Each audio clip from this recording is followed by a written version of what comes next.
Welcome in and step inside. The facts will hit hard here, yeah, they cannot hide. From courtroom heat to drama spills, Trisha breaks it down to facts with the skills.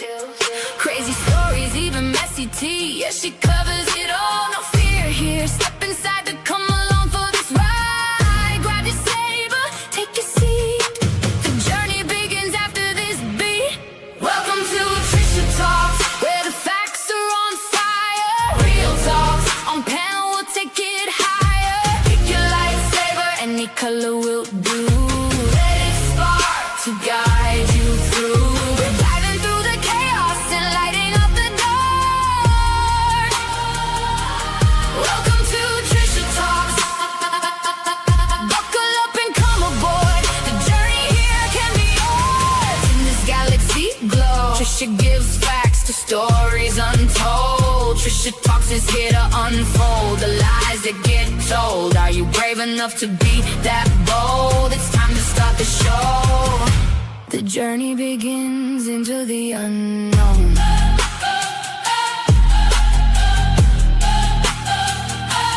Welcome to Trisha Talks.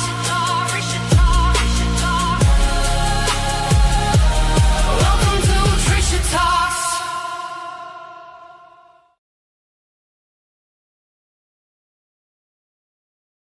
Good morning, good afternoon, good evening, wherever you are. Are you all ready for day 14 of the trial? We're going to be multi-streaming today on YouTube and the new Kick channel that I've opened just for the trial. Let me just get that open in another window.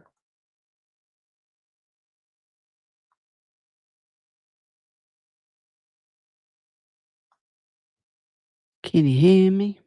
There's no sound. Oh yeah, I can hear it now. I was just checking it was playing over on Kick's side. Because this will be the first time we went live over there. And we're testing out a trial over on Kick because I didn't want to risk my main channel over on Kick in case. Now, it should be safe, but you never know. Right, we can take that down. Good to see you, Ariel. How are you doing? Yeah, sorry, I had to take a call from my son, and I just wanted to make sure. I just had to speak to my son who had been traveling for work. Botrix has just joined the channel. So we've got a welcome in, everybody. Good morning, Too Much. Over on Kick, how you doing? Too Much, do you know I've got a true crime one over there now? So if you want to give me a little follow over there, it'll be really appreciated. Let me drop the link to the, it's called Trisha Talks True Crime, so we keep it in the theme. I've got to catch one of your lives as well, because I had good feedback from one of my friends was telling me they thought you were actually a seasoned streamer, so that's a compliment, isn't it? Jacqueline, good morning. We're ready.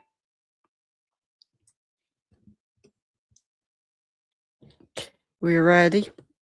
Right, we've got a points drop. Grab your points because we're going to do a giveaway at the end of the month, whoever's at the top of the leaderboard. And we're doing a big giveaway over on the other Kick channel. I just got a notification that the state rested. Yeah, Miss Salsa told me that they're going to probably rest today. So yeah, we're going to get into it. Beautiful Disaster. I dropped Kick channel into Discord. Thank you so much, Beautiful Disaster. That's a great help. I added some of the mods over on the other channel, but it wouldn't let me add like sweets. I had this problem before. Some people I'm going to have to add you as a mod over on the other Kick channel when we're live because it just doesn't. I think Beautiful Disaster, you're already in. I think Laurie, Beautiful Disaster, Jennifer, Miss Salsa, Big Girl. Yeah, you've got your wrench over there. And we've got the bot welcoming everyone in. Now I know how to do it. I've got that all set up. So I'm trying to get in my head. We're not on the usual Kick channel. It gets your brain thinking all different ways. Hey, Izzy. Who else we got here? Sorceress. You've got Sorceress here. So yeah, make sure you're following us on the other Kick channel. I'll keep dropping that. We've got Grandma Cece. We've got thanks for the follow, Zoe. We've got some new followers. We got 50 new followers on YouTube, like subscribers that actually subscribed just on Friday. So that was really cool. Just a little floater. Good to see you. Vixen's over on the Kick side now. Yeah, we got a load of new subscribers. That's good because you want to grow. You don't want to, we did lose a few people actually with, the divide on YouTube. Well, you can watch on YouTube or Kick. It's up to you. It is completely up to you. Yeah, if you want to join in the discussion, you can have 2 tabs open if you want. You could open Kick and mute it and drop an emoji every now and again. That helps with, there you go. Thank you too much. That helps with it's not monetized over there. But, if that happens, it'll happen. But that wasn't my aim. My aim at the start was, let's just see if we can do a trial over there. We're going to stop and start, do the space as much as we can, but we don't stop. I have never had a strike from any court TV, law and crime, nobody. Nobody has ever struck me for nothing. And a lot of people just let the whole trial run, but I do try and interject a little bit. So, okay, let's get the... I'm not using OBS because we're doing multi-streaming. So, day 14. Here we go. I've just been discussing it with my son. What was it he said? He said something, but we don't know if it's a rumor. He said, I don't know where he got this from. Well, he got it off social media. We don't know if it's a rumor because I don't remember them saying that she chased the other child into the office and killed the other child in the office, or whether that's someone's assumption. Now, he thinks it was somebody's theory rather than fact, because do any of you remember that being said? Because otherwise she'd have had to physically take that child. So I guess it would make sense that the child may have ran in there. I don't know.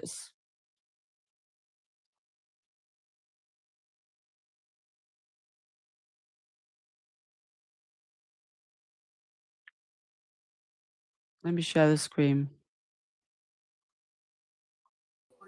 Good morning, Ms. Clancy. All right, before we bring the jury in, could I see everybody just for a few seconds?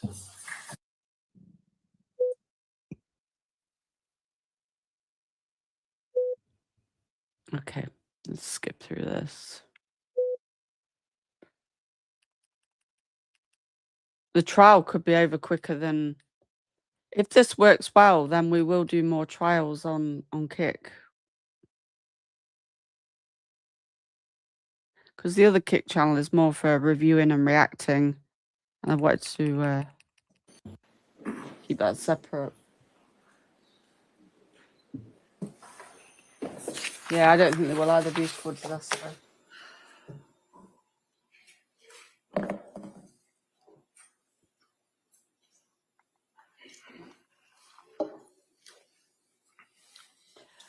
Which one? I don't think...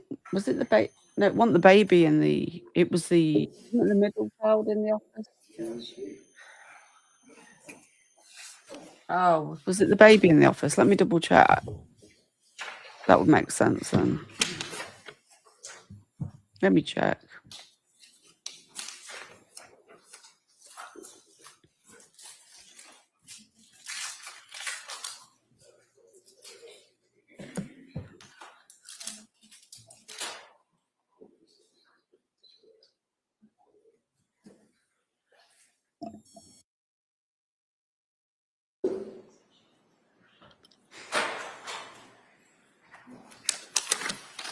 All rise, please.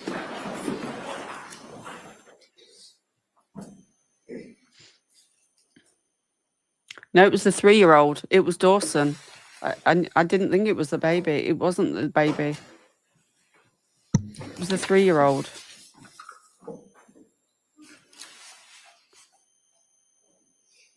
He found Cora first and then baby Callan nearby. It was the 3-year-old in the office. So he could have run in there. Oh my God, that made me jump.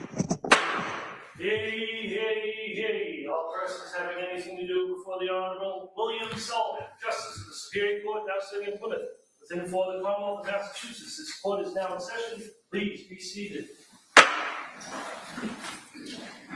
Good morning, Your Honor. May I proceed? Please. Your Honor, before the court today, we have the continuation of the jury trial in the matter of Commonwealth versus Lindsay Clancy. Ms. Clancy is present. She is represented by Attorney Kevin Reddington. The Commonwealth is represented by Assistant District Attorney Jennifer Sprague and Assistant District Attorney Shannon Buckingham. Well, good morning, everyone. Nice to see everyone. I hope everybody had a chance to kind of rest up a little bit and come back here, and we're going to get right back to the trial. So I want to do first, ask you those questions since we had a long break, and then talk a little bit about the schedule and kind of today's schedule and kind of where we go from here. So first question, as you know, has any member of the jury read, seen, heard, or overheard anything from any source about any aspect of this case that would affect your ability to be a fair and impartial juror? All right. Next question, is there any other serious matter or concern bearing on your service as a juror in this case that anybody needs to bring to my attention at this time? Again, thank you so much for following those instructions. Today's schedule is that it may be kind of a little bit stop and start. Okay, so kind of bear with us on that. Might be a couple times you got to take a break just after a short amount of time, and then we'll bring you back in. It's just the nature of cases at this point. It's anticipated that the Commonwealth will close their portion of the evidence today. All right. Then at that point, the defendant has the opportunity, if they want to present witnesses and evidence if they want to. But remember, they don't have to. The burden of proof is always on the Commonwealth. All right. If the defendant offers evidence, then the Commonwealth is then given the opportunity to offer rebuttal evidence. All right. And so that's kind of the next phase that we're about to go into after the Commonwealth rests. And I'll go into a little bit more kind of how that goes, but I just kind of wanted you to kind of see where we are and where everything's going to fit procedurally as we go forward from here. So with that, we're going to return to the Commonwealth's case. And Attorney Sprague? Thank you, Your Honor. Commonwealth calls Ian Whiffen.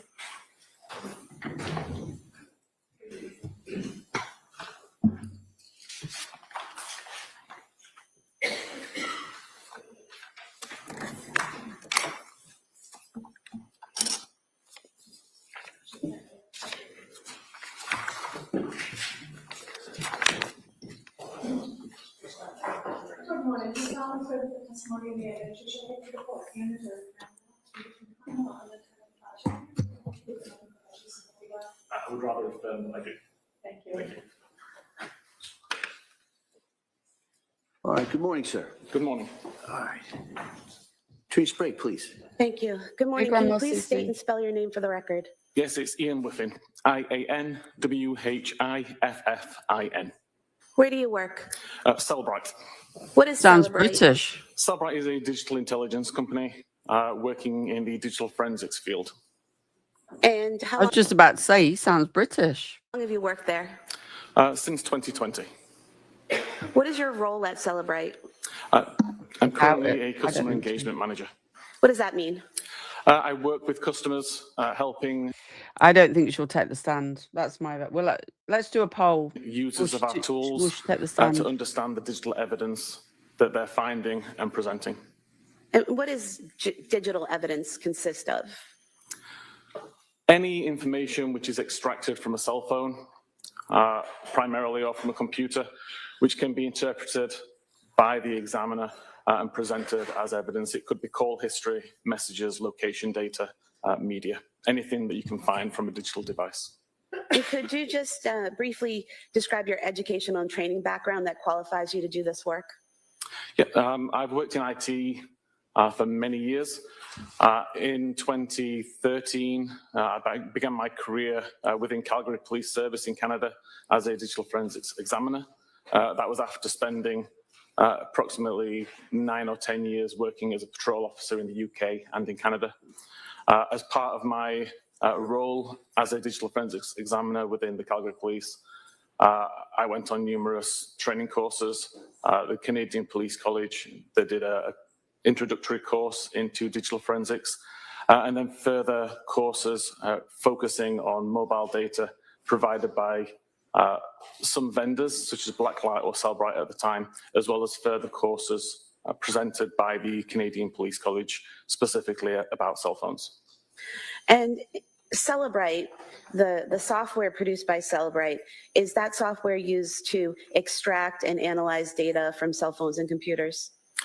Yes, there are several tools within our catalog. One of them is designed to extract as much data as possible from a cell phone. And then one of the other tools is designed to take that extracted data, decode it, decrypt it, make sense of it, and provide it to the user in a way which can be searched, filtered, organized, reported, and presented. Does Cellbrite's ability to access cell phone data continually change based on improvements that are done to the phones themselves? Yes, there's constantly changes being made to devices which make it difficult to extract the data. There are changes being made to the software that means that the data that we extract is now different to the data that we extracted previously. A new feature, for example, or a change that's made by the software developer. So we're constantly changing our software to be able to extract that data and to decode more data. Were you asked to locate Apple Health data and other information that could be relevant to the investigation of an incident that occurred at 47 Summer Street in Duxbury on January 24th, 2023? I was, yes. And what is Apple Health data?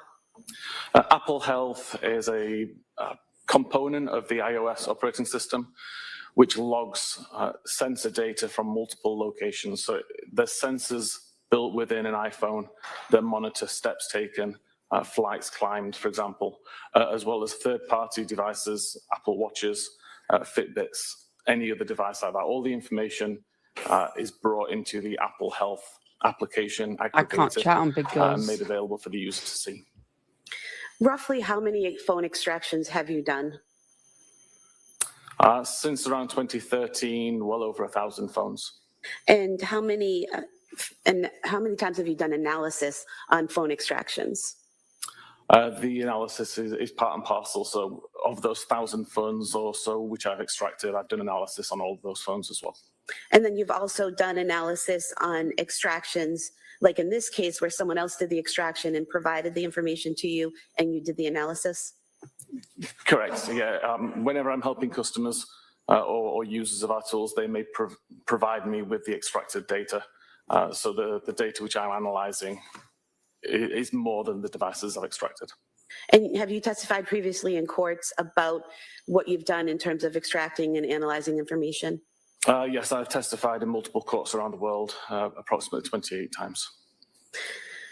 Now, you received a copy of the extraction for Lindsay Clancy's iPhone 13, correct? Correct.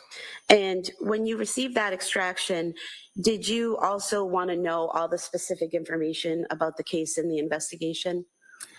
Typically, when I'm working a case, I don't want to know a lot of detail. I'd rather come to my own conclusions based on the data that I'm viewing rather than note the intricacies of the case. All I require is an outline, the date that something happened, the time, who was involved, basic information. And in terms of the extraction that was done on Lindsay Clancy's iPhone, that extraction... Yeah, Jacqueline, do you mind? I mean, I did WhatsApp her, but she might not read it because she's live. I dropped some subs over there, but I can't chat because I'm logged into my other account, and the account, she's got it set up as can't chat until your account's more than a day old. I can't chat in What type there. of extraction was it? That's what's called a full file system extraction. It's essentially all of the data which is being extracted from the device that is still live. And did you use specific tools to conduct your analysis? Yes, there's the Cellbrite physical analyzer tool created by Cellbrite and also my own tooling applications I've been working on for several years. So you've actually made your own tools that allow you to examine phone extractions? Correct. There's some tools that I've been working on since prior to joining Cellbrite. Tools that, as an examiner, I decided that I needed to create for myself and make available to others. And I Just wanted to interject quickly. And also, Big Girl very kindly and respectfully said, "What time are you on with the trial tomorrow? I don't want to go live on top of you." Now, it doesn't mean to say we're not going to go live on other people, but it's an agreement we have. And I said, "Look, I'm doing the trial. It's going to be a long, don't worry about that." Like when we do like the other stuff, we've got an agreement. But I said, "No, don't worry. Just go live, do your live. You can always raise us when you're done." So, so nobody, not that it matters, but you know what people are like. They want to start rumors, but we absolutely have an agreement of what we're doing, and we're both cool. still use those tools to this day. And these tools that you used, are those the tools that allow you to examine and categorize the information, the data that you find in the extraction? Yes, the primary point of the tool is to go into the data, decode it, provide it in a way which is easy to filter and search, but also additional tools there that allow you to dig into the data and look at the raw information, the databases, the files, all of the raw information, which is what our tools initially decode. And did you focus in on a particular time frame when looking at the data on the defendant's iPhone? Primarily, I knew that the date of the incident was 24th of January 2023, so that was the main focus of my analysis. But some of the data I was aware could be from further afield than that, so I took a look of, I think it was around 3 weeks before that, so early January to late January. Were you able to look at the health data on January 24th, 2023 that was in the defendant's phone extraction? I was, yes. And what is health data? And how does it show up on a phone? The user of the phone would be able to access the health data via the health application, where the information is broken down to explain how many steps have been taken over a particular period of time, the approximate distance that was traveled, the number of... Right, this bit I really want to concentrate on, because in the Jay Slater case, when he was found in the Masker Mountains, they knew to the step and the minute when his phone died, where he was. Like, that's how much data it collected, how long his phone was on 1%, like how long his phone was at certain percentages before it died. Their flights that were climbed. That data is stored on the device itself in a database. So as a forensic examiner, I can take a look at that database in its raw form, understand exactly where that information is coming from, and present it to the user of our forensic tools in a slightly more forensic-friendly method than the user of the application on the phone would see. Showing you on the screen here, page 4 of your report. Looking here, we have a section here, heart rate data, is that correct? Correct. And you're able to see here, what can you tell about the heart rate data from the extraction? So heart rate data comes from wearing an Apple Watch or a similar device, not from the phone itself. In the case of this phone, there was an Apple Watch paired to the device, and all of the heart rate data, which is recorded periodically throughout the day, is stored within the health database. And what was the name associated with the Apple Watch? So as it says in the third paragraph down, the Apple Watch itself was called Lindsay's Apple Watch. And here in the report, you're able to show the recorded heart rates throughout the day. How is the heart rate recorded and sent to the phone? There are sensors on the Apple Watch itself on the rear, which periodically check the heart rate at any given time, and that information is sent to the phone via Bluetooth.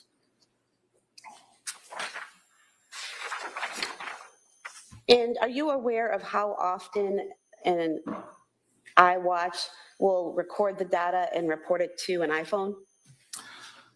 The actual cadence at which the watch is checking would depend on what the user's doing. So if you were in the middle of a workout, it would be a lot more consistent than just periodically throughout the day. And I actually don't know how often it is throughout the day. If you're not doing any particular workout, there doesn't seem to be a set cadence. He testified in Karen Reed, did he? So, Ian Whiffin, that's interesting. Celebrate Digital Forensics. This is what I like to hear because this can get very specific. Every device I've looked at, it's slightly different. I'm showing you page 5 of your report, this database of the heart rates. For example, in several locations, there'll be a heart rate report, maybe a few seconds in between them, and others there's 7 or 8 minutes in between the heart rate report. Is that what you're talking about, how it varies depending on what you're doing at that point in time? Yes, this is typical from what you see when you look at the database. The timestamps are never consistently at a recognizable cadence. And the highlights in green, what do those represent? So I actually tried to just highlight some of the high points for the day. I realized a few days ago while reviewing this, there was records there that show a high of 123 and 122, which I'd not highlighted. And that's right there, below, Correct. around 1146. Yes. And what was the last time a heart rate was reported from the watch to the defendant's phone? So the last heart rate recorded was at 17:23:52, so 23 minutes past 5 in the afternoon, with a heart rate of 57 beats per minute. What was the average heart rate for the day for the defendant's phone? There was a range of heart rates going between as low as I believe around 50 and as high as around 122. On average, it was around high 80s, early 90s. And so at 5:23 p.m., the last recording of her heart rate was 57? Correct.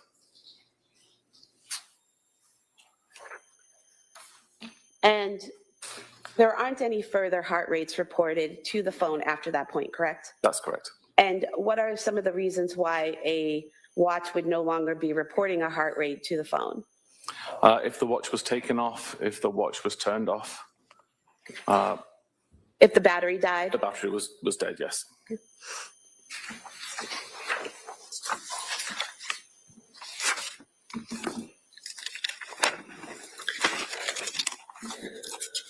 You also mentioned flight climb data. What is that? Flight climb is information which the Apple Health application stores every time it detects that you walk up a flight of stairs. So a flight of stairs would be considered either a 3-meter or 10-foot incline at over 16 steps. So the device has detected that both the altitude has changed by 10 feet and there were steps being walked at the same time. So there's two factors being considered there. The steps that your watch monitors as you walk, and then the altitude. Is that correct? That's correct. And what is it? Is it GPS or something that's keeping track of your altitude? The altitude is being monitored by a barometer or an altimeter, which is inside the device, just measuring for differences in air pressure. And this information, the flight climb data, can that be monitored by both a watch and your phone if you have it on you? It is. Both devices have got the barometers built in. Both devices can monitor flight climb events. Can anything simulate or kind of fake out the watch or the phone into thinking that a flight of stairs is being climbed when it's not? There are some circumstances where that can happen. They're typically quite rare, but it can happen. Is an example of that being in a car and going up a hill? Correct, yes. If there is movement which the device can mistake for steps at the same time as the incline is being driven, then that could accidentally record a flight climb. But if a person's not in a car and is in their home, then it would be flights climbed, not hills being driven, correct? Correct. If the person is in a house and there are flight climbs being recorded, then the only rational explanation is that the person was climbing stairs. How is the data in terms of flight climb data? How is that data displayed? Or in the health data itself? Within the application or within the forensic tool? Within the forensic tool. Okay. So within the forensic tool, we break down, or within Physical Analyzer, we break down the health data into hour segments. So for an hour, we may say that there are 3 flight climbs. And then it's up to the user to dig in a little further. They can select that 1 hour and then see how that activity breaks down over the hour. So you would see that there were 2 flight climbs that occurred at 10 minutes after the hour, and then another flight climb occurred later on. So showing you page 6 of your report here.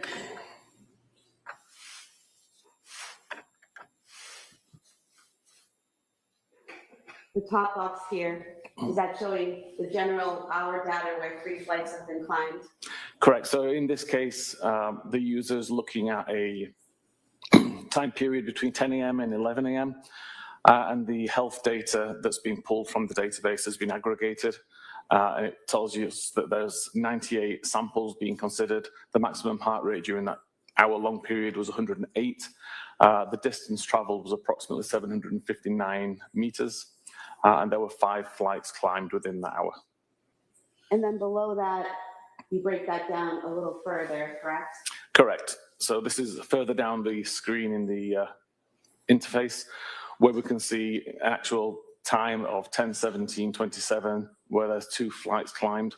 And again, another record at 10:17:28, where there were 2 flights climbed, and then a further flight climb at 10:49. And then going down to the bottom here, this table, what are we seeing here in this table? So you may have realized in the slide above where there was 2 flight climbs at 17 seconds past and 2 flight climbs at 18 seconds past. That's an unrealistic measurement. It's because one of those measurements comes from the phone and one comes from the watch.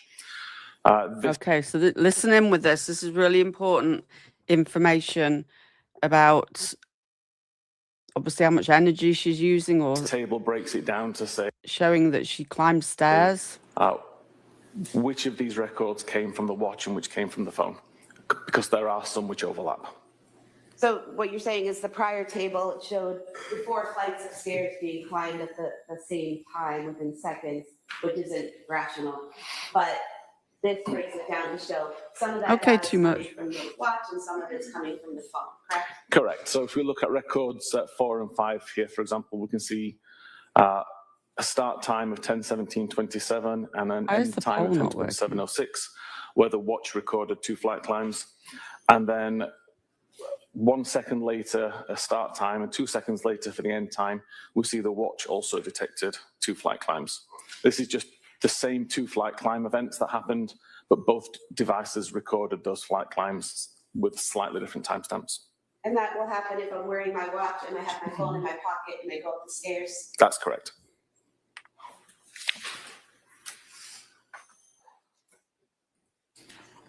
Did you do something to compare these times and make a table where the where you ignored or Not changing, is it? disregarded the double entries? I did. I tried to correlate and discard all of the duplicate information. So where there was an event of a flight climb that was recorded on the watch and the phone, rather than provide information that said there was 2 flight climbs, I would Reset the ignore poll. one of them and limit it to just the ones which we could prove happened. And that's displayed here in this chart at the bottom. I've of page reset 7 the of your poll report. because it won't Correct. working.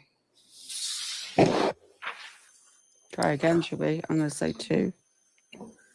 I'm going to page 8 of your report. Doesn't seem to. It's not working, is it? We have here That's rubbish. at the top of page 8. Does that show? I don't think she'll the testify. last flights climbs recorded on either the defendant's phone or watch? It does. It shows that there was additional flight climb events logged by the phone, which were not logged by the watch at 17:03 and 17:33. Oh, 100% said no. These records indicate that at 5:03 p.m., the defendant's iPhone was with the person as it went up the stairs, and then at 5:33 p.m., the iPhone was with the person as it went up the 2 flights of stairs. Correct.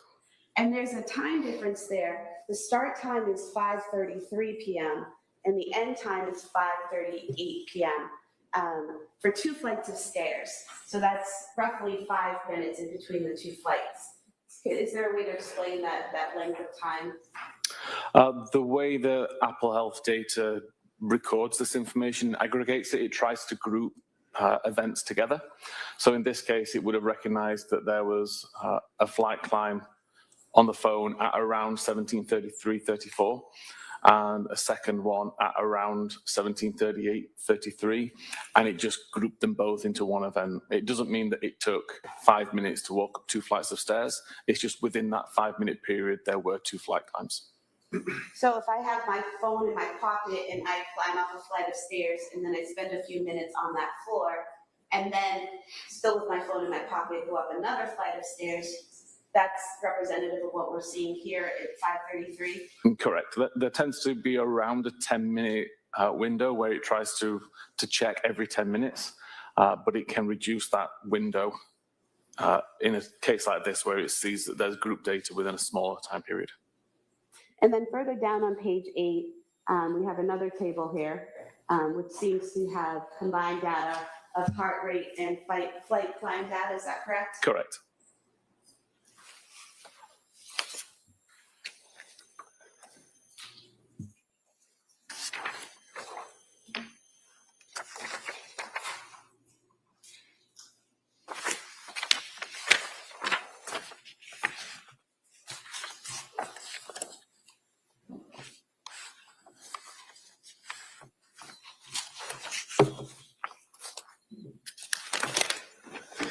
Did you also look at web usage on the extraction of the defendant's phone? I did, yes. And what did you do to look at the web usage on the phone, and what time frame did you look at? For web usage, I expanded the time of interest to early January to the 24th of January, and just took a look at any web history over that time. There was over 1,300 records recovered. I took a cursory look down that list and highlighted some which potentially were relevant to the case, and then provided the 1,300 actual records as a appendix report. And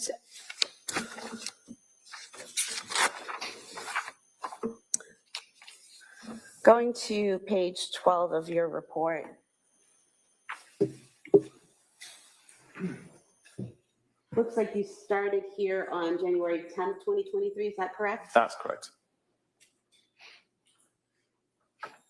And basically here you list various searches that occurred on each day between January 10th and January 24th from the extraction, is that correct? That's correct. Broken down by day with the time of the search, the website that was visited, the title of the web page, and then the identifier in the database.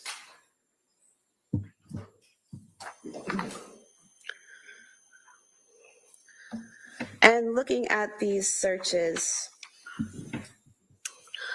on January 12th, 2023, at 19:48, so that would be 7:48 p.m., is that correct? Correct. There was a search. In the title, it says, "How quickly does Wellbutrin work for depression?" Is that the title? Is that what the user is putting into the search? If I could see the search, please. I'll zoom in on that.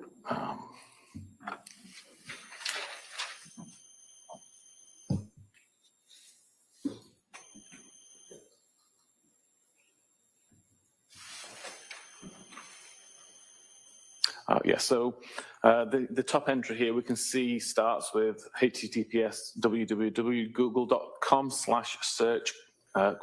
Q. The text after the Q how quickly does well-trimmed work, is what the user searched. Typically, that is exactly as the user typed it, assuming that there are no auto-completions in place. In this particular case, it appears it was searched using Safari. So there's no auto-completion. That is essentially what the user typed in. And then the title, how quickly does I can't say that word, I'm afraid. Wellbutrin, thank you. Work for depression, Google search is the title of the page which Google assigns. So where it says after the Q, how plus, quickly plus, does plus, the user's not putting in those pluses, correct? Is that, what were you calling those? So that's part of the attribute. It's how the data is encoded in a URL or in a web search. You can't have spaces within this address string, so they replace the spaces with the plus symbol. So I type in how quickly does, and the computer adds the pluses in space marks? Yes, it's URL encoding to make it safe for the browser. And then at 7:49, there's a search for Lamictal for depression. Yes, and depression spelled with a B at the end instead of an N, which demonstrates that this is what the user typed in rather than a page that was being visited. And then a few minutes later at 7:55 p.m., the user typed in Ellaville for depression, correct? Correct.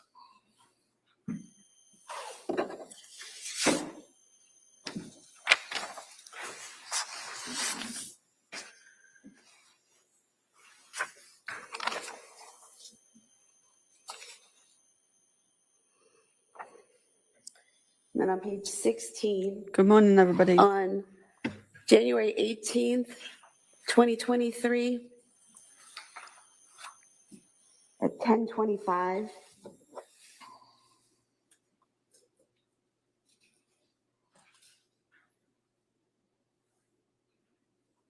we have a search there, ketamine for suicidal ideation, is that correct? Correct. And again, that's the user typing that in. Yeah, again, those words were typed in by the user.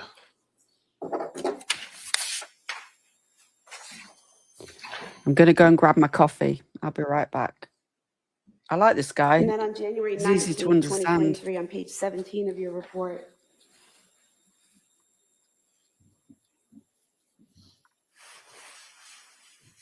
we have Lexi. symptoms of postpartum psychosis searched on January 19th. Correct.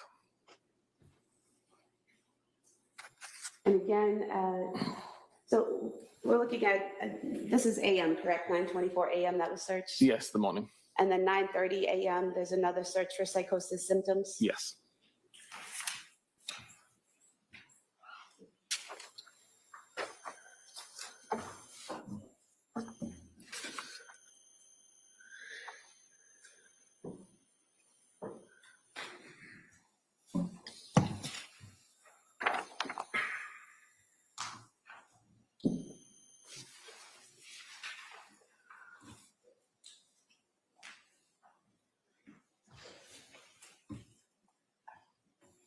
Going back to that same page, page 17, at the bottom for January 24th, we have here searches for Kids Miralax at 4:02 p.m.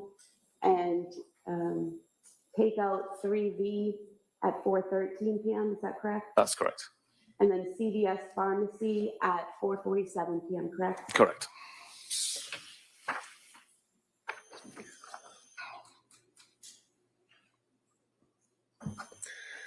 There was also an Apple note that you found in the records, correct? That was.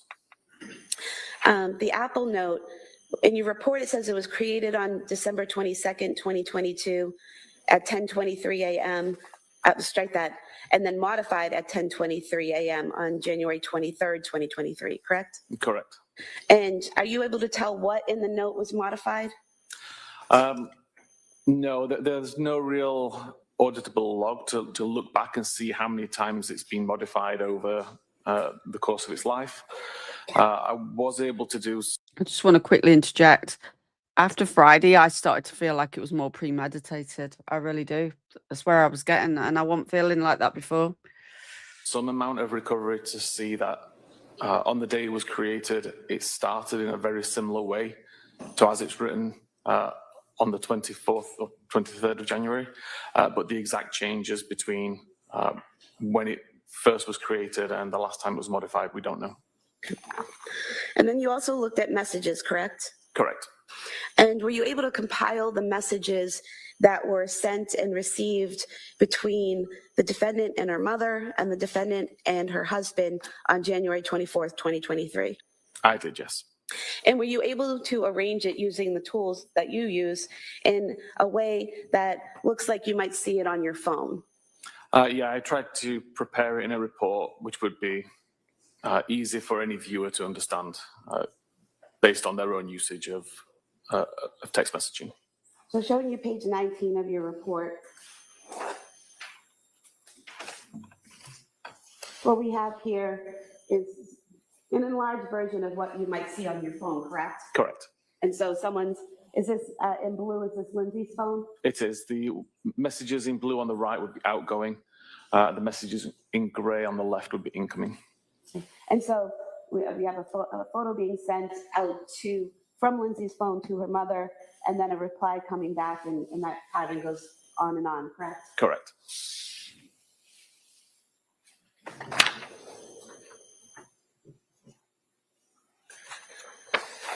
And then looking at page 22, you were able to do the same in terms of her contact with Patrick Clancy that day, correct? I did, yes. And so in gray, we have Patrick Clancy sending a message to Lindsay Clancy, and in blue is the response, correct? Correct.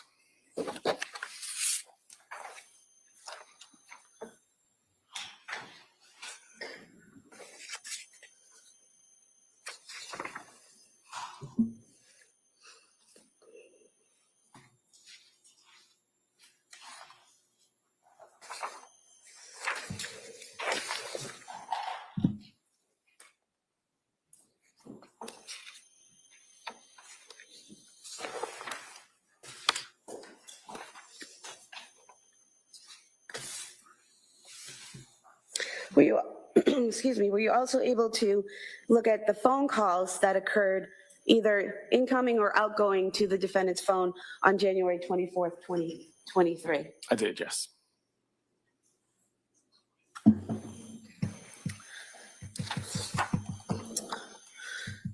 And looking at page 27 and 28 of your report, first on page 27,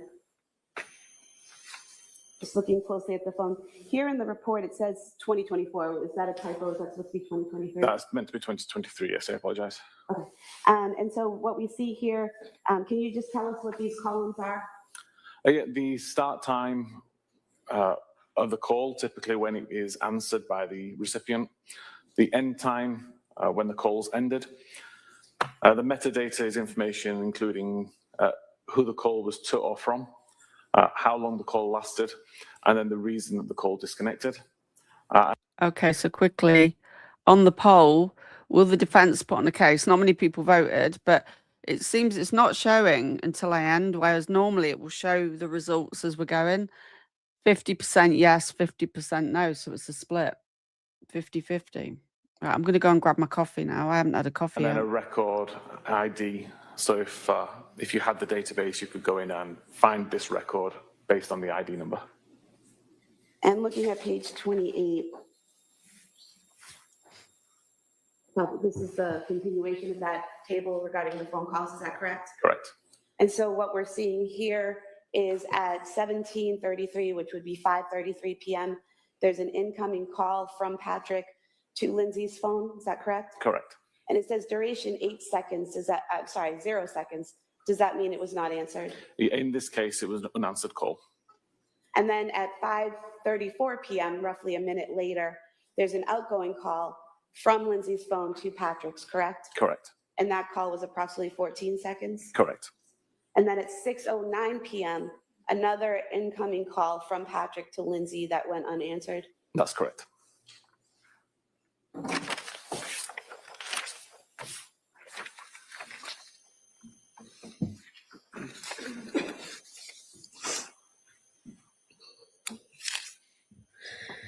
Now, you also, in a section you called media, you have some photographs that were taken from the phone with some metadata included, correct? Correct. What is metadata?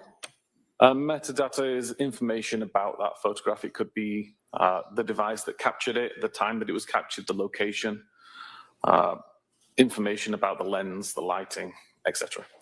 And so looking at page 29 of your report, just for an example, what we have here are 3 photographs, correct? Correct.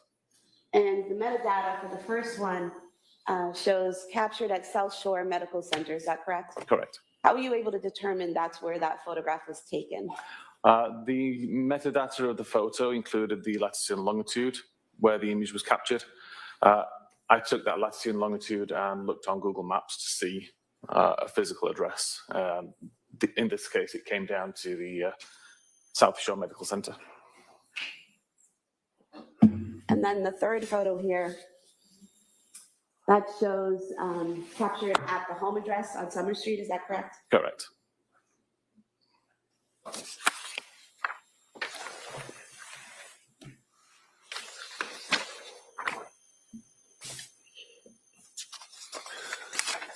And then you looked at device usage. What is device usage? Device usage would relate to how the user is operating the device. So when they have it unlocked, locked, what applications being used at any particular time.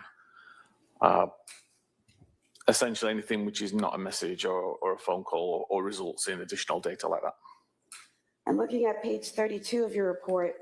In that device usage log, it shows that the last time the device usage was logged was at 5:13 p.m., correct? So this table relates just to the locking and the unlocking of the device. So the last time the device was unlocked was at 17:13:16.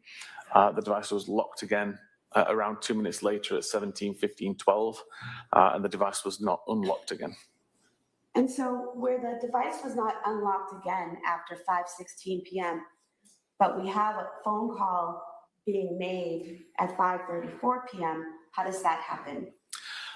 There is a setting within iPhones that allow you to use a locked device to call back numbers for missed calls.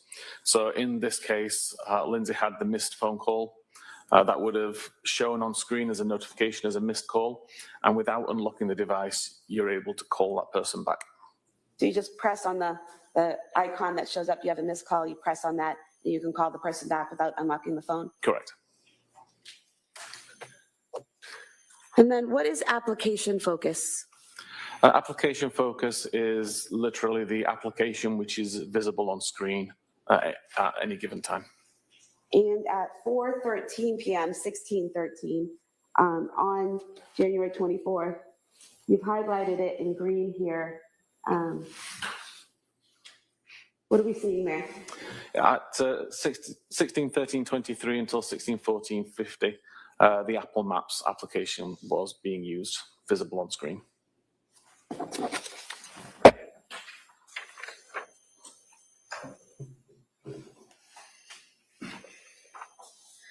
Is it then used again at 5:13 and 5:14 p.m.? Or is that a different application? So at 5:13 until 5:14, it was mobile Safari. So the mobile version of Safari, the internet browser, was on screen. And at 17:14:47 until 17:15:08, it was the mobile SMS or messaging application, which was on screen. So do you just look at the part that's in parentheses to see what application was open or being used at the time? Correct. What application was on screen at the time? So for example, where it says 17:34, which would be 5:34 p.m., and in parentheses is in-call service, does that represent a phone call? It does. That's the screen that indicates you're in a phone call. And staying with the same page, page 34, you've made some notes here. Let's go out a little bit. Regarding Apple Maps, Safari, and messaging. So can you just explain what you pulled from the data for Apple Maps? Yeah, Apple Maps was used to plan a route from the user's current location the home address, to a restaurant called 3V. And that was at 4:13 p.m.? It was. And then in terms of Safari, you have the last unlock at 5:13 p.m.? Yes, so the last unlock of the device was used for the purposes of viewing Safari, where PDLX was searched using Google. And then in terms of messaging, what did you pull from the data there? At the same time, or in that same device usage, so the device was unlocked, Safari was used to search PDLX, and then the messaging application was opened to send a message to Patrick saying PDLX liquid stool softener. And that was at 5:15 p.m.? It was.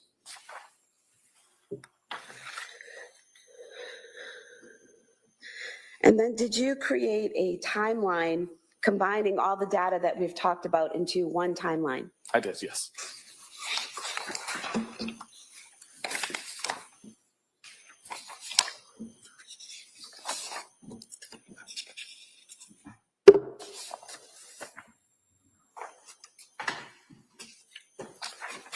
I'm going to the last page of your report, page 43. Is this the last page of the timeline? It is, yes.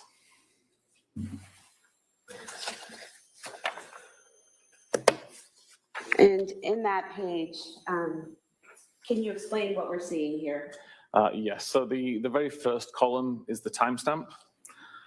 The next few columns, which show typically colored, is related to the activity, which will become a little bit clearer in a moment. The row or the column in the center explains what the record is.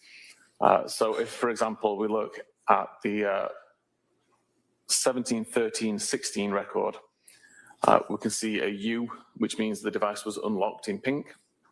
That unlock event lasted until 17-15-12. So hence that entire column is in pink and shows the relevant lock event. So here we have 5:13 device unlock, Yes. 5:15 device lock, and there's this column connecting them, correct? Correct. And then any activity that happened during that unlock time is then shown within the rows between. So again, we see Safari open at 17-13-16. Safari was closed at 17-14-47. Messaging was opened at 17-14-47. While messages were open, there was an outgoing message sent for PDLX. Then messaging was closed. Messaging was opened again, and messaging was closed prior to the device locking. So everything in the colored columns tries to show all of the events that happened at the same time or during that parent event. And what we have here at 5:33 p.m., we have the flight climb started, is that correct? Correct. And flight climb ended at 5:38, so Yes. that line again connecting them? Correct. So 2 flight climbs occurred during that time period.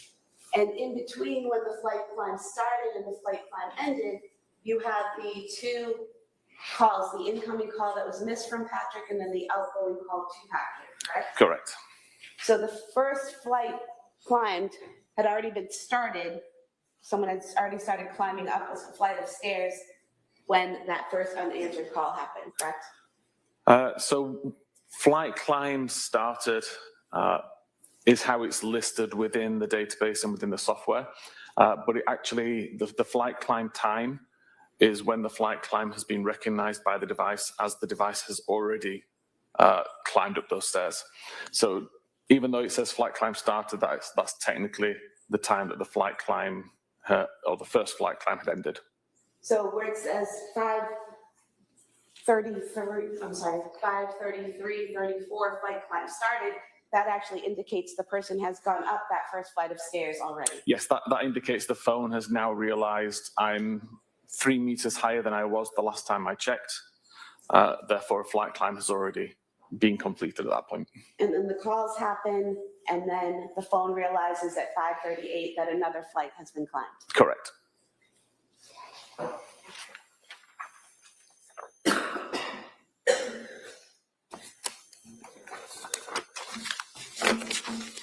I would move to submit the report as the next exhibit. No objection. All right, that report may be admitted.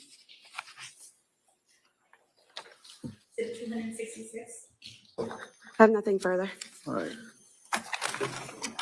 All right, so members of the jury, remember I said it might be a little stop and start here today. This is one of those stops. All right, so we're gonna take a short break and then we'll come right back and we'll return for the cross-examination of this witness. Okay? All rise, please, Jurors.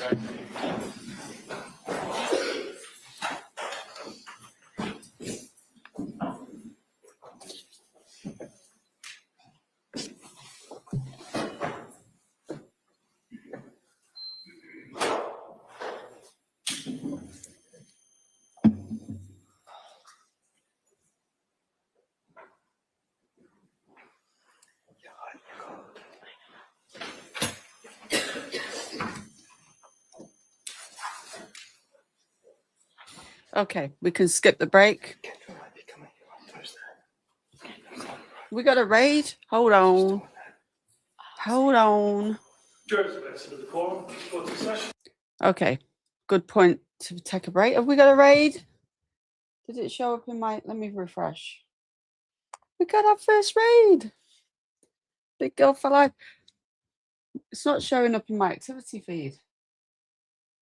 Oh, maybe it is because we've got a load of new followers. There we go. With 172. Yay. Thank you, big girl.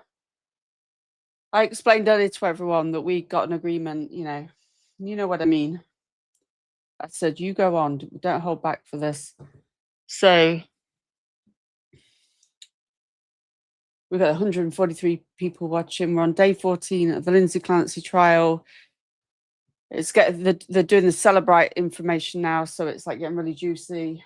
It's starting to look more premeditated, but I don't want to you make your own mind up. Please hit that follow button. 2-pack trial started today as well. I wasn't going to cover that, but I might just stream it and let people watch. We'll see how we go. I don't know. That might be a bit much. Is anybody interested in the 2-pack trial? It's not something I would have done, but now I've started up this other Kick channel. I might stream it. Maybe just a Kick. Is anybody interested in the 2-pack one?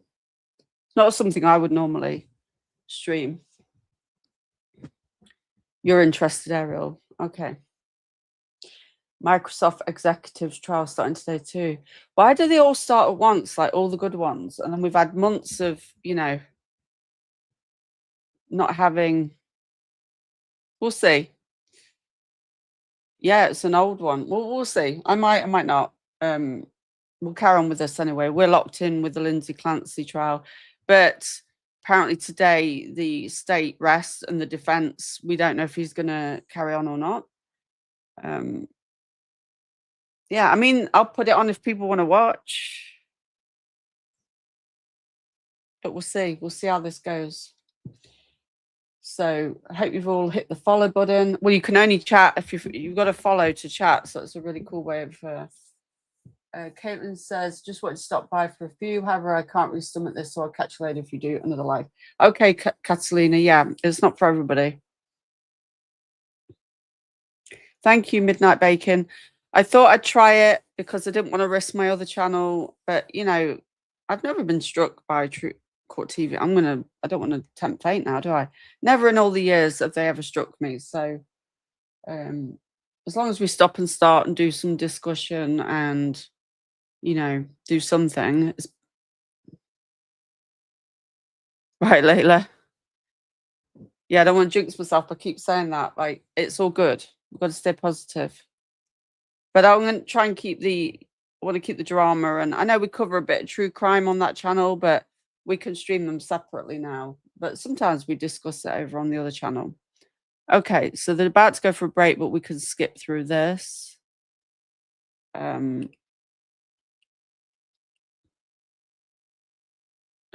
This is why I start later, so we can skip all the breaks. I might at the end, we'll see if I did want to go over, there's a lady that's been on some of the podcasts talking about psychosis. Now, I think, was it the Brian Anson one? I did watch one, but I had trouble watching it because the woman, bless her, didn't really take a breath. So I think it was Brian asked her to share her story, but it was like blah, blah, blah, blah, blah. There was no like pause or asking questions. And I switched it off because I couldn't absorb it because she never stopped she didn't stop for a breath. So I think Surviving the Survivor had someone on as well. So I'm going to have a look at theirs. It just ruined it for me. I couldn't concentrate. Okay, shuffling through life. It's a shame because I want to hear somebody that's really been through psychosis. Yeah. Counsel, we ready for the jury? Yes. All right, yeah.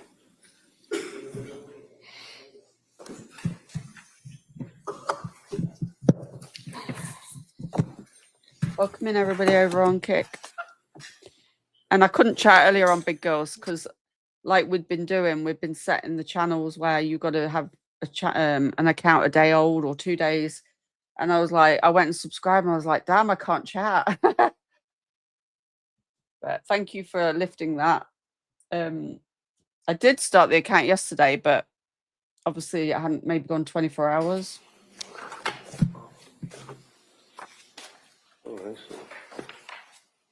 Lewis popped in earlier as well. He's a mod now. He's gone to bed though. He's been up driving since 4 a.m. Some of the mods I haven't added yet because it wouldn't let me, so I've got to grab them in chat. But we won't necessarily be having loads of mods either. I don't think we're going to need it. Not for now, anyway.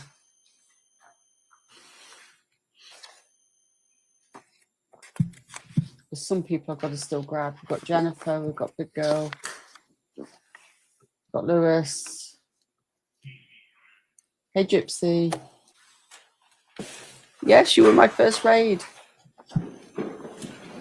I only Diamonds, I only set it up yesterday. I set it up yesterday, so it's literally brand new. I'm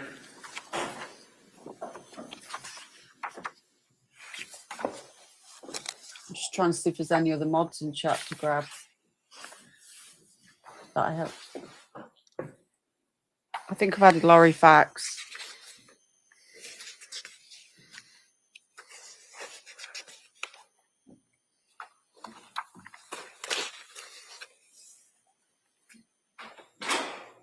I won't be transferring all the mods over though.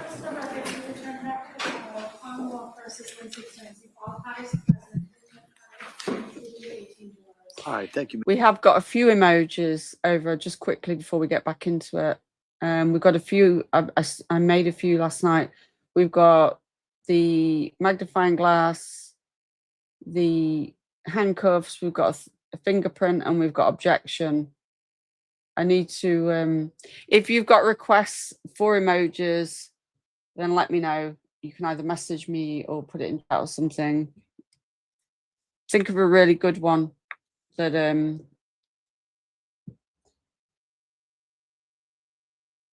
that we could use. Madam Clerk, Mr. Reddington. Thank you, Your Honor. Morning. Good morning. I made them quickly last night. Mr. Whiffen, just a couple of things. One of the takeaways or question that I had is that you were talking about in reference to the Apple Health data. Gavel. It's fair to say that there's an issue as to the accuracy. Sorry, yeah, that was the next one I was going to make. Let me write that the down. reliability of the Thank you. of the Apple Health data. You've actually done research on that. I've done research on it, yes.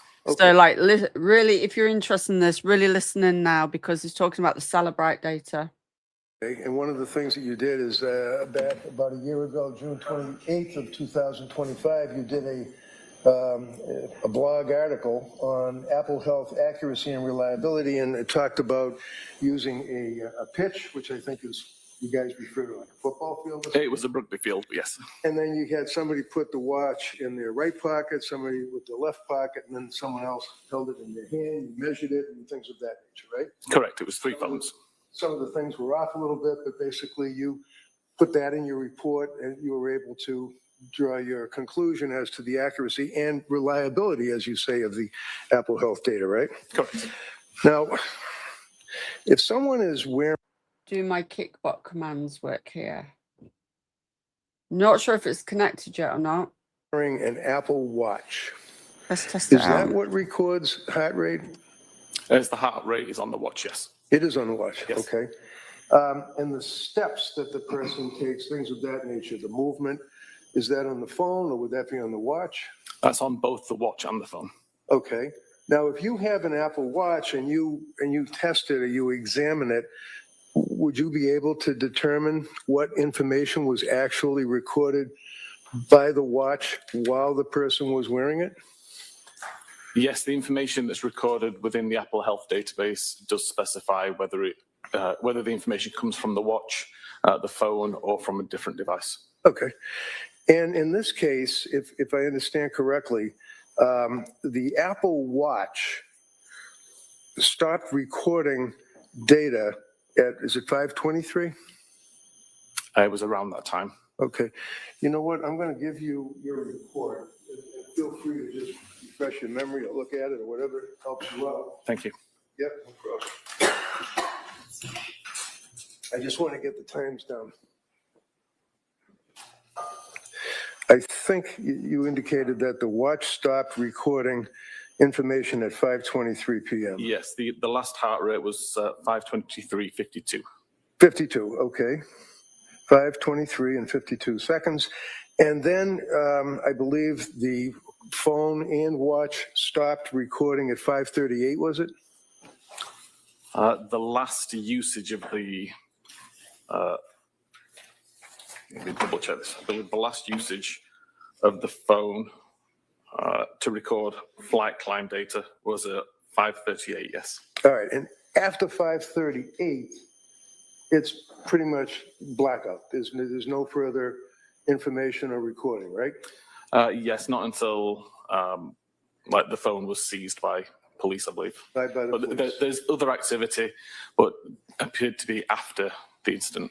So the further activity would have been the following morning on the 25th of January, say around 5:30, 6 o'clock in the morning? I ended my analysis on the 24th. Okay. Well, so 5:23 p.m., the watch stops recording information. 5:38 p.m., both the watch and the phone stopped recording any information until the police picked up the phone apparently the following day, right? Again, there would have been activity later on, but it wasn't usage, it wasn't health data. It would have been things like incoming calls. If Okay, there so were any. when you went through the stair climbing and talked about the steps that were taken, the distance that was taken, that stopped at 5:38 p.m., right? Correct. Now, you don't know, when I say you, I mean, there's a witness, but also the police, whoever was wearing the watch, for example, if Lindsay's wearing the watch or carrying the phone after 5:38, you don't know what was happening at 5:39. Correct. You don't know what was happening at 5:40, 5:45, right? Correct. Right up till 5:58, 6 o'clock p.m., right? Purely the data on the device. So it could have been, the phone could have been put down, the watch could have been put down, battery died, whatever those issues could be, and the person would still be going down the stairs, going up the stairs, going in the backyard, doing push-ups, whatever. You Correct. just don't know, right? Yes. Okay. One of the things, you're familiar with the concept of location data, right? Correct. And location data, one of the things you looked at or you're aware of would be from Lindsay's phone on August 23rd of 2022. Is that correct? Apologies, August 23rd, 2022? Yeah. I didn't go back Okay. anywhere near that date. You have tested and written blogs, though, on location information, right? Correct. You actually testified in the case of Commonwealth versus Victor Arrington in Suffolk Superior Court in Boston in support of the accuracy of this particular artifact or information, right? Correct. So you're a true believer that the phone does in fact record accurately significant locations on the iPhone, right? It certainly can, yes. All right. And are you aware, or if I was to approach you in your expertise,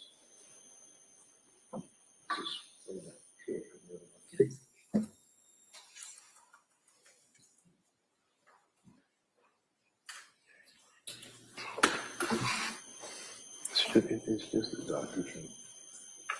That's all. You were talking earlier about latitude, longitude, things of that nature, right? Yes. So just to get familiar with, for example, significant location visits on Lindsay's phone, August 23rd, 2022 at 9:34. Do you know what that says or what that means? The created time Yeah. of 9:34. That'd be when the device decided that the device had visited this location enough to consider it a visit. Okay. Do you know what that location is? If I suggest to you it's a doctor's office, would you be aware of that? I don't recognize it from the coordinates. Okay. Thank you.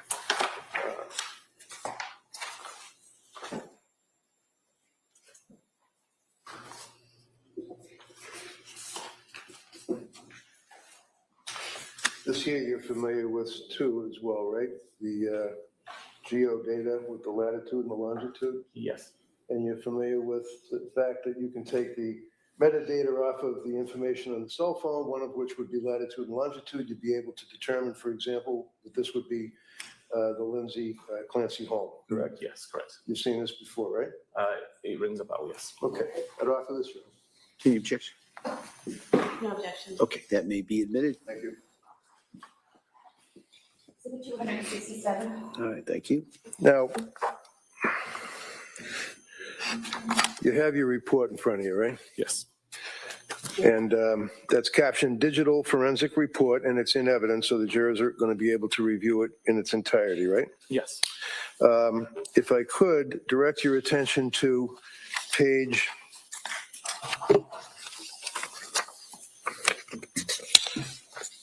11, I believe. Yeah, page 11.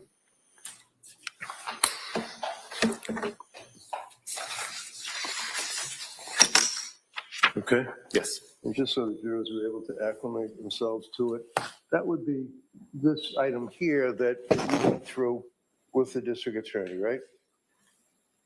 As far as the searches, Google searches, I have a different page 11. different page? That looks like this page 12. Oh, okay. Well, let me approach you with what is your digital forensic report number 1? Yes. Yeah, okay. Is this the same? So this is a revision. A revision? The revision submitted in February that just had a different record highlighted. Yeah, okay, so basically there's no big deal difference, right? Correct. Okay, so we can go by, you have the revised and I have the old. Hey, Laurie. Can you look at January 10th on the Google search, for example? I can. You have it? Yes, sir. So looking at January 10th of 2023, just read along with me, and the jurors again would be able to look at this in the jury room. Prescription information at, it says 14:55. What does that mean? 12:14 in the morning? 14 a.m., yes. All right. And then 19:11, which would be at 7:11 in the morning? 7:11 p.m. Oh, PM, okay. Trazodone and Benadryl goes on about an hour later. Trazodone headache, Google search goes on.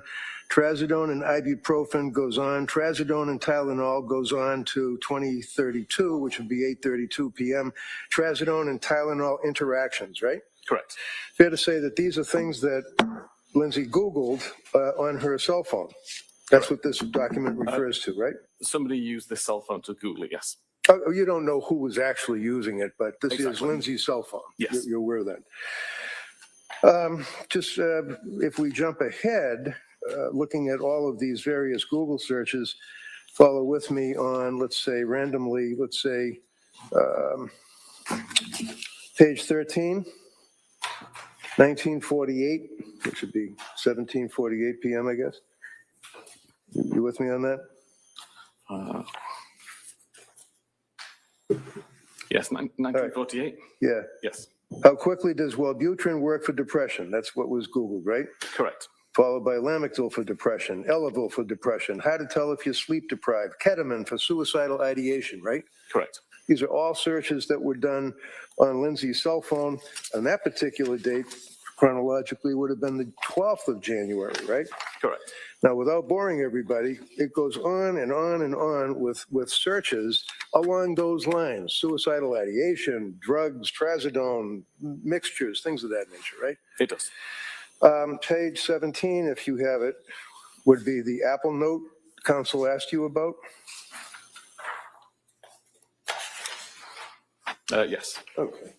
Now, if I suggest to you, sir, that this is the Apple note, I believe a previous witness may have read this to the jury, so they will have this in the room to read. But basically, this is the note that says, I was the healthiest, happiest mom. I worked out every morning, meditated, took care of myself, and basically my life has turned to crap, right? Correct. So what was modified in this?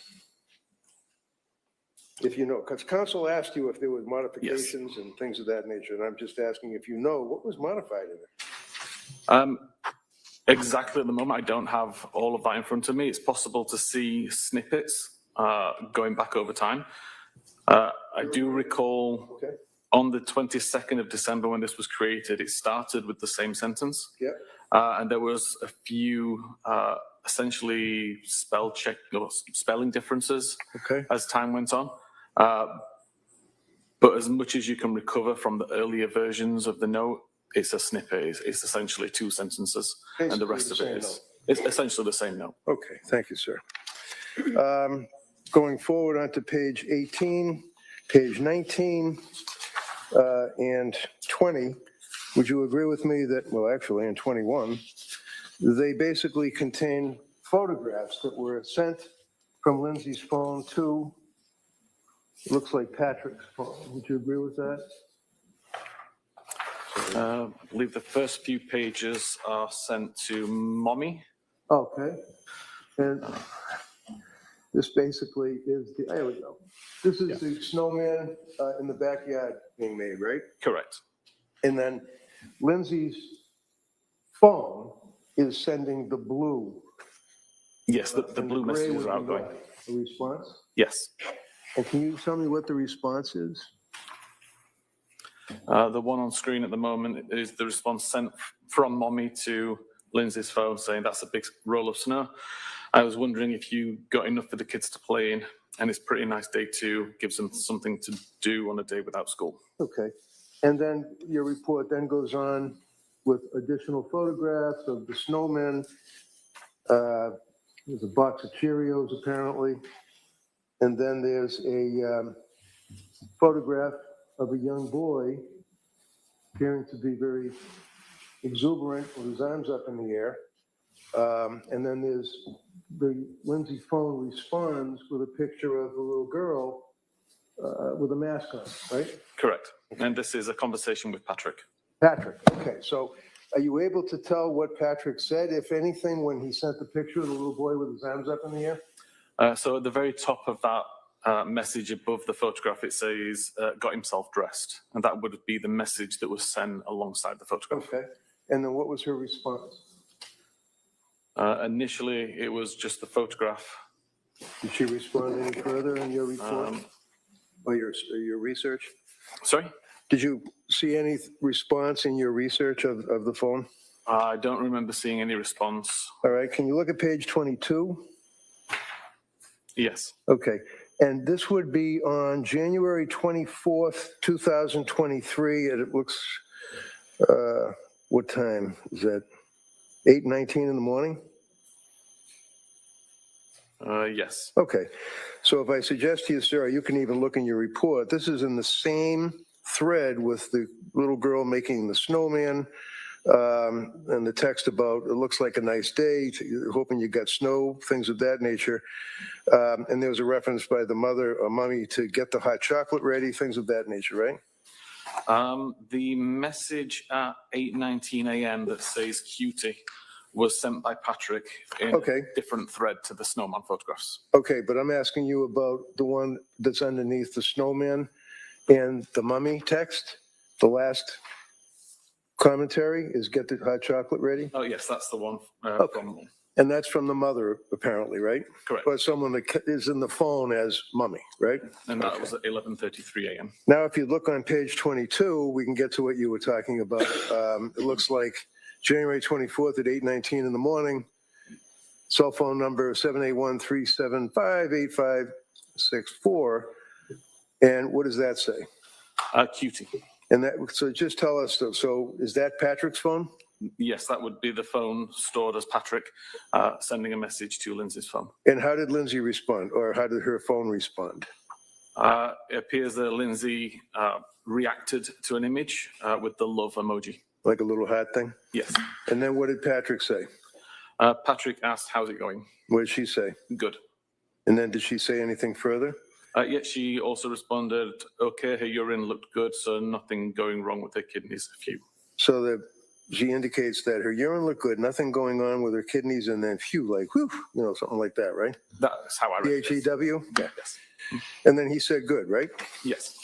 And then as you go forward, there's more pictures of the kids with the snowman, making the snowman. Patrick then says to her at 11, looks like 11:29, am I reading that right, in the morning? 11:29 What does he say to her? You're a good mama. And does she respond?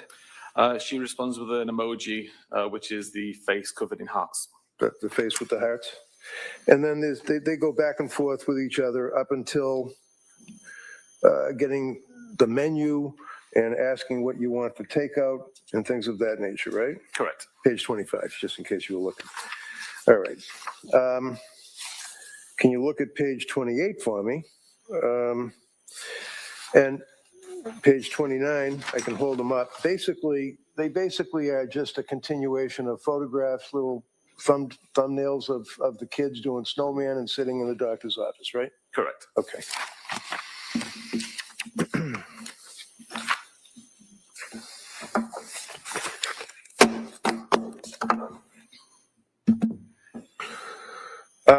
One of the things that you did is that you actually performed a comprehensive search.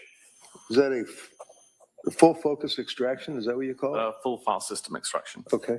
And you did that for the phone belonging to Lindsay Clancy, right? Correct. That would be what you refer to as your appendix? The appendix 1 of the Lindsay Clancy phone is 1,300 and some web search visits. Okay. So I'm going to hand you what says report number 1, iPhone belonging to Lindsay Clancy, and ask if you can recognize that. Yes, this appears to be the just the web history from Lindsay's phone. Okay, so that's pretty much if anybody cares to look at it, that's the entire web history, right? Correct. All right, I'd offer this, Your Honor. Any objection? No objection. All right, that may be admitted. 268.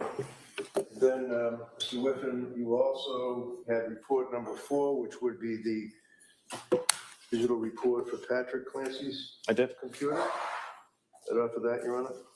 Any objection? No objection. All right, that may be admitted as well.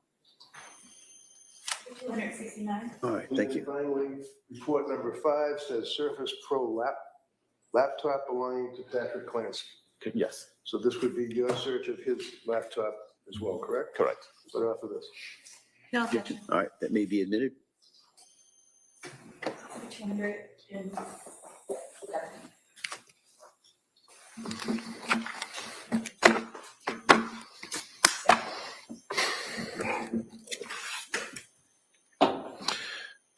Approaching you with an item, sir, I'm just going to.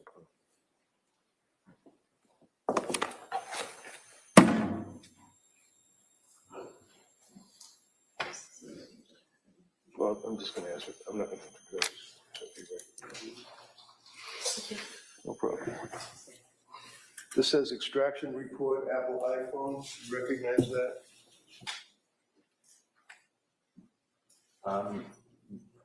Yes, I didn't create it, but I recognize the report. Okay, so that is a Celebrate report of the extraction of Lindsay's phone, correct? Yeah, you can look at whatever you want, yeah, of course. Yes, this is a report generated by Physical Analyzer, a Celebrate tool of the device. Okay. Now, if you look at the report, for example, just randomly on page, let's say, 9, bottom line, it says web history, I just grabbed that random, January 24th, 23, correct? Yes. And then you go to the right, and it says Lindsay's iPhone mobile library? Yes. Okay. And then it has the time that it was recorded, right? Yes. And what time would that be on that date, which is January 24th? It'll be 9:35 local time in the morning. So if you jump ahead to January 25, 2023, let's say, is that 7 o'clock in the morning? Yes. Okay. And that says, what is it measuring at 7 o'clock in the morning on January 25? So this is for the hour of health data. So it's been aggregated and it shows that between 7 a.m. and 8 a.m. There was 47 meters traveled. Okay. And then it goes on and it talks about, again, 7 o'clock in some seconds, it talks about 134 distance traveled. Yes. Okay. And for example, January 25 at 8 o'clock in the morning, it talks about distance traveled, steps counted, and distance would be 47 Yes. meters or feet. Meters. Okay. Did he? So is that information that is coming off of the cell phone, the Apple Watch, or So Callan Lexi said this guy got blown out of the water in the Karen trial. This defense is going easy on him so far. I could hear his tone change though from the prosecution to the defense.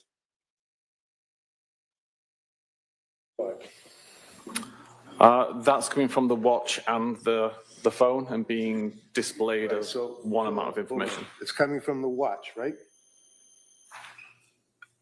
The way that the data is presented there is coming from the watch or the phone. Okay. And the data's coming from Celebrate, right? Correct. And Celebrate is God's gift to cell phone searches, right? I like to think so. I mean, you work with them, and you're also a guy that created all of this stuff, pretty much, right? I've created some other tools, yes. If I tell you, sir, that January 25 at 8 o'clock in the morning, Lindsay Clancy was in a coma, laying in a bed with tubes coming out of her body and certainly not wearing her Apple Watch. How did that happen? Based purely on the report there, I'd suggest the data came from the phone rather than the watch. As I just told you about the watch. Did you ever look at this watch? No, we can't actually pull data directly from the watch. We pull it from the How phone. do you look at a watch? We extract the data from the phone, which is synchronized to from the watch to the phone. Okay, so I'm handing you, is that an Apple Watch? Yeah, it appears to be, yes. Okay. And if I suggest to you that this was found a number of days later in Lindsay's bedroom in a drawer that the police still never use- seized, have you ever seen this before? I've never seen this before, no. How long have you been working on this case for the government? I started looking at this case in November last year. Okay, thank you. That's all I have, Judge.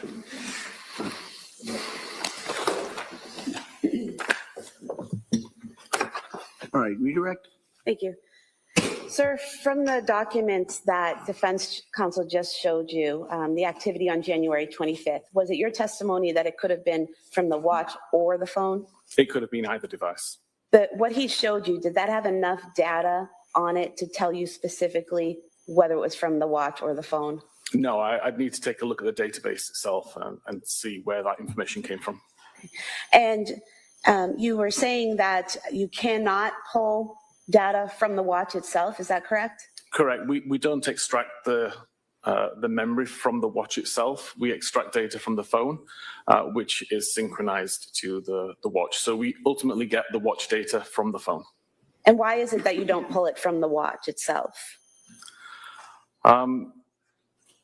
Apple's proprietary connections, the encryption that they use on the device complicates extraction. And essentially, considering we get everything from the watch via the phone, it's just additional work required to pull data from the watch, which would just be a duplicate of what we already have. And you said that the watch syncs itself to the phone, relaying all data that it's collecting to the phone, correct? Correct.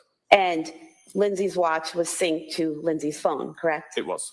And if you were able to look at the data from the dates defense counsel mentioned from the extraction itself, you would be able to tell whether the January 25th data was coming from the watch or the phone, correct? I would, yes. But you can't from what he showed you, correct? From the printout, no. I'd need the actual data.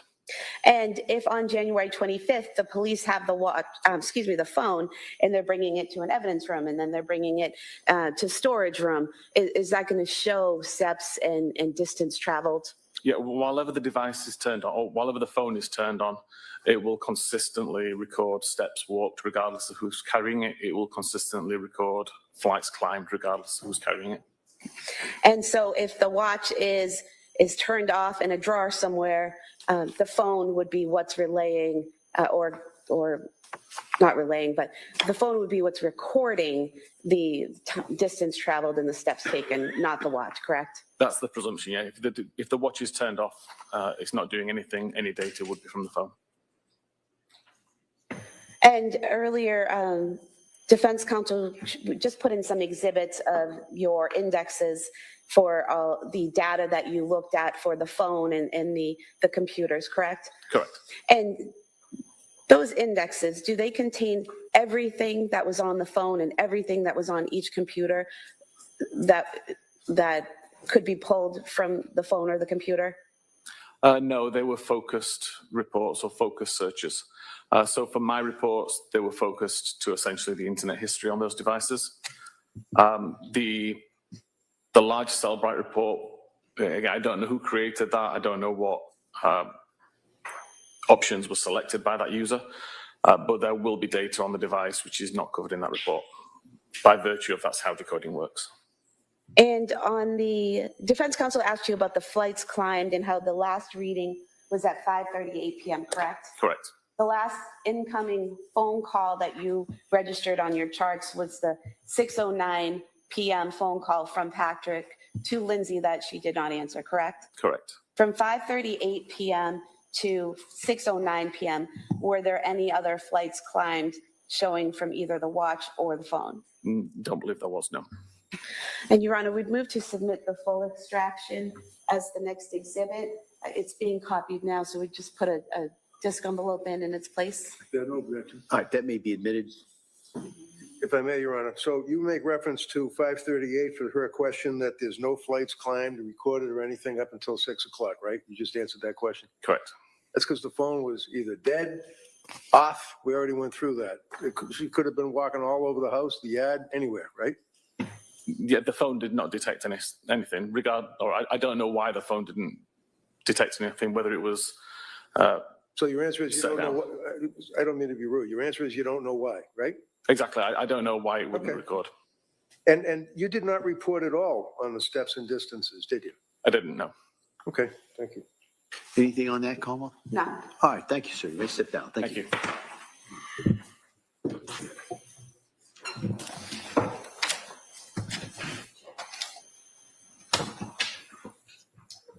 Come on, press. All right. Oh, I'm sorry, Your Honor. There are some exhibits. My mistake. I believe they're by agreement, Yeah, they were by agreement. All right. and then we would rest. All right. We have the 2 Sperry Hospital records, 2 discs. 272A, B. Mass General Institute Health Professions transcript. So 273. For the PIAC transcript. Who was that? For the PIAC transcript. 274.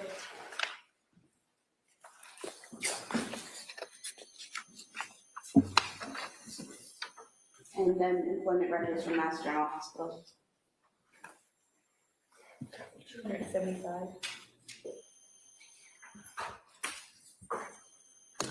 We rest. All right, and with that, the Commonwealth rests? All right. All right, so members of the jury, as you heard from Trudy Speaker, the Commonwealth has rested. All right, so at this point, Here we go. I've got to address some matters with the attorneys. So I'm gonna, it's another one of those stops. We're gonna take a stop at this point. They've rested. Have you go back to the jury room. We'll address a few things with the attorneys, and then we'll bring you right back in. Okay? All rise, please, jurors.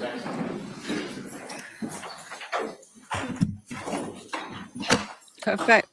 I don't know. Look at that. Was a weird look. Is it 2 weeks? Yeah, 2 weeks. So they're rested after 2 weeks. I don't know. There's something weird about her eyes, the way she looks. Look. I don't know. Maybe I'm misreading it.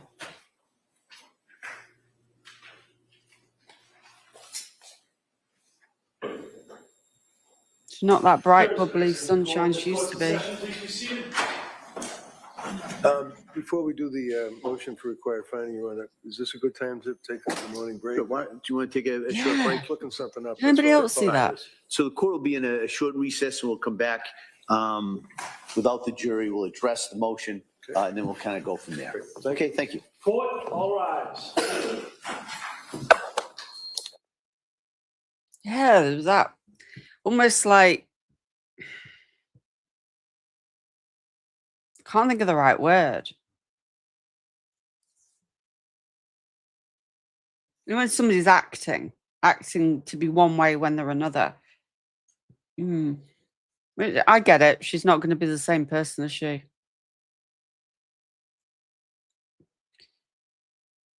I don't know. It's hard to say, isn't it?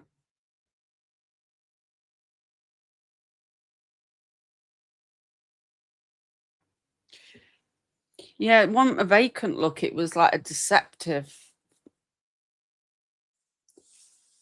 Because let's face it, she's stuck in that wheelchair. She's not in control.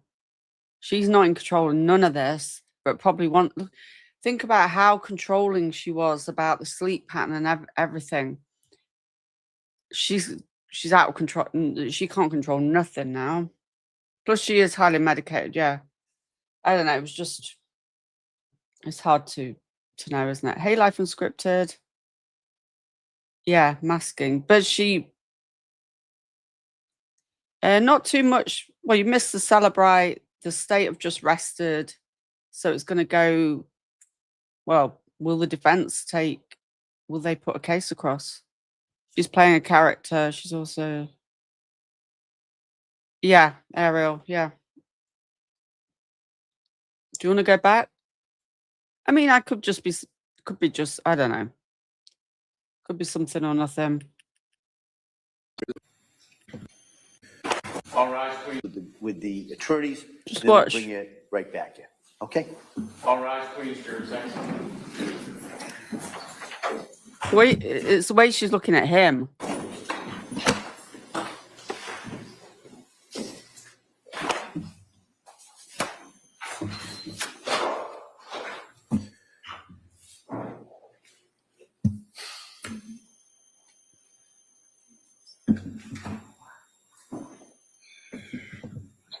That look there. Then she licks her lips and pulls them in.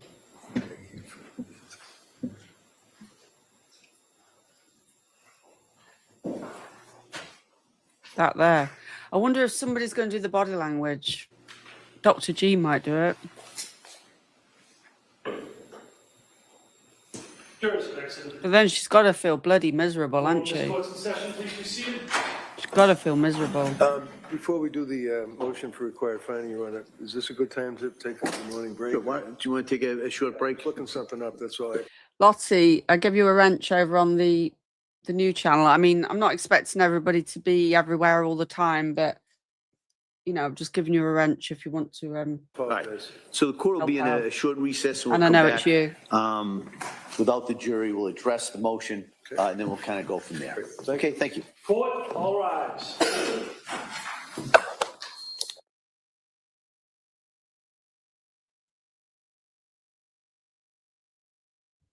We might not have so many mods over on this channel, but we'll see how it goes.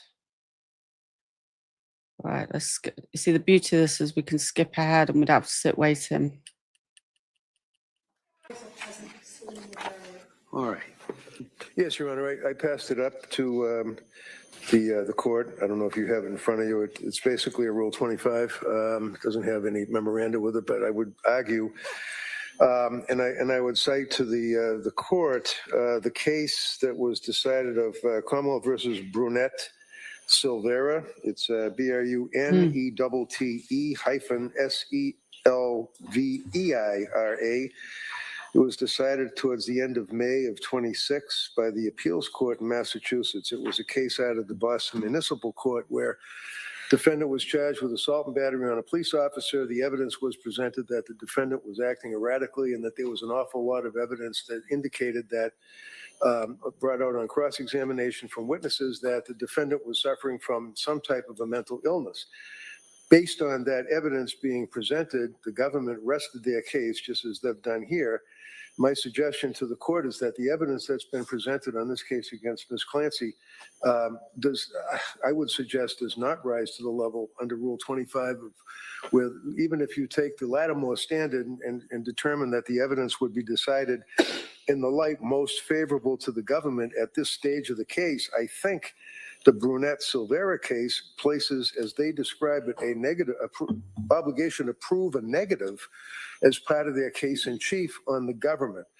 I suggest to Your Honor that the evidence that has been presented in this case is overwhelming, that this young woman was clearly and unequivocally suffering from a mental disease or defect, that it was occupying her waking hours, her life, that she considered all of her avenues. She attempted to go to these healthcare providers, using the term loosely, that she went to these people.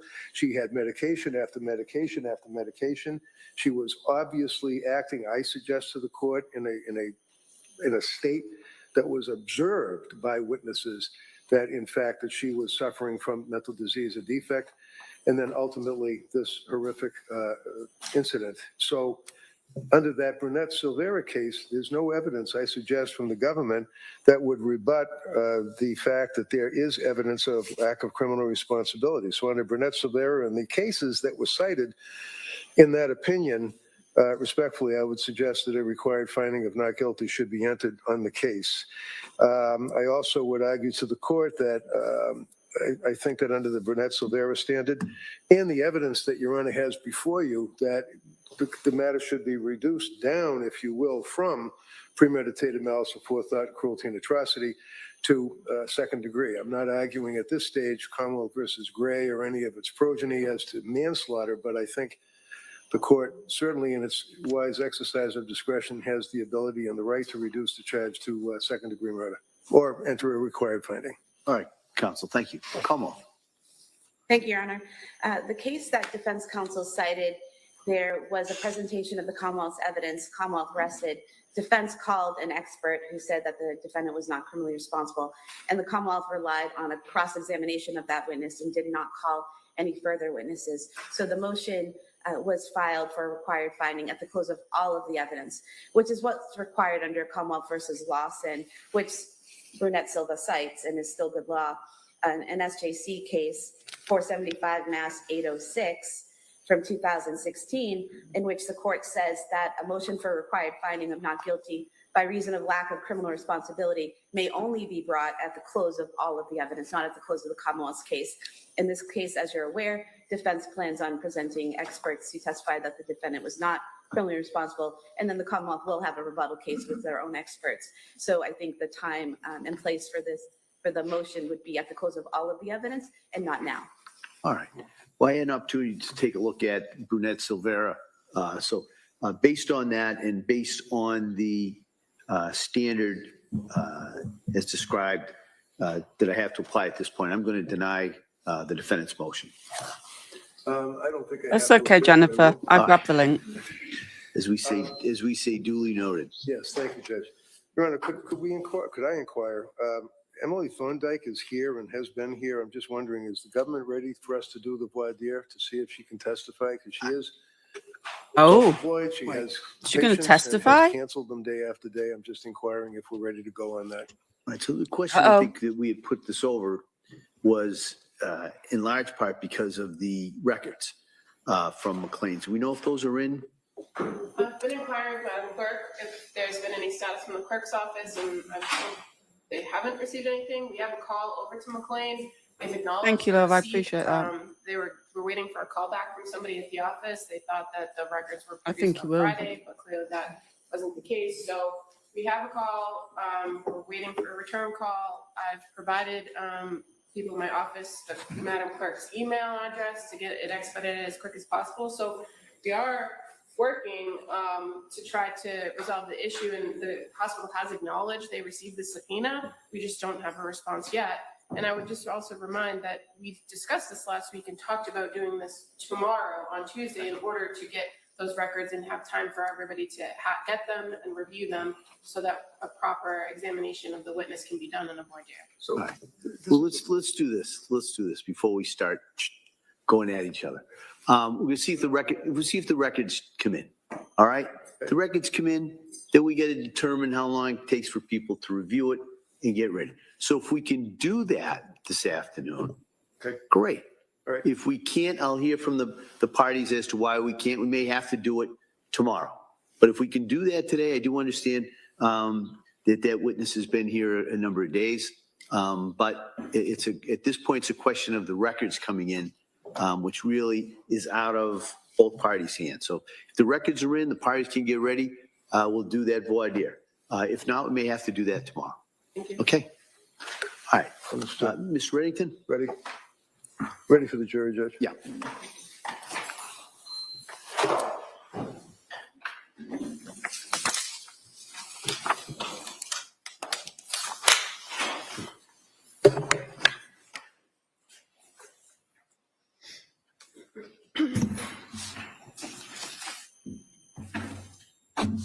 Just to let the mods know, I'm copying over the Nightbot commands to Kickbot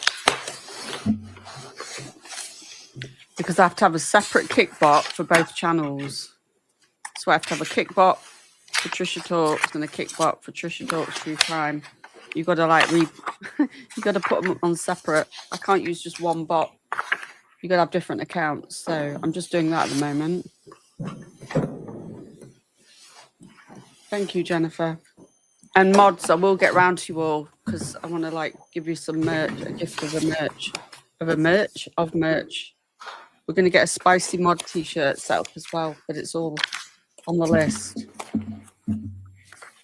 Miss South is probably sleeping if she's not in the bushes.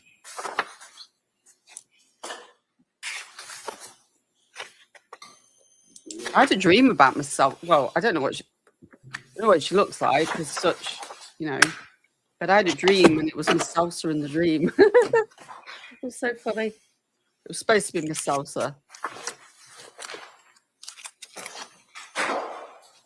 Ed Legado. Did you want to be a mod on the other channel, Dad, as well? I'm not necessarily taking all the mods across because I don't think we need loads at the minute. But Dad, do you want to be a mod on both? You don't have to be all there all the time, just whenever.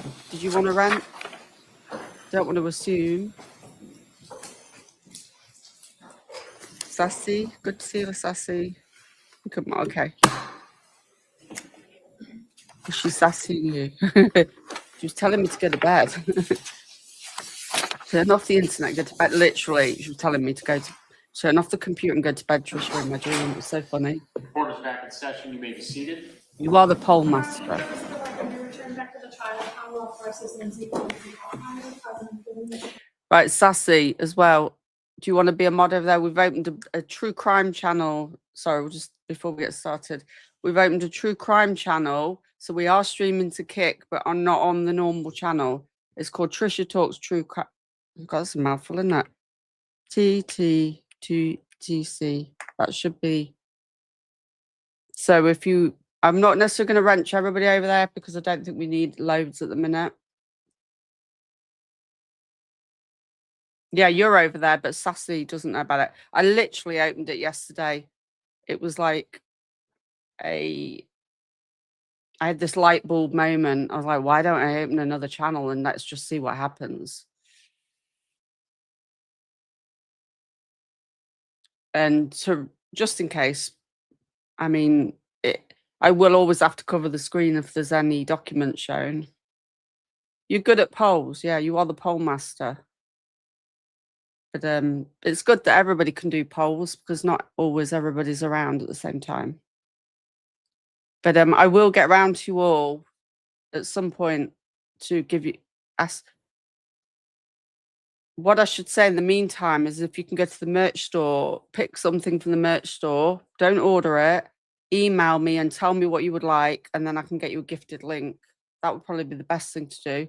So if all the mods can do that, and if you've already got one thing, pick something else, and I can gift it to you. So members of the jury, as I indicated before, the Commonwealth is rested. All right, so at this time, I'm going to inquire of the defendant if she intends or wishes wow. to Hold call on. any witnesses at this time. Mr. Reddington? 17 months, Jennifer is an OG, isn't she, look?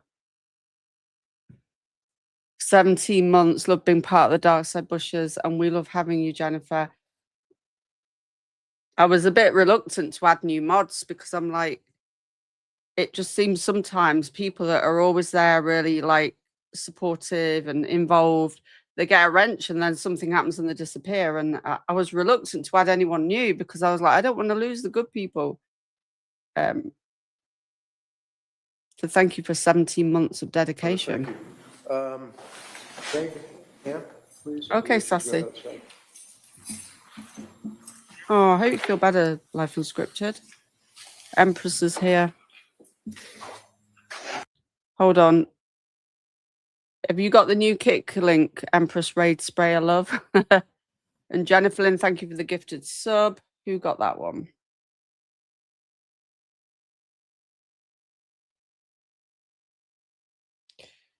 Just Dawn 3925. Let's just do this. We're still the Dark Side Bushes. I'm keeping the membership thing across the board the same, whether we're doing true crime or not. Welcome to the Dark Side Bushes.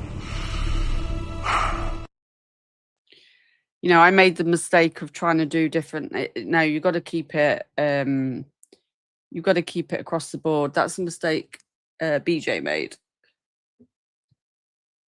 Hey, why not 49ers? You've been on for that long. I just found you.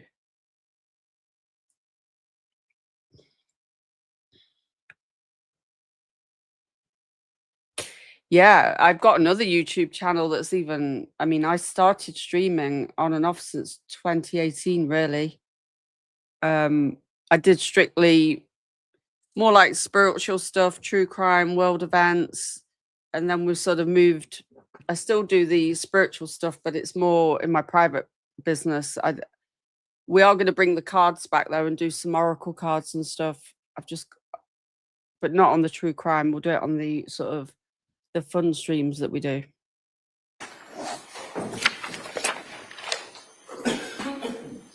Hey, Nikki. Thank you for being here, though.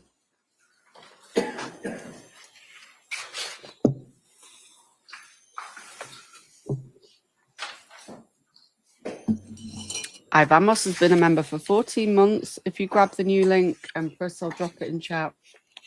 I'm multitasking right now, trying to add everybody and get the commands switched over so we keep them the same, really.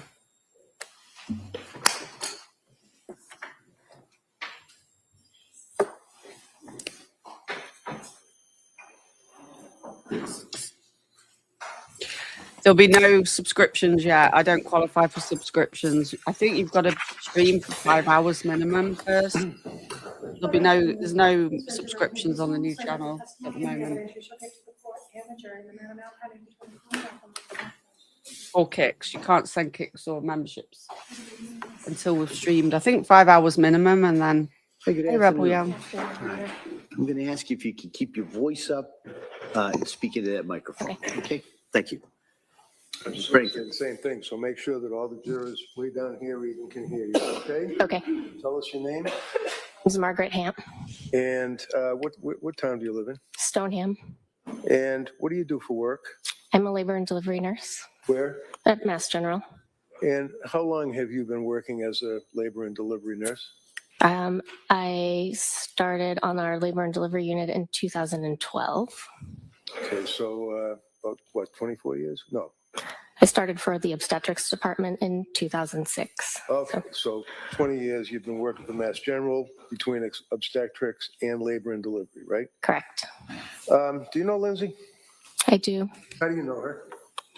I was working on the labor floor when Lindsay first started with us. So this would be the labor and delivery floor, and she started as a nurse, correct? Correct. You had already been working there? Correct. And she was about, what, 24 years old? Roughly. And came in as a young woman as a nurse, correct? Correct. Can you tell us, to your let me ask you this, how many years did you work with her? She started, I believe, in 2015, and I worked until 2002 when she went out with Callan. So about 7 years or thereabouts. Did you know that she had a child, Cora? Yes. And did you know that she had a child, Dawson? Yes. And ultimately that she had a child, a baby that was born very, very recently, Callan. Mm-hmm. Thank you, Gypsy. Hold on, In let the me years that you were working with let me her, pause this quickly. Thank you, Gypsy, for your 6-month subscription over on YouTube. were you able to observe, I mean, did she like being a nurse? Did she want to work, or was she a good nurse? What's your opinion? Lindsay loved being a nurse. She was really good at being a nurse. She was compassionate. She was kind. She was a patient advocate. She was the type of nurse that you wanted taking care of you or your loved one when you walked onto our unit. Did you observe, for example, that on occasion when she would be involved with the delivery of a baby, that she would become emotional? Lindsay was often emotional during birth of complete strangers. She would cry and she would just say that was so beautiful. You could just tell that she really loved being in that setting. Over those years, right up until the time of Callan being born, fair to say that you stayed friendly with her? Yes. And you're still friendly with her? Yes. Can you tell us, did you observe during the time you worked with her how she emoted or felt about her children, all three of them? Yes. Tell us anything that you recall. So Lindsay and I worked the night shift together, and often on the night shift you get to have an opportunity to really get to know your coworkers and celebrate things that are happening in their lives or support them with things that are not going so well. Lindsay asked a lot of questions of her coworkers about parenting. Simple things as she would poll the nursing staff about monogrammed lunch boxes, right down to sleeping habits. What questions do you ask a daycare provider to make sure that you're in the right place? She was often asking her coworkers childcare, parenting tips. When she had Callan, after Callan was born in the late spring of 22, did you see her after the birth of Callan? I did not see her after the birth of Callan. Were you aware that she had taken a leave of absence from Mass General? Yes. Did you stay in touch with her by phone or text? I briefly. She's called Margaret Hamp, Hamp, Labour and Delivery Nurse. Kept in touch through text. After Callan was born, I reached out to her and I asked her for her address and how she was doing so I could send her a gift. And then. So have you just coming in? Oh, I don't know if did they have lunch? The state rested and now the defence is presenting their case.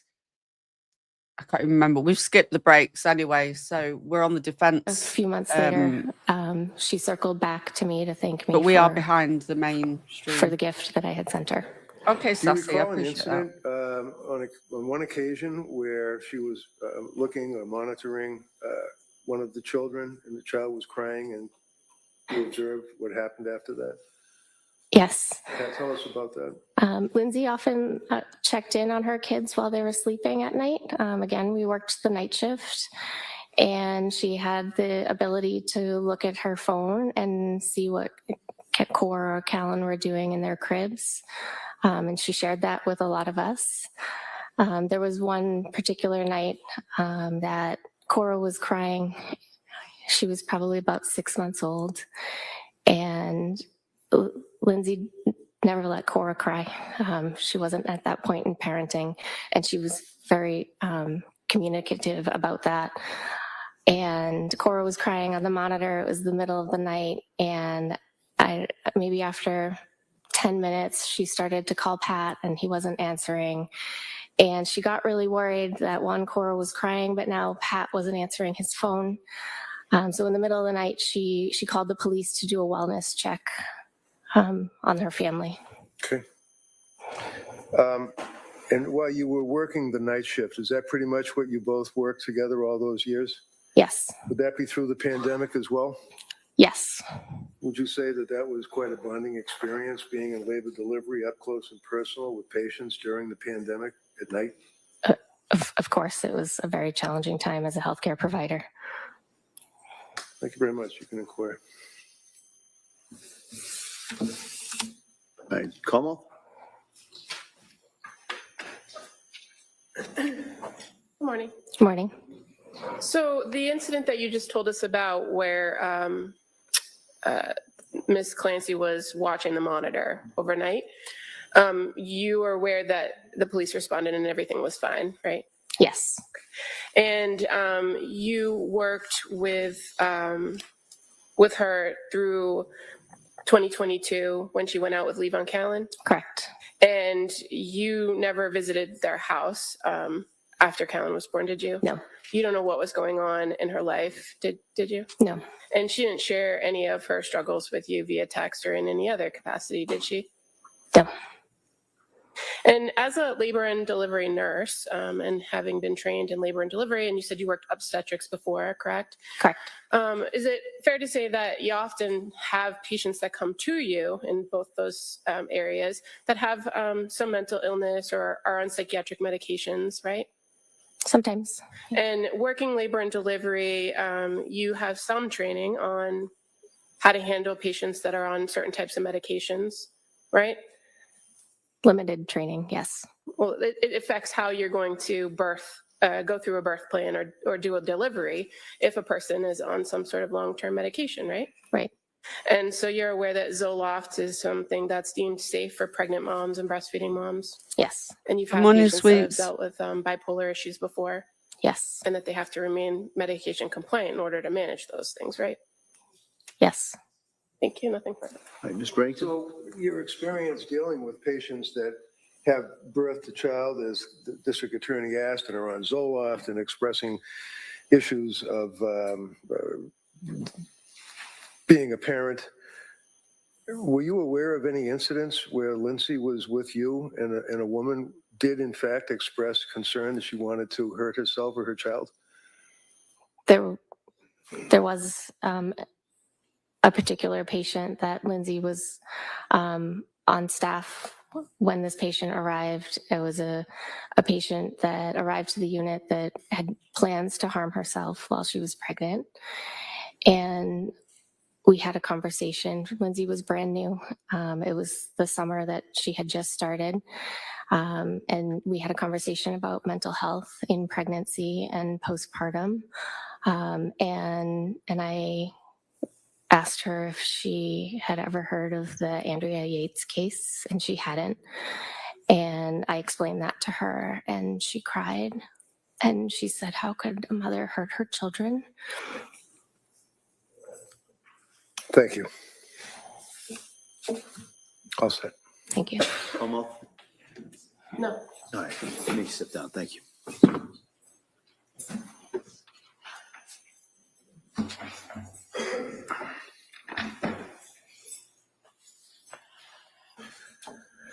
Counsel. Yes, Your Honor. Ms. Ornska, please. Got tissues. First time I've seen her use a tissue. Does anybody else? Thank you, Life Unscripted. I used Grok instead for the emojis. A one and done with Grok. If you've got any requests, we're going to do a gavel. I was just too tired to do the gavel. I was like, no, go to bed, Trisha. Not one more emoji. Go to bed. You have you? I just not noticed the smoke. I just didn't see it. Yeah, I'm surprised you hadn't.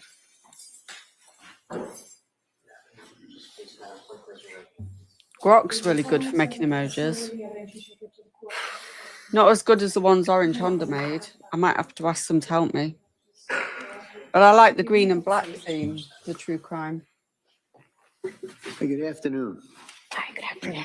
I'm going to ask you, speak into that microphone, keep your voice up, okay? Okay. Great, thank you. Counsel. Thank you, Judge. Yes. Tell us your name, please, and spell it. It's Allison Ozga, Allison. Last name is Ozga. You know Lindsay? I do. How do you know her? Lindsay is my sister. And can you tell us, are you close to Lindsay? Do you live near each other? Do you socialize? What type of relationship have you had with her?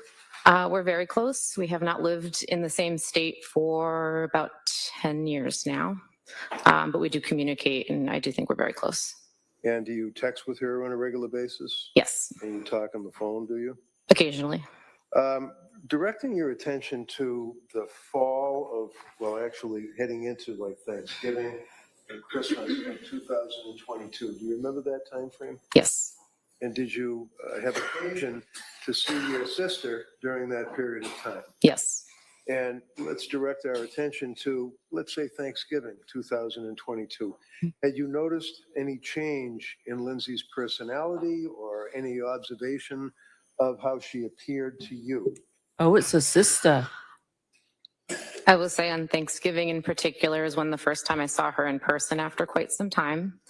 I had known she had not been doing well via text message communication that we had. I think on Thanksgiving, she, her mood did not look good, her energy, she didn't seem very energized. It definitely seemed off from how I've seen her in the past. And were you aware that that carried through from November into December around the holiday season if you had stayed in touch with her? Yes. And can you tell us what you observed about her around the holiday season as it related to her, from your observations and your texting and your communications with Lindsay? How did she appear to you at that point? The beginning of December, it seemed like she very much decompensated. I do remember her saying at one point at the beginning of December, something along the lines of, I'm in a really tough spot. And knowing what she had shared with me previously about how her mental health had been struggling, I had this gut feeling that something was off and that she was really struggling. And I asked her if she was safe. What did she say? She said yes at that point. And you knew her husband, Pat? Yes. And you knew the kids? Yes. Obviously. Do you recall around Christmas itself and perhaps a little bit thereafter that you spoke with her and that she indicated basically, I'm not doing okay? Yes. Can you tell the jury what you observed about her demeanor or her symptomology when you said she was decompensating around that time? What were they symptoms in your mind of? Based on communication with Lindsay, and I started communicating with Pat directly at that time, she was reporting her mood was worsening, as she described as depression. She was having more suicidal thoughts. Insomnia continued to be an issue. She was really not feeling like herself. And did you know that during that period of time where she was telling you about the suicidal thoughts and the issue of depression, that she was seeing doctors? Yes. And what did she tell you about seeing the doctors, and if she was on any medication, and if so, what effect did they have on her? So the first thing she said about the doctors was back in October when she said that she saw a doctor for Zoloft and had a very awful reaction to that Zoloft. Would that be Dr. Tufts? I don't believe she shared that specific with me. Share the name? Okay. No. And then I think throughout our communication over the couple months of October to December, she did share with me that she was going to doctors, she was getting different prescriptions, kind of all the things that they were trying and different treatments they were looking at. And do you recall when you were talking with her about her symptoms towards the end of December, that she had, in your words, decompensated significantly and stated to you that she felt nothing and that she was scared, things of that nature? Yes. What else did she tell you, if you recall? At the end of December, so I think it was more along the same of, that she is really not feeling well. Her mood is down. She's feeling numb. She's feeling hopeless. I believe at the very end of the month, she told me she had suicidal ideation every day for a month. Do you recall Oh my towards gosh, the end of the hold month, on. around New Year's, that she voluntarily... Suicidal ideation every day for a month. That's concerning. Hey, Orange Honda, good to see you. Trisha, do you want just a gavel by itself? Oh, Orange Honda, I was going to say, I want to reach out to you. If you could help me with some emojis, and I wanted to gift you something from the merch store. So if you'd like a coffee cup or a t-shirt, I want to give something back for you helping me out because you do awesome emojis. Do you know what? I'll give you either a gavel on its own or just make it so it pops, it stands out, like sparkly. I don't know, sparkly.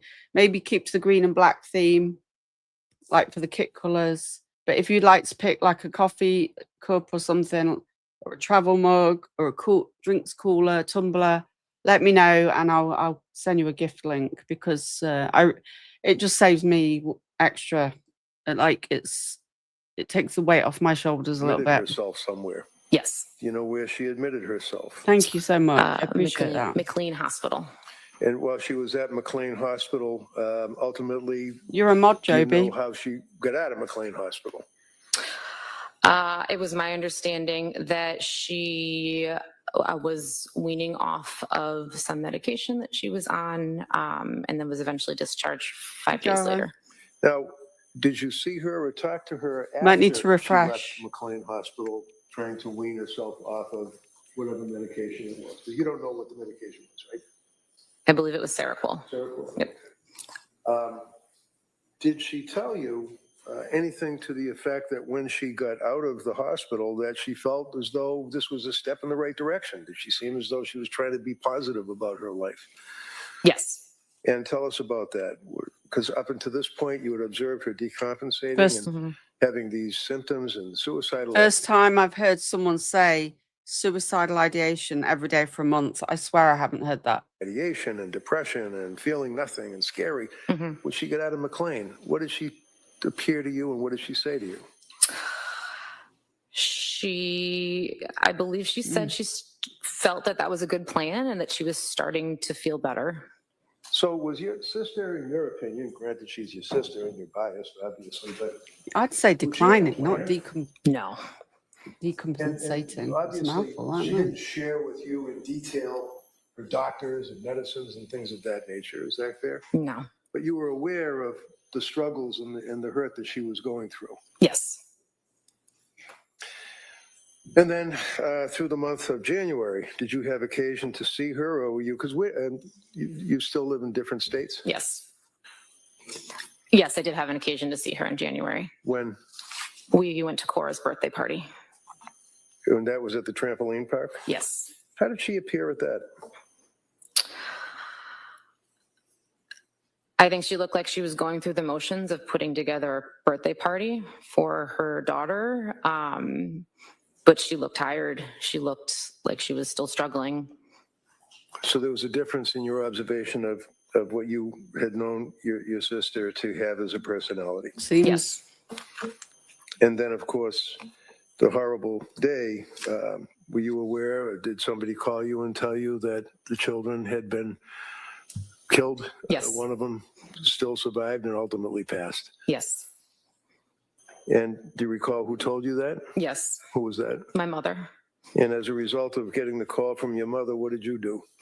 I jumped in the car, packed a bag, and I sped up to South Shore Hospital, which is where I was told she was. Did you see her in South Shore Hospital? No.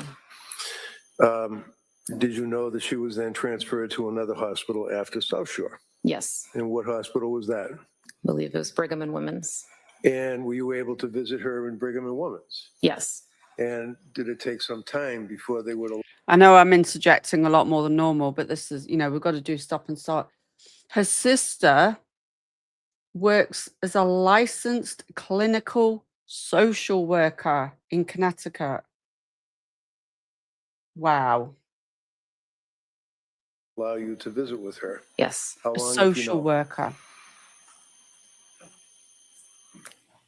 I think it was approximately 2 weeks. Okay. And then you were able to see her pretty much on a regular basis? Yep. Yes. And where does According to your mother AI and father live? and the In reports. Connecticut.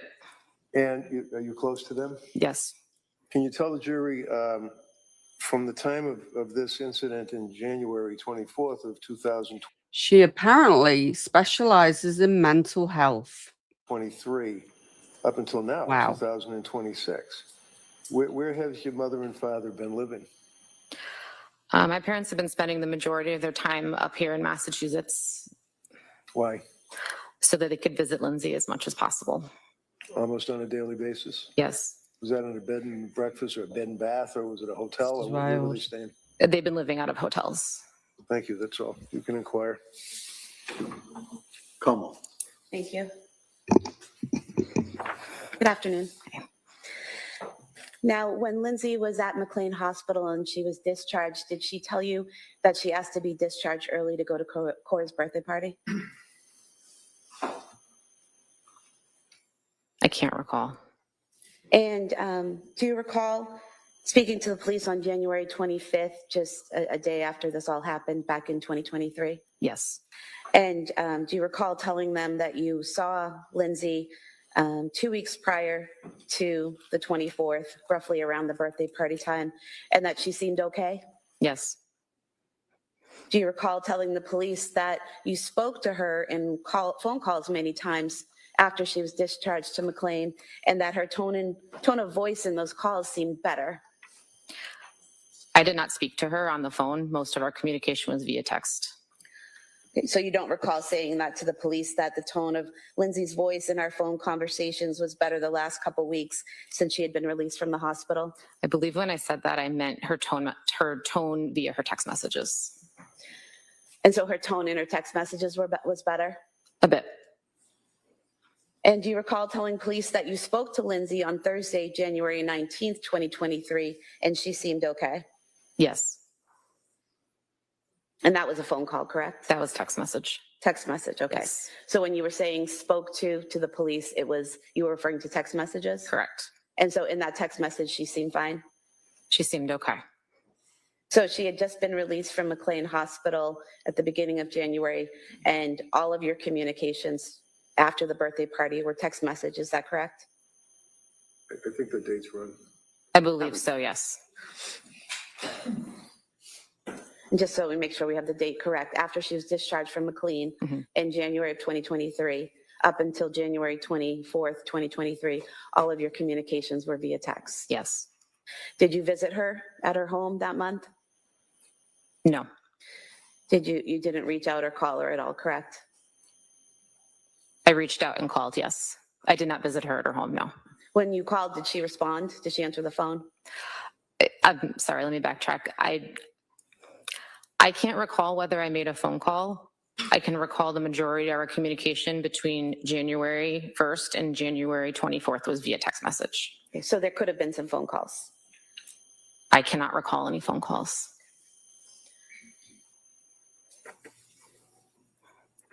You are a licensed social worker, correct? Correct. And you're a mandated reporter, correct? Yes. And at any point in time between January 1st, 2023 and January 24th, 2023, did you have enough concern about the safety of the kids or the safety of your sister to file a report as a mandated reporter? No. Thank you. Mr. Ray? Oh, yeah, Judge, thank you. Okay, thank you. Let me step down. Wow, that was quick. The sister, it's all over. Is that it? This is wild. I would call Paula Musgrove, please.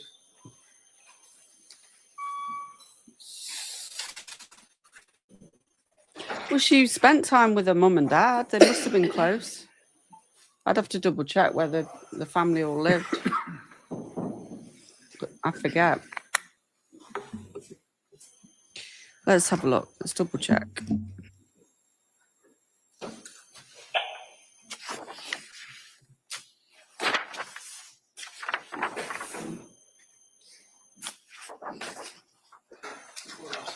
Unless it was Patrick's parents. I have to double check because there's so much to remember. Right, Lottie? She's a blooming social worker in mental health.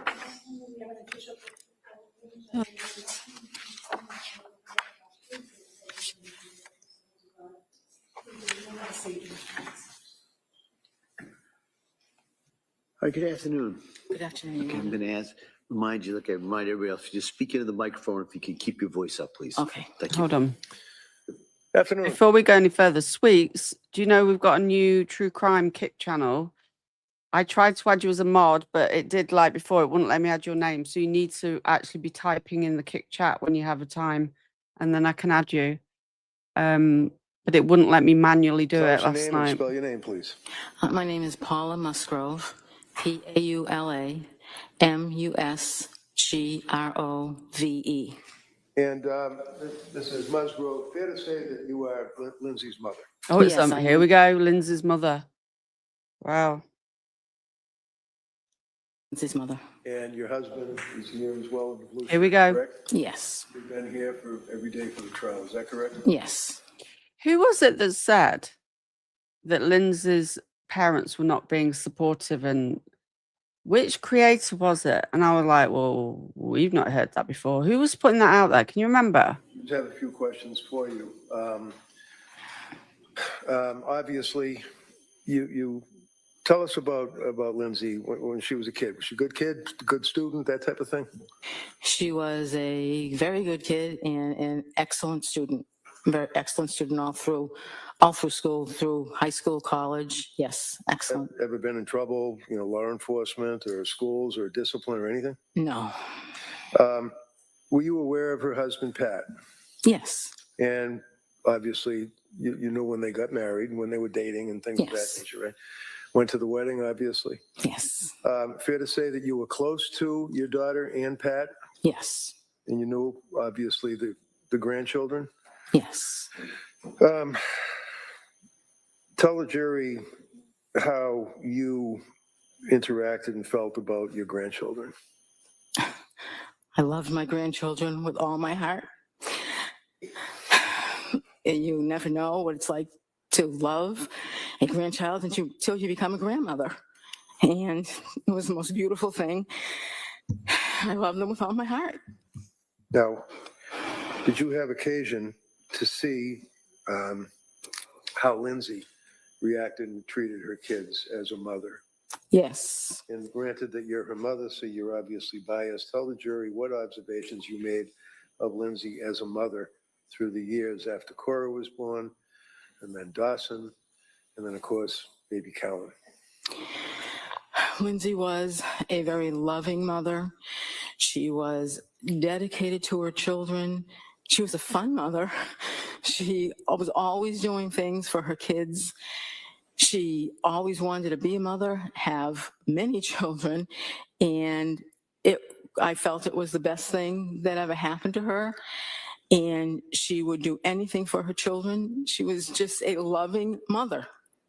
Now, in 2022, Callan was born, is that correct? Yes. Did you stay in touch with Lindsay and Pat during that period of time, the spring into the summer of 2022? Yes. And how often would you see them or talk to them, or what would you do? You go to cookouts, or would you have parties, or how would you socialize?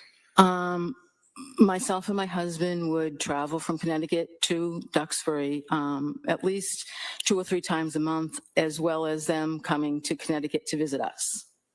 And would you agree that in the summer, for example, of 2022, that Lindsay and Pat were active with the kids and were pretty happy?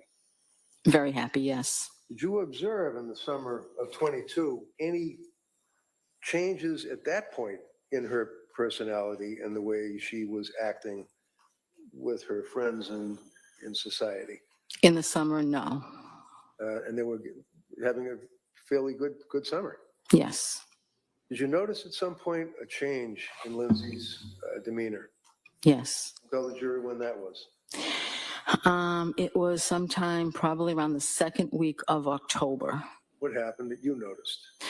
I noticed that she had become very anxious. She told me she was anxious about going back to work because Callan was having trouble taking a bottle and she didn't feel right about leaving him. And as a result of that, did she tell you that she was going to put off going back to work? Yes, she told me she was applying for an extension. Now, did you know at that point that she was going through any issues involving depression or anxiety or having any suicidal ideation or anything like that? At that point, no. At what point, if any, did you become aware that your daughter was suffering from this symptomology? In late October. And how did that come about? She sent me a text message. And do you recall when that was? Yes, that was on October 20th. Now, Your Honor, the government has introduced into evidence the entire of the phone dumps, if you will, and I think they put it on a disc, and it's probably thousands of pages, but I do have the text thread that deals with that time frame in October. I'd like to offer that so that it's apparent what I'm referring to rather than having to search through thousands of pages of a disc.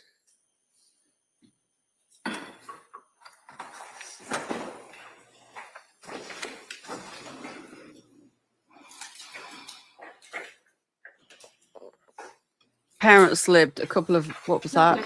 Like 2 hours away? They may be admitted. So approaching, let me after this thing. 130 to 140 miles away they lived, so not too far. Now, the text message that you're referring to, would that be on October 20th of 2022? Yes, And do you have that on your phone right now? I do. Can you just pull that up for us? I can. Just give me a moment. Okay, I have it. Kelsey, do you have a copy maybe that she could look at? Oh, I have a copy. Yeah, that might be easier for the witness. So I'm going to approach you with this board and ask if this is a copy of the text that you're referring to.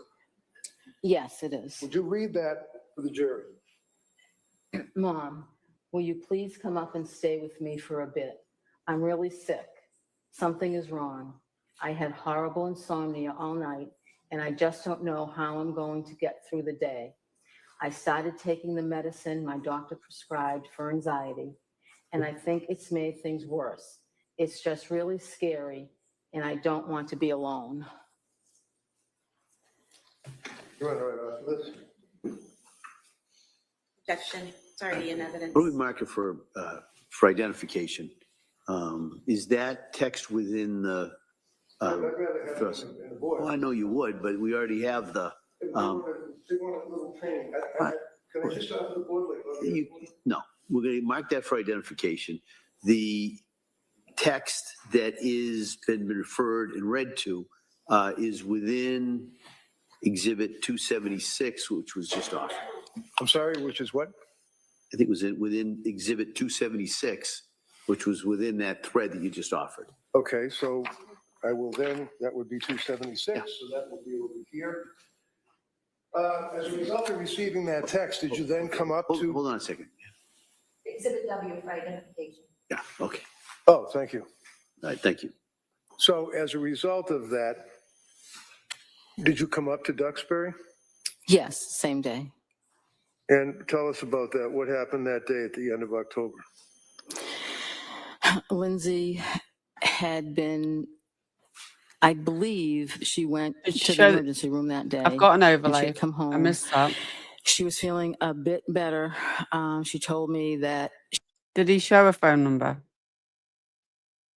Yeah, I'll have to keep an eye out for that. I've got an overlay that I've got ready She like that. couldn't I didn't sleep. get it up. She was very anxious and she was afraid. And how long did you stay with her? At that point, Yes. I believe at that point I stayed for about a week. And was your husband with you? He came later. He didn't come directly with me then because he was still working. So he came later. I never asked. What did you do for work? I worked for Weight Watchers. And you're retired? Yes. How about your husband? Is he working now? He recently retired. And what was the nature of his work?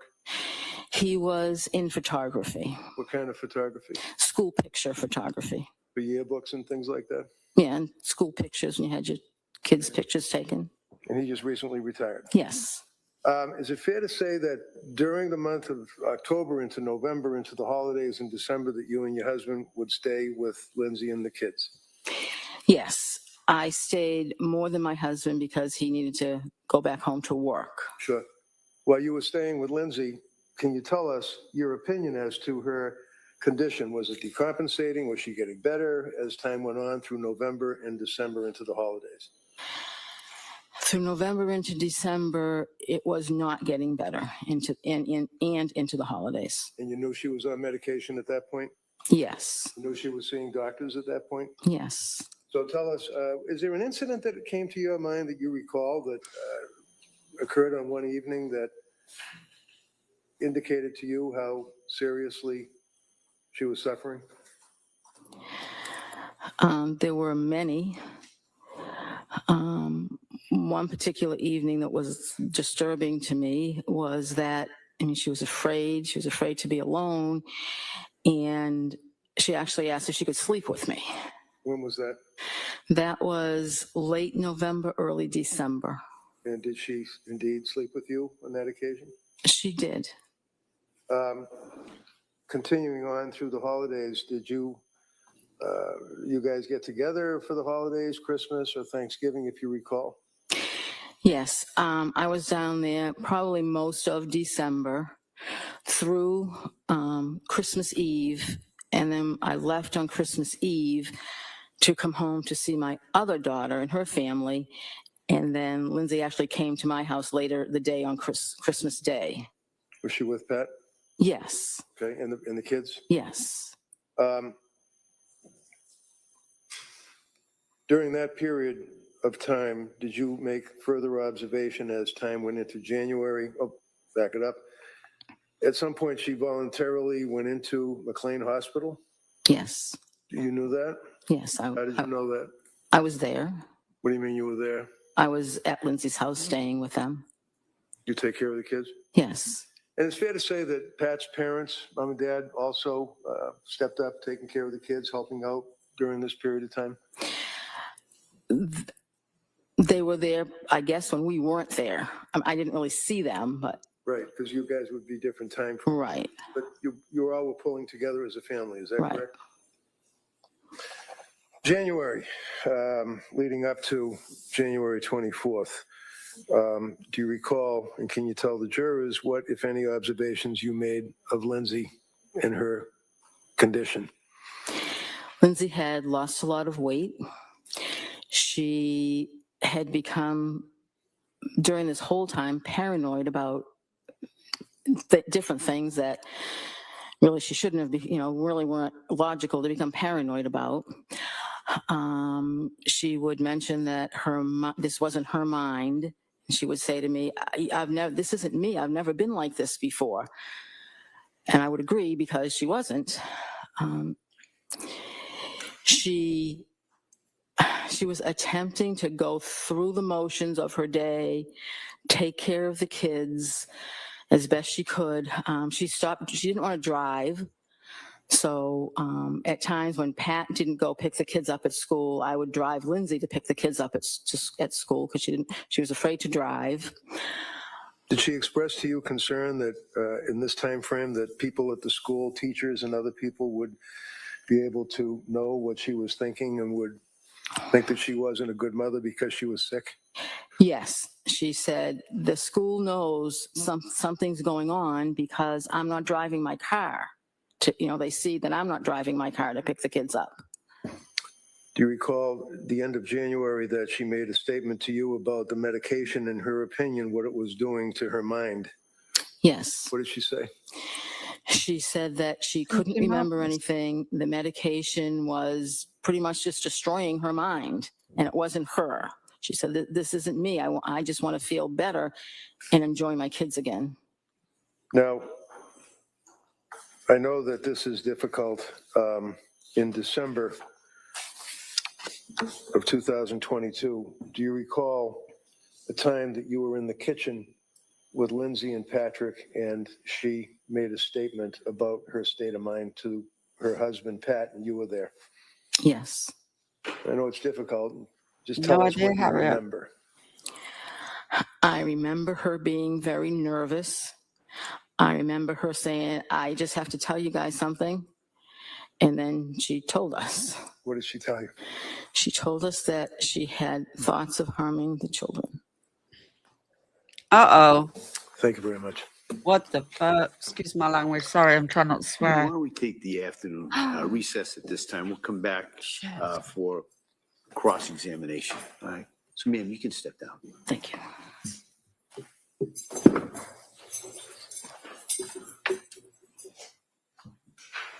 All right. So, Mic members of the drop. jury, we're going to take the break at this time. We expect to have you back about 2 o'clock. Okay? All rise, please, jurors. Exit. There's a lot to take in, though, isn't there? A lot to take in. Where's the pastor? The priest. Where is he? Is that him there? The old guy. It is. He's there, isn't he? Oh, he looks,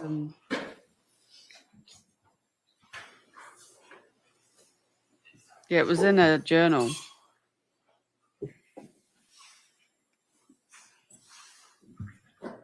Yeah, I see him now. She's there every day, that lady, isn't she? All right. Counsel, can I see you just for a second?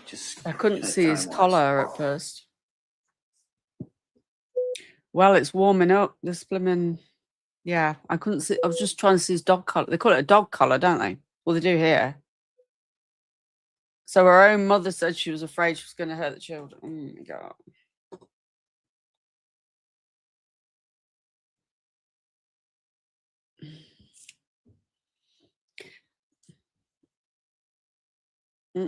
I never have ever had thoughts of harming my child when he was a baby at any age. But then,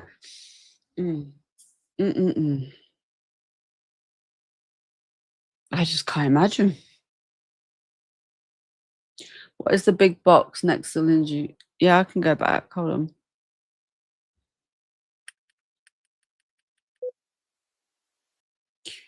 That one, it says live, laugh, sing, passion. That's ironic, isn't it? Probably full of notes and folders. I noticed that earlier and I thought, I've never noticed that before. Like, has that always been there? Or is that's ironic, isn't it? Live, laugh, and sing.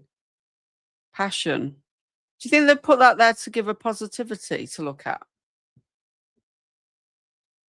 Because that could have been a plain box, right?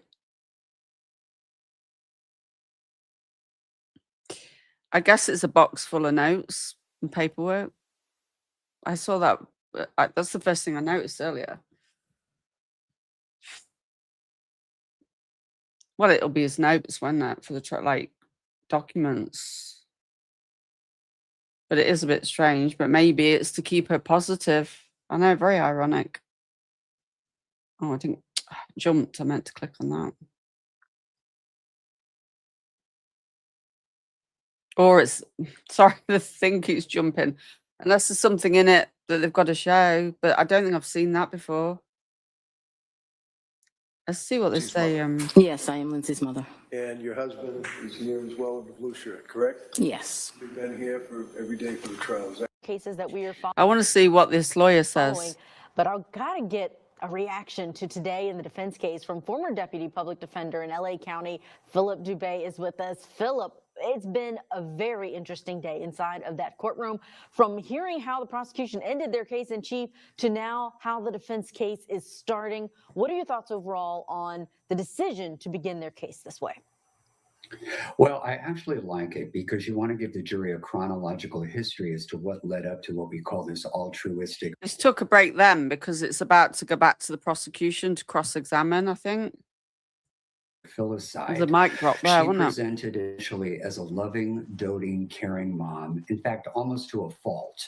where she was chronically monitoring their condition, wanted to leave work, go check on them, call her husband, make sure everything's okay, but then to gradually sort of ascend, if you will, into this deep, deep psychotic break. The jury needs to understand what led up to present day. And she was able to do that through the sister. She was able to do it thus far through the coworker and certainly through her mother. I do have a couple of concerns, and I'm surprised that the prosecution hasn't objected. But from where I'm sitting, that testimony is getting a little cumulative. I mean, how many more people do you have to call to make that point? You know, you bring two people within the family, somebody from the workplace, and where does it end? You're going to call the butcher, the mailman, the milkman, everybody else to talk about her loving, doting demeanor. At some point, it has to end. Additionally, I find it unusual that mom was not sequestered. She testified that she stayed in the courtroom throughout the trial, and she was going to be testifying as a defense witness. And typically, the court excludes all testifying witnesses from the trial for obvious reasons. You don't want to tailor or them to tailor their testimony based upon what's coming from the witness stand. But for whatever reason, there was no objection. But so far, so good. But obviously, we're leading up to the experts, and that's going to be the crux of the case. About that sequestration, Philip, I did note it. That's not normal, is it? Her mother in the gallery throughout this trial, but she was not in the courtroom today, and I wondered if that's because it's the defense case. The witnesses that are going to testify are her own other daughter, Lindsay Clancy's sister on the stand, the co-worker. These are geared toward what she is testifying about, and she is a close relative. She is the primary relative of Lindsay Clancy, and also these three grandchildren, she is the grandmother of. She is the victim's advocate in a sense inside of this courtroom. So that may have been some of the reason that she was not sequestered. It's not a memory trial. box. That'd be for Let's paperwork. talk about the coworker that testified, though. She was the first defense witness, Margaret Ham, and she used to work with Lindsay Clancy in the labor and delivery ward. And this is a moment that I think is really big, but it didn't come out until redirect. And I wonder if you think that means the defense attorney didn't even know that it would be coming out. But let's take a listen back to that. In this case, it would have recognized that there was a flight climb on the phone at around 17:33:34 and a second one at around 17:38:33, and it just grouped them both into one event. It doesn't mean that it took 5 minutes to walk up 2 flights of stairs. It's just within that 5-minute period, there were 2 flight climbs. Okay, that was actually the last prosecution witness, Ian Whiffen. Let's try again. Let's see if we can get Margaret Ham, that clip of the redirect during the defense's case. Your experience dealing with patients that have birthed a child, as the district attorney asked, and are on Zoloft and expressing issues of being a parent. Were you aware of any incidents where Lindsay was with you and a woman did in fact express concern that she wanted to hurt herself or her child? There was a particular patient that Lindsay was on staff when this patient arrived. It was a patient that arrived to the unit that had plans to harm herself while she was pregnant. And we had a conversation. Lindsay was brand new. It was the summer that she had just started. And we had a conversation about mental health in pregnancy and postpartum. And I asked her if she had ever heard of the Andrea Yates case, and she hadn't. And I explained that to her, and she cried. And she said, "How could a mother hurt her children?" Thank you. Philip Dubé, react to that moment, because those of us who've been looking at case history and precedent and things that are similar to this case, of course, Andrea Yates comes up #1. And now it's being mentioned inside of this courtroom as something that Lindsay Clancy years before reacted to as a nurse. Yeah, and to be honest with you, I think Mr. Reddington had no choice. He had to bring it up during his direct, because you can bet that Miss Sprague on cross would have asked her about PPP and whether or not she had ever seen it in her career and whether or not the defendant had ever brought it up. So you have to do sometimes things to soften the blow while you're before the jury. And what he did, and I thought it was rather artfully done, is he humanized her and made her look like Thank you, a ever love me. sympathetic figure who would never do such a thing when she's hearing and learning about such an act for the very first time. So I thought it was masterfully introduced through that witness on direct, and it blunted the forceful impact that it could have had on cross. Oh, yeah, I agree with you that he brought it out in that manner, and that's been the theme that we've seen in the defense case. This was redirect, though. I'm not sure that he knew for sure that this was coming out. I would think that he would have brought it out or drew it out in a different way during direct examination, but it seemed that this was something that the witness just remembered about the client, but he could have known about it for sure. Let's talk about where the defense may go from here. We're hearing personal witnesses. You mentioned it might be getting borderline cumulative. At what point are we going to start seeing the experts, or do you think there's more to learn about Lindsay Clancy before we hear from the hired guns? I have a feeling, and I don't know this to be true, that he's going to bring on some of her treating doctors. He's going to, again, the goal is to try to illustrate chronologically that ascent to the psychosis, what led up to it, all the treatment that she went through, all the medications that she was on, all the drugs that failed her, all the hallucinations, the auditory commands that she had, everything leading up to the crime. I don't think he wants to go straight from her being a loving, doting mom to this filicide, if you will. So I'm pretty confident he's going to start calling her treating doctors to the stand. Remember, when the prosecution did that in its case in chief, the scope is limited as to what he can cross on. And if there are certain points that are beyond the scope of the prosecution's direct, the only way around it would be to ask the prosecution to stipulate to his right to be able to cross on stuff beyond the scope of direct, or you got to call that witness in your own case in chief. And I have a feeling that he's reserved much of that questioning for his own case in chief.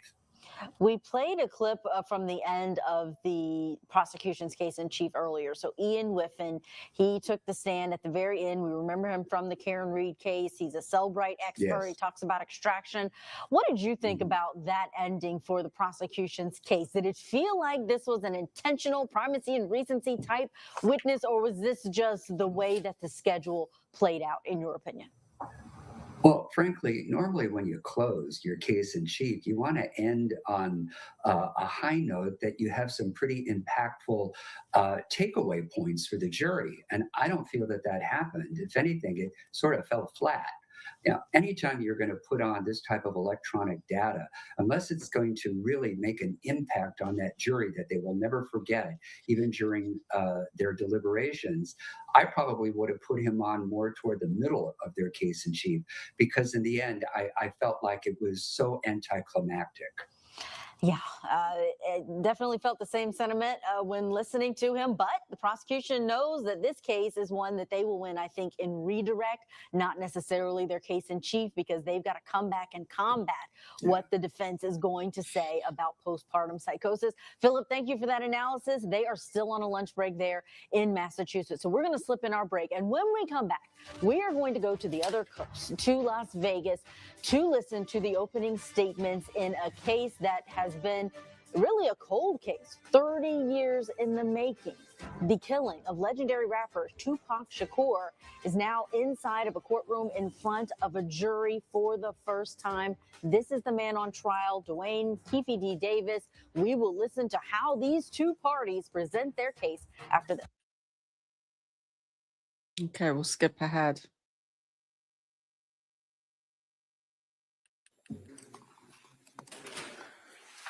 Water up there. I do, thank you.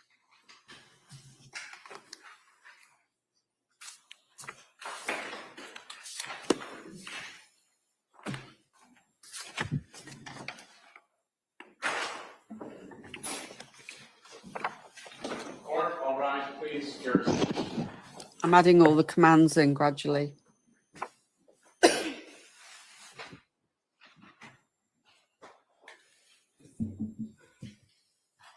I have to do a whole new kickbox for this channel.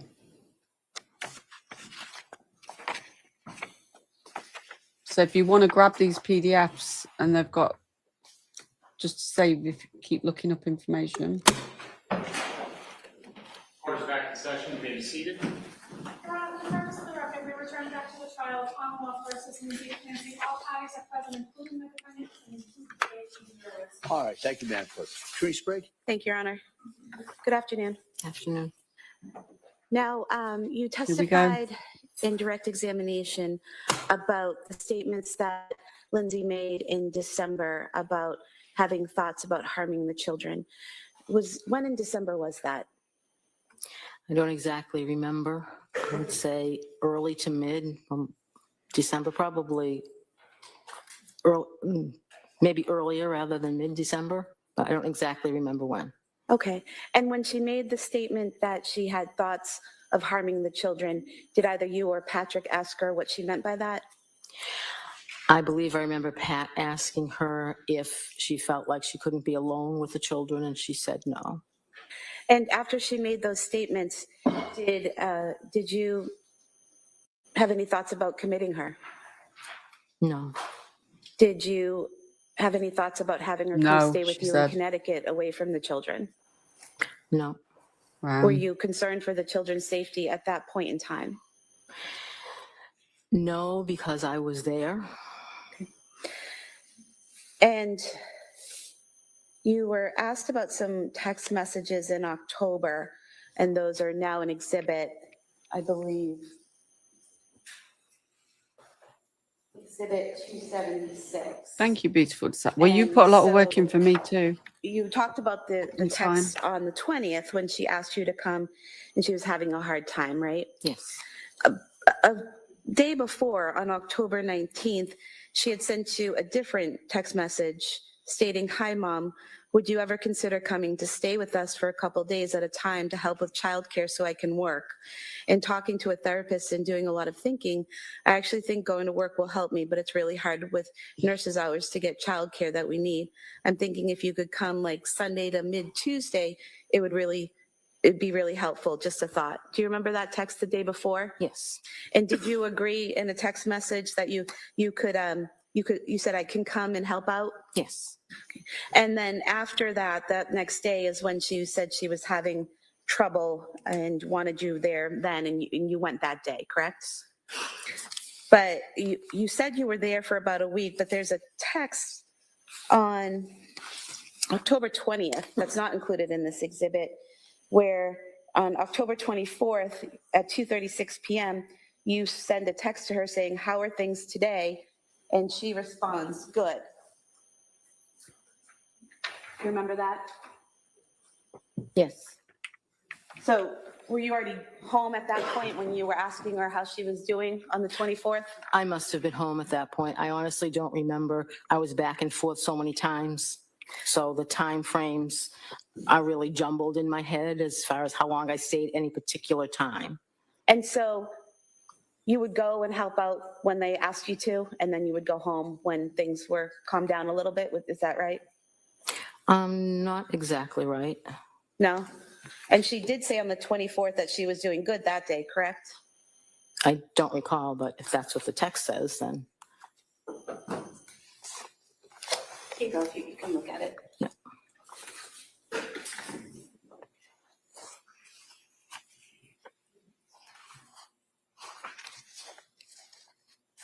Okay. So she told you at that point on the 24th she was doing good, right? Correct. You could have this page marked as the next exhibit. Any objection? No. That may be marked. 277.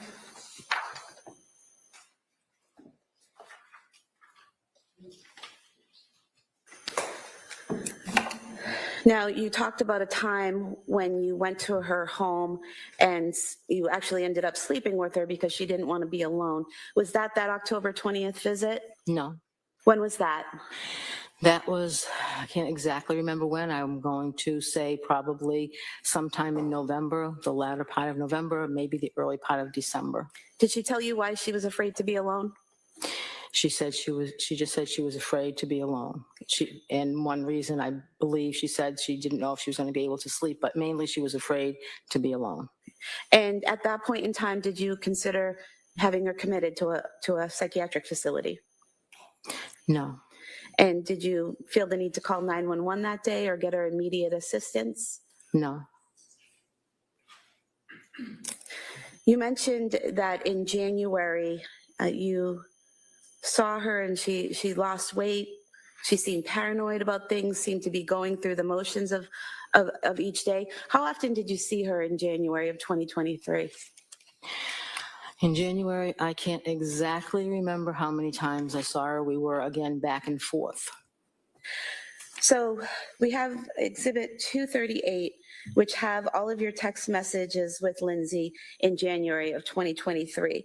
And I just want to go through some of them with you.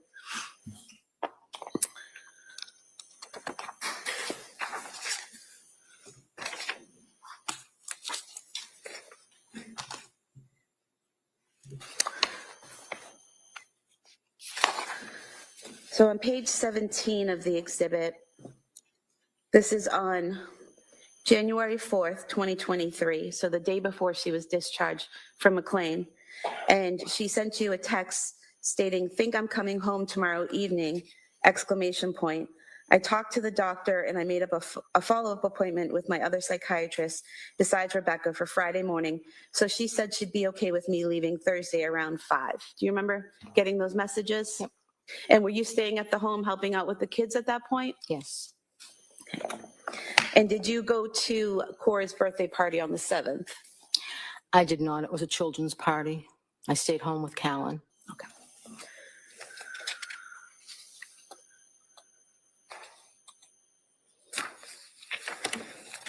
And do you recall when you went home?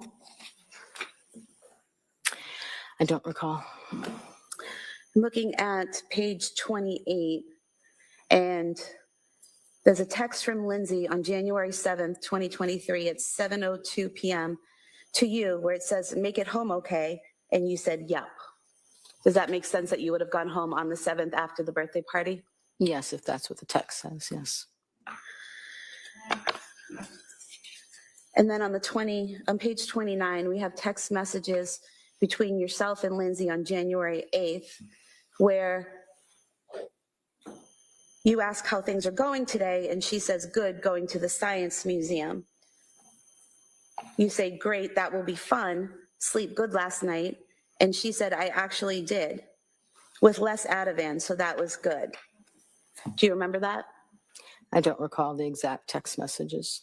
Do you recall her texting you about going to the Science Museum? No, I don't recall that. Do you think looking at them might help? Sure. I'm going to show you page 29 and then page 30.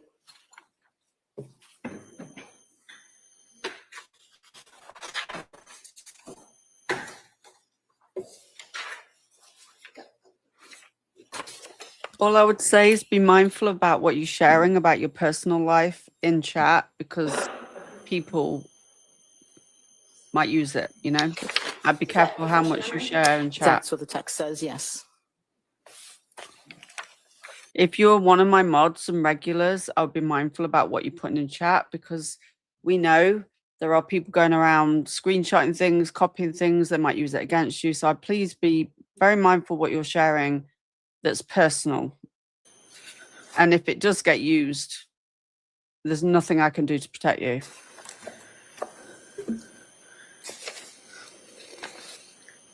When you're talking about CPS, I wouldn't share about CPS. I wouldn't share about if you've had to have CPS involved in your family in chat. If you're a regular, and especially if you're one of my mods, I would refrain. I'd highly recommend you don't. On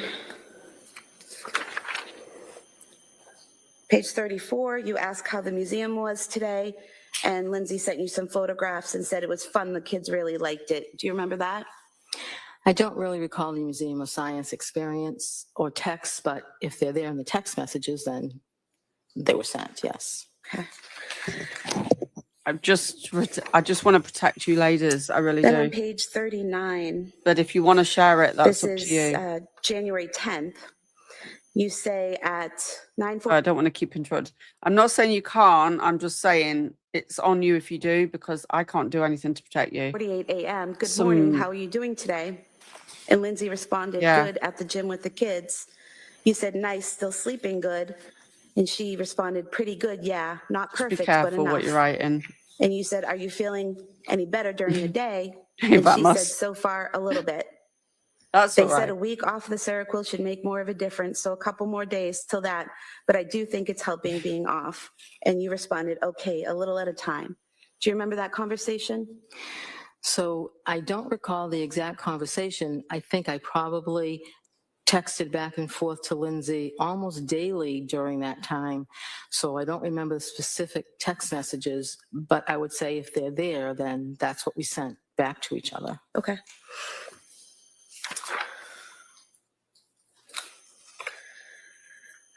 And then there were further text messages that day.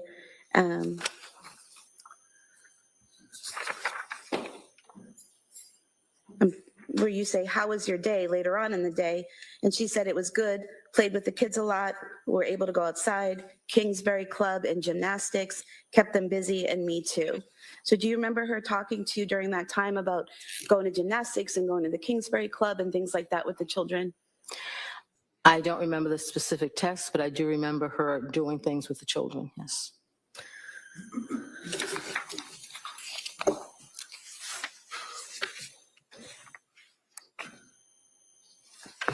Then on January 11th, the following day, you sent a text, excuse me, how are you feeling today?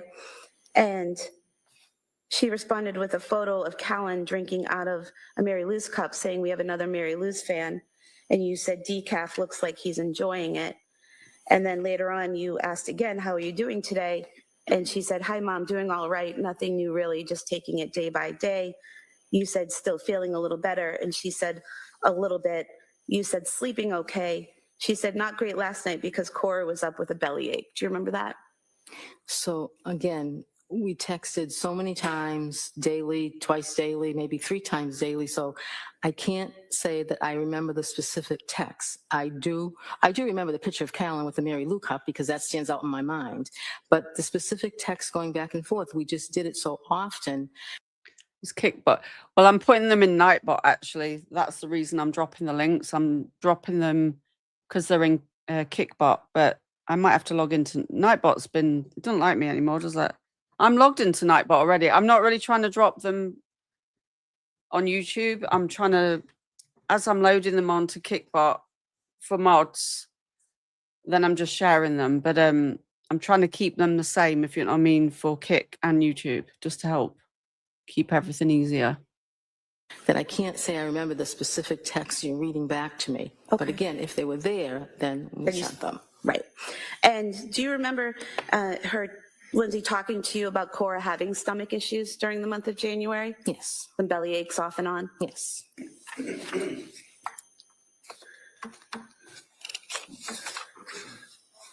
And then January 13th, again, you're checking in with her. Hi, Lindsay, how are you today? She said, hi, mom, pretty good today. How about you? And you asked about the little ones. And she said, all good, went to the gym this morning, just hanging out. And now they have no school today. And then the following day, again, you're checking in. Hi, Lindsay, how's your Saturday going? She said, hi, mom, it's going well, just hanging out. It's yucky here.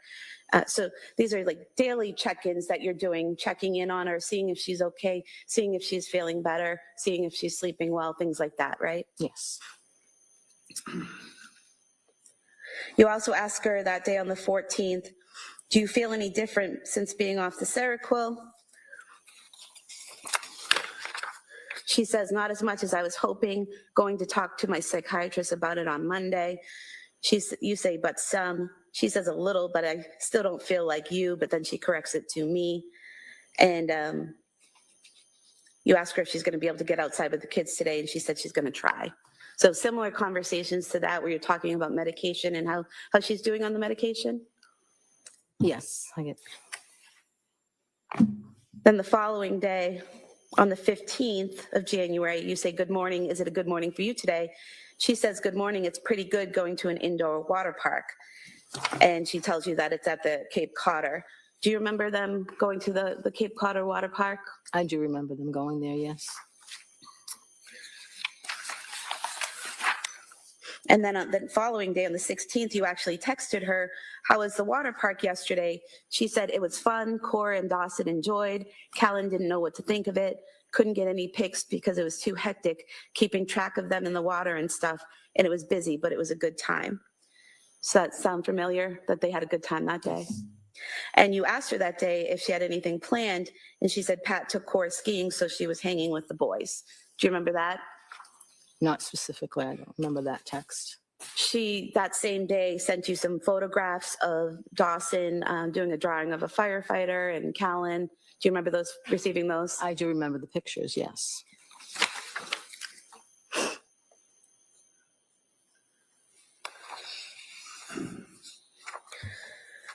Then the following day, again, you're checking in every day. You say, you feeling better? She says, a little bit.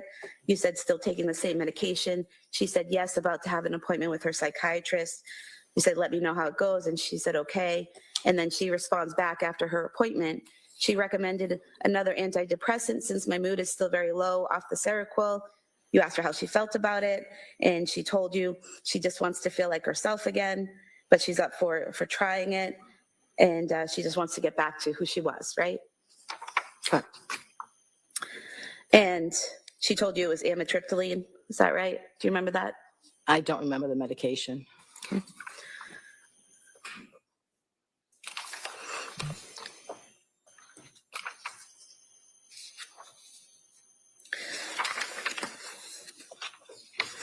Then on the 18th, January 18th, again, you're reaching out and she says, hi, Mom, I'm doing all right. How about you? And you say, you're good. You're thinking about visiting that weekend.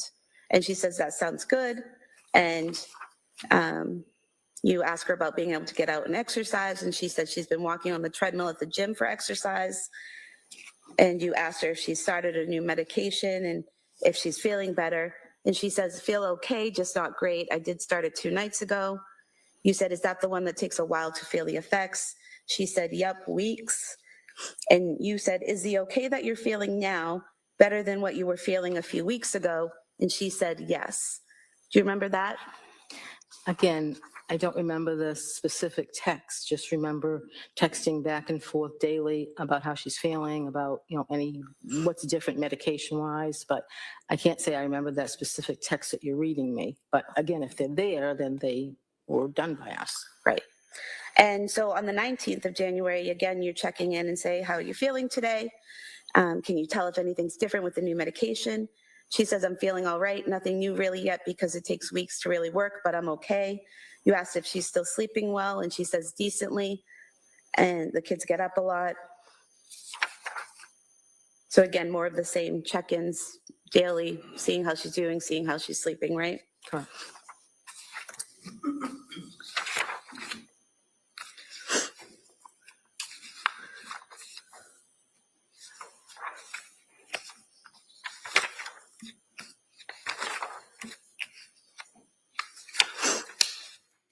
And then on the 20th, you reach out, is it pizza and movie night? She says just pizza and playing. And you tell her you're leaving at 9, bringing dessert for the kids. And she says, sounds great. So you're talking about your visit that weekend. Is that right? Yes.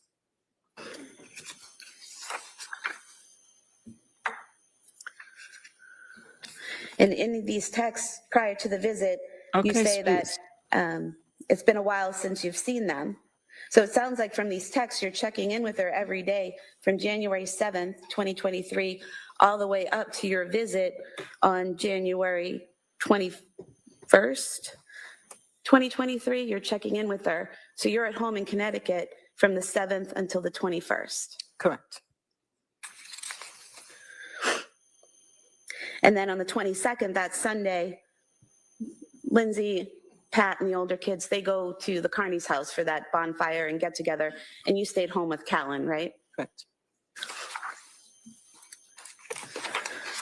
And then after they get home, you and your husband left, is that correct? Yes. And on the way home, You texted on January 22nd, 2023 at 7:55 p.m. Enjoyed seeing everyone this weekend. Nice to see you doing better. Is that correct? If that's what that says, yes, that's correct. I don't exactly remember the text, but yes, if that's what it says, yes. So from your text, not saying she was doing great, but she was doing better than she was, according to your text, or appeared to be. The text from me was meant to encourage her because I didn't think it did any good to discourage her.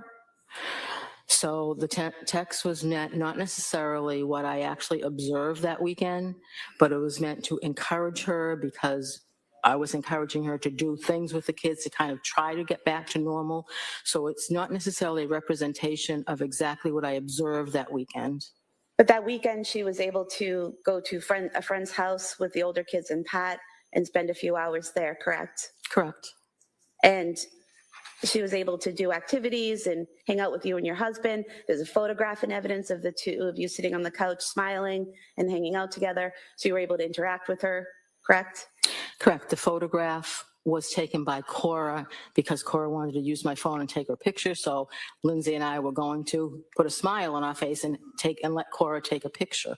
Yes. But again, there was other observations I made that weekend, but it was not, I didn't think it was in Lindsay's best interest to discourage her or point out those, because she was making every attempt to feel better and to do things to make herself feel better. So as a mother, I was encouraging her.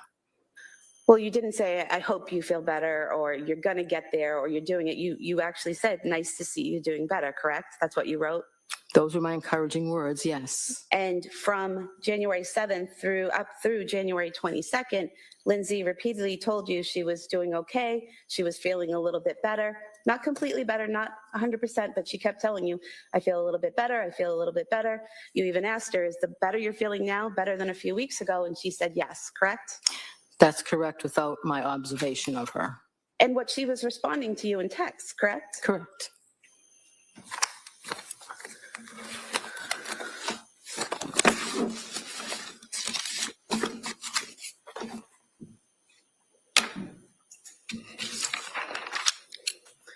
You also spoke to the police on January 25th, 2023. Do you remember that? I do.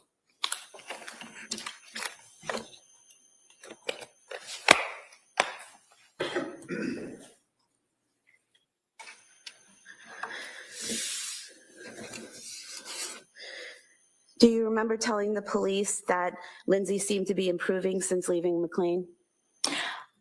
I do not recall. I remember speaking to the police. I had just found out what had happened, and I was pretty much in shock. So anything I remember, honestly, I remember two things I told the police. Anything else that you have there, I must have said, but I don't recall them. I've been going through my mind. I can honestly recall two things I told the police during that interview. I was pretty much in shock.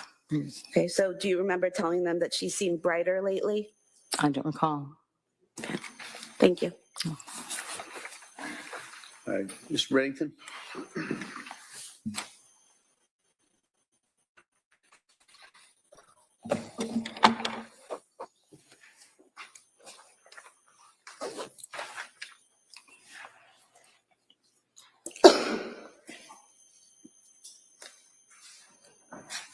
I'm going to go and get another drink. I need more coffee. How do you say it? Coffee. I need more coffee. It's not coffee, is it? How do I say it? Coffee. Coffee. Trying to do the Boston accent. I'm rubbish. I do it better normally. Coffee. Oh, you mean the ones that you didn't want? I need more coffee. Oh, this was one. My accent's gone. My Boston accent's gone. Coffee. Coffee. I need more coffee. Coffee. Khaki coffee. Coffee. Is that right? Coffee. Just, Making it worse, going aren't I? through the exhibits, District Attorney stood up and said to you that I had introduced into evidence and showed you Exhibit 276, which would be a list of text dated on October 19th. Do you remember that? It was the black one. It was the copies. It wasn't green and blue. You recall that this was introduced into evidence? Recall her questioning you from this? On October 19th? Yeah, this is the one that I had introduced, was exhibit 276.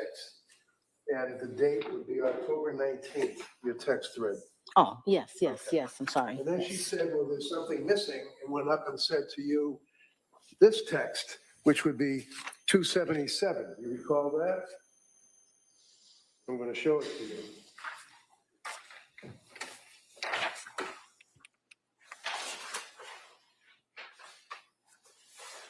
Yes. I butchered that. That was So terrible. what I had introduced was a text thread from October 19th up through and including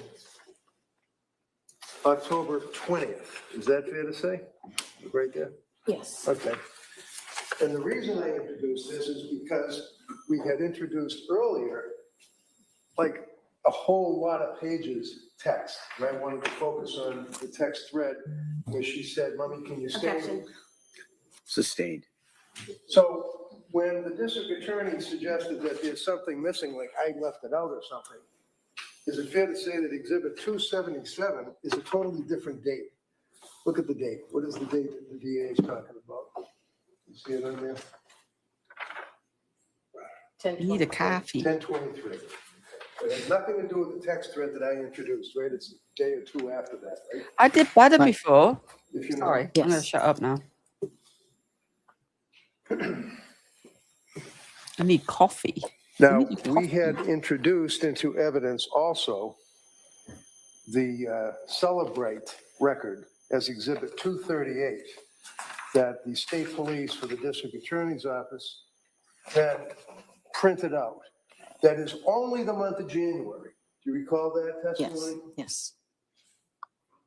And then I introduced into evidence, or tried to introduce into evidence, all of the texts between you and your daughter, right? Yes. I think, Your Honor, that's what's, thank you. This was, I attempted to introduce it, it was objected to, I believe, and it was marked for identification. I would now like to re-offer this in its entirety. Let's see counsel sidebar, please.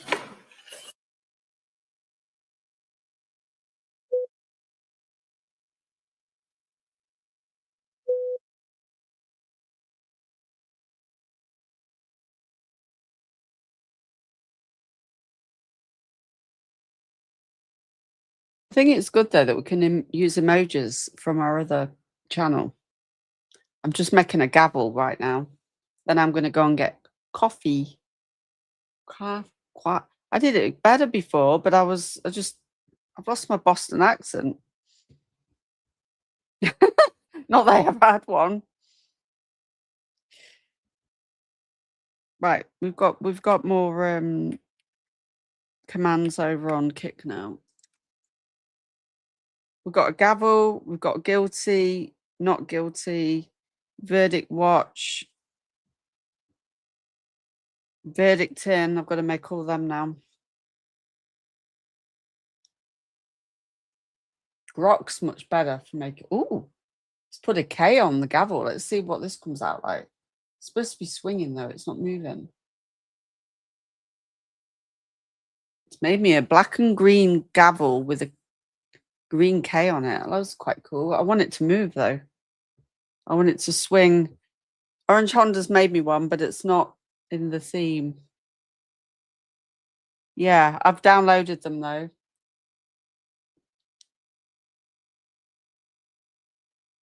I've downloaded the ones Orange Honda's put in.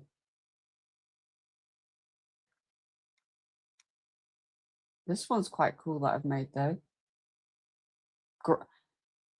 I forget to use Grok because my son uses it and he says, you want to try using that, Mum? It's really good. And it's actually really good for making emojis. And it's done it. It's helping me cut out the other steps.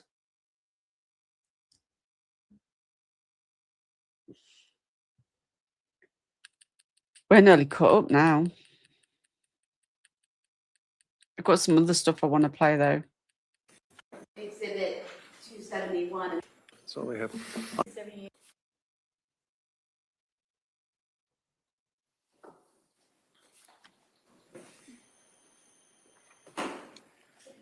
1978, formerly used. Thank you very much. That's all I have. All right. Almost. And when you were asked about Exhibit 271 and the text messages on October 23rd and October 24th, that was to establish when you left the home that week of the 20th, correct? Because you said, how are things today? And she said, good, implying that you were no longer with them, correct? I believe so, yes. Thank you. All right. Anything on that, counsel? Oh, no, thank you. All right, thank you, ma'am. You sit down. Thank you.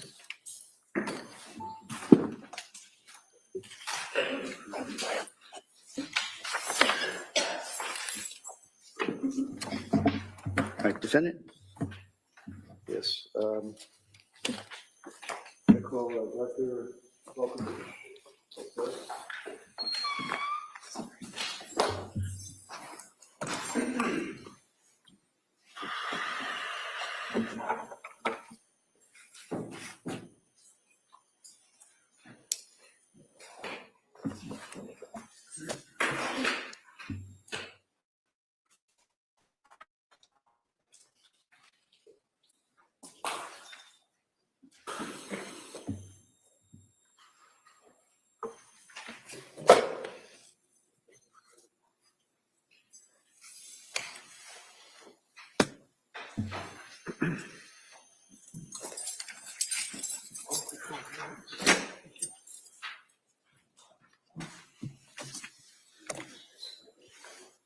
Good afternoon. You solemnly swear that the testimony you have relationship with the court and the jury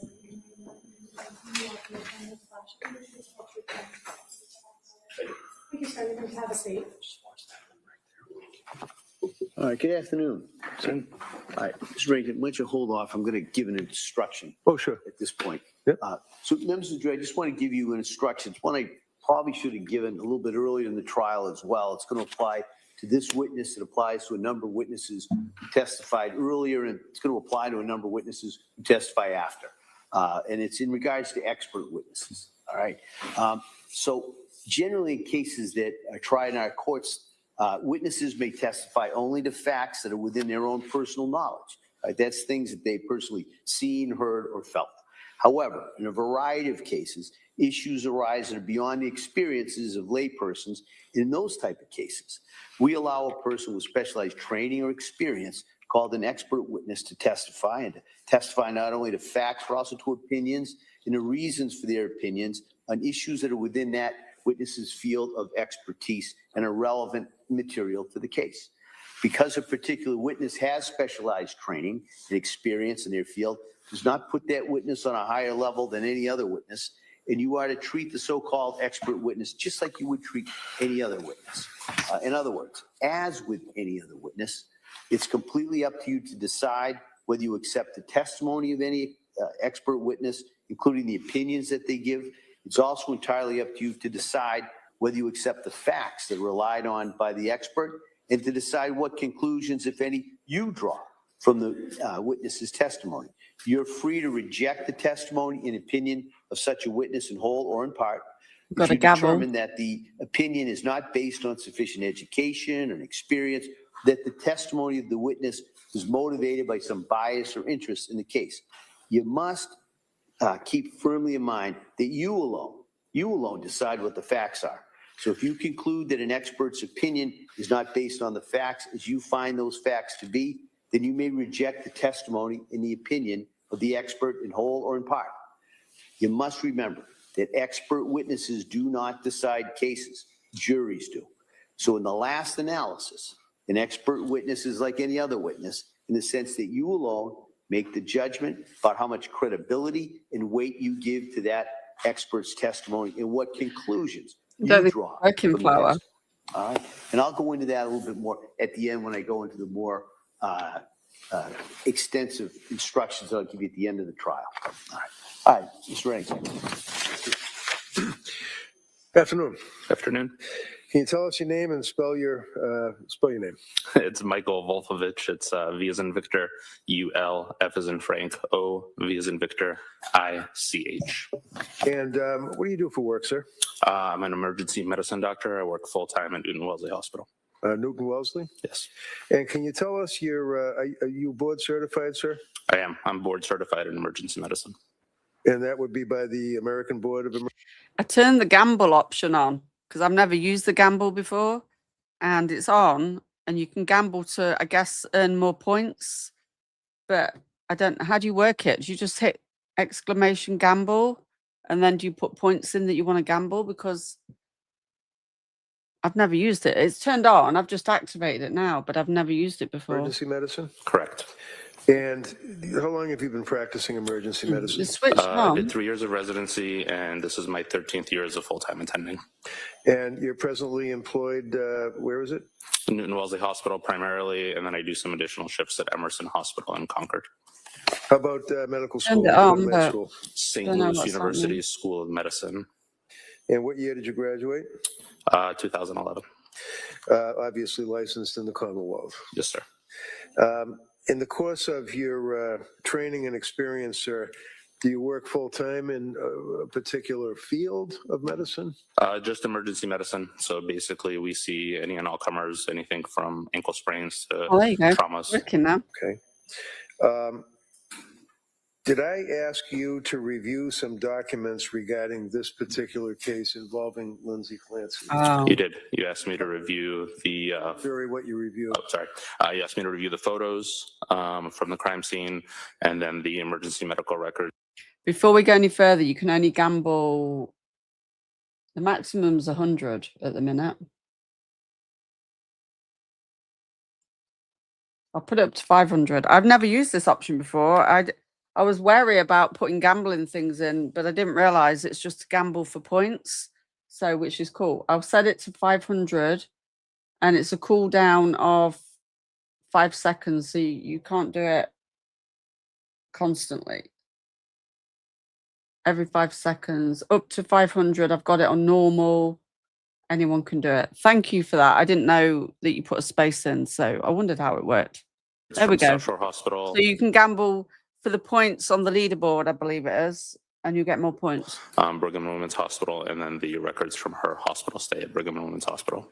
So in reviewing all of those various hospital records, sir, you're aware that on January 24th of 2023, she initially was transported to South Shore Hospital. Is that correct? I think so, beautiful. And can you disaster. tell the jurors what's treatment she received at the South Shore Hospital briefly? So she arrived with a GCS of 10, meaning she was not really very responsive. Let me interrupt you just because that. What did you say? A G6? GCS, Glasgow Coma Scale. Okay, slow down, because I don't understand. What is a GCS? It's a Glasgow Coma Scale. It's a series of things that we look at to determine how responsive somebody is. You know, whether their eyes are opening spontaneously, whether they're able to speak on their own, and whether you're able to understand what they're saying, and then how much, if at all, they're moving, whether they're moving spontaneously, whether they can follow commands, that kind of thing. Okay, so the Glasgow Coma Scale GCS of 10, what does that tell you as an emergency room doctor? Tells us that she was not very responsive on arrival.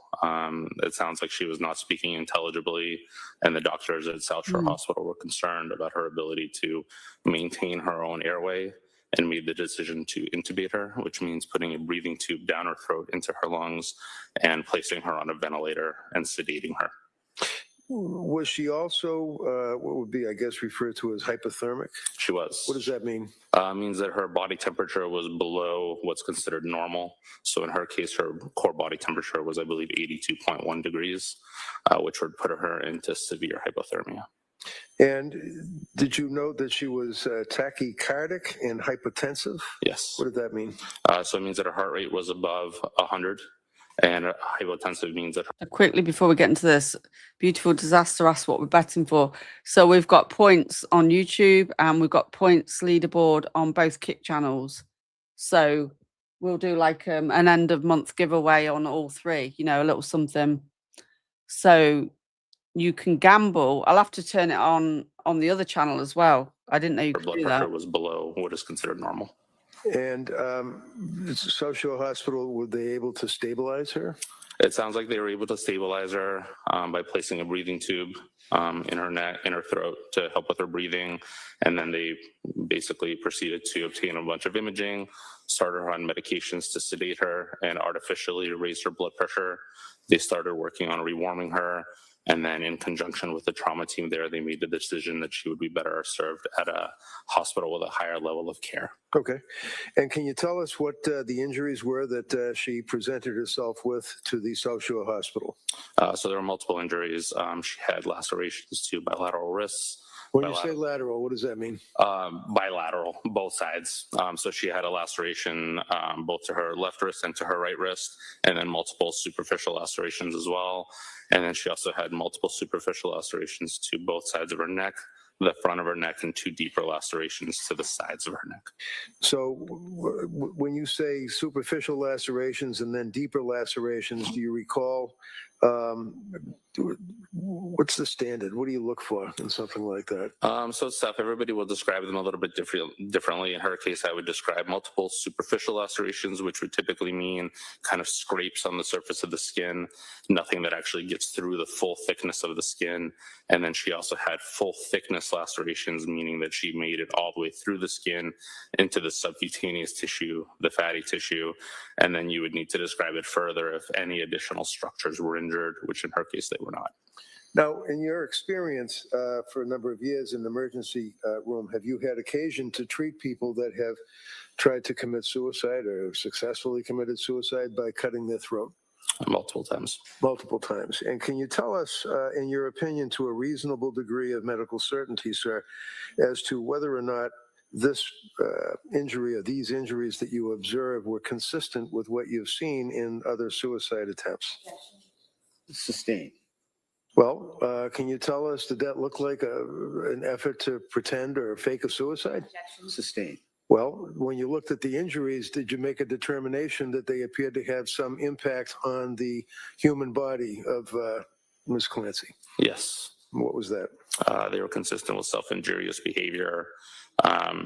The intent, I can't gauge, but Anything further? Okay. Yep, thank you. How about the wrist? What did you observe about the wrist injuries, sir? So she had 2 full thickness lacerations, one on the left and one on the right. What does that mean? Means that she made it all the way through the epidermis of the dermis, which is what makes up the skin in the wrist, and into the fatty tissue, which is the next layer. Okay. Are you familiar in your experience, sir, with hesitation wounds in a suicide attempt? Yes, to some extent. What does that mean?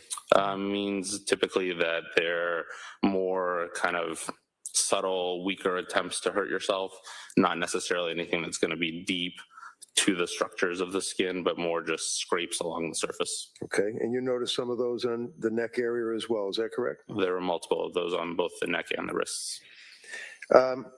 As it relates to the injuries to the wrists, did you observe any vascular structures or penetration of the cervical, the fascia? There was not. Okay. What other injuries did you recall from reviewing the medical records? So she also had multiple fractures in her cervical spine, which are the vertebrae that make up her neck, including what's called a burst fracture of C1. And then other fractures of C4. She also had fractures of multiple levels of the thoracic spine. I believe she had multiple transverse process fractures on both the right and left.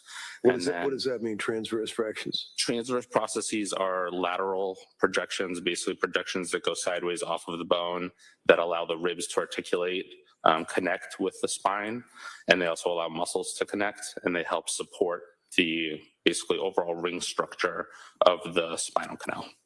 And was she then transported by med flight or life flight to a Boston hospital? She was. What does that tell you as an emergency surgeon when someone's transported by med flight or life flight? Typically means that her injuries are felt to be severe enough that she needs immediate intervention and further treatment, that the hospital that is basically necessitating the transport is saying that they cannot provide at their facility. She was then transported to what hospital? Brigham and Women's Hospital in Boston. She was admitted to what unit? Surgical ICU. And you had a chance to review all those medical records as well? I did. Did she suffer a particular event that night that you recall from looking at the records? She did shortly after arriving in the surgical ICU. It sounds like they were moving her, and when they moved her, they noticed that her blood pressure dropped, her pulse became faint, and subsequently she actually suffered a complete cardiac arrest and required 2 rounds of cardiopulmonary resuscitation with compressions and medications before she was able to be revived.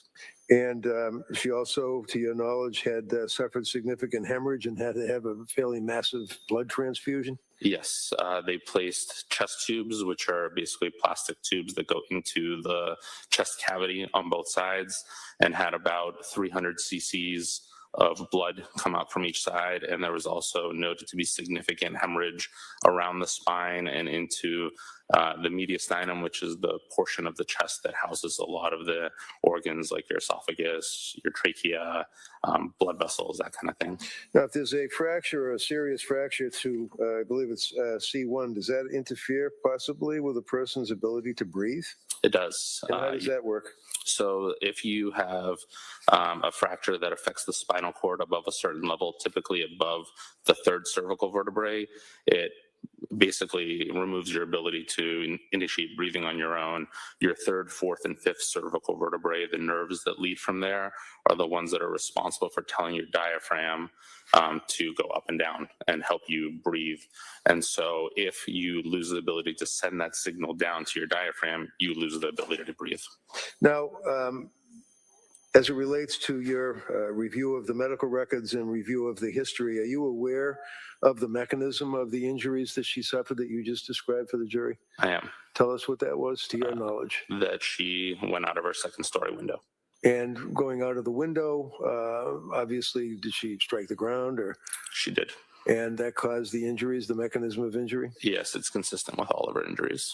Now, with your experience, sir, with, as you indicated, dealing with people in the emergency room and treating people that have been involved with sequential acts of self-harm, do you have an opinion to a reasonable degree of medical certainty as an emergency board certified physician as to the effect of the combination of the multiple sequential injuries that you saw? Objection. Can I see counsel at sidebar? I'm just. I can withdraw it, Judge. I'll withdraw it. Just thank you very much. No questions. All right. Thank you, Doctor. Thank you.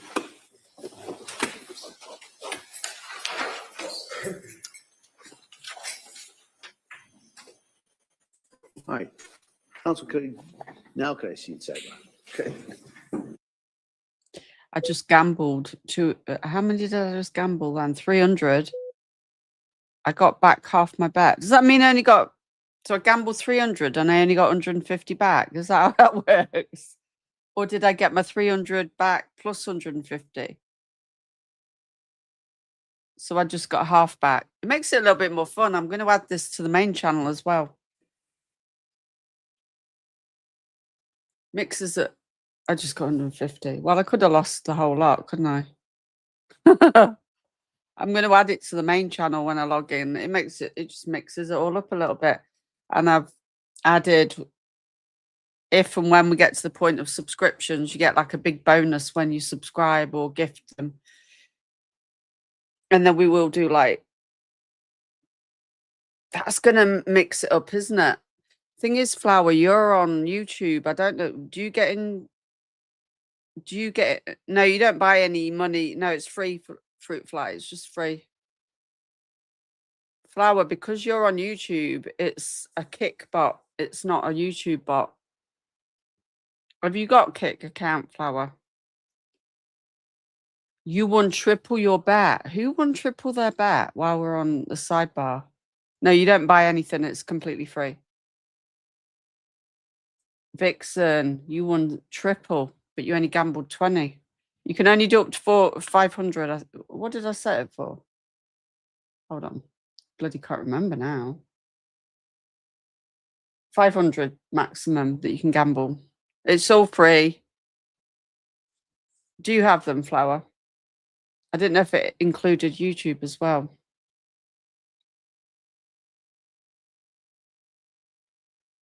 YouTube has it, but I've only programmed the Kickbot.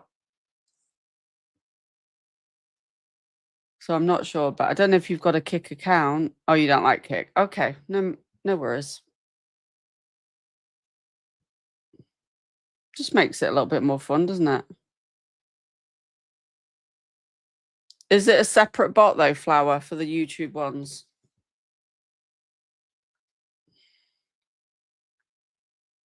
I'm going to add this gamble one to gamble points on the main Kick channel, like the first one. That will really mix things up. Oh, Fruit Fly, you lost.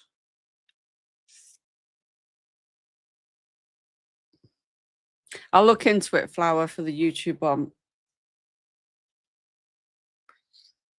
I'll look into it. Yeah, some people don't like Kick. It's getting more better. It's getting better and better over on Kick. It just makes it keeps the chat moving as well, doesn't it? All right. Members of the jury. Okay, We're shuffling. going to stop and start, right? So we're going to stop now, but we're going to stop now for the day for you. I'm going to come back. I'm going to talk to counsel about setting some things up logistically for tomorrow. All right. So tomorrow, the plan would be hopefully we'll start right at 9 or right as close as we can. And we'd hope to have a pretty full day in regards to the witnesses. All right. So I'm going to excuse you till tomorrow at 9. I'm going to remind you. Who lives on talk about vacation? this case. Who does? Don't read anything Judge. about it or anything about any similar cases. Don't do any research. Don't listen to anything. Don't post anything. You kind of know where I'm going, right? So I'm going to ask you to follow those instructions again. I'm going to give you those questions, and I hope you have a nice evening. We'll see you tomorrow morning. Okay? Thank you. All right. Judge is terrible at time management. You've got to put gamble space and an amount sweets up to 500.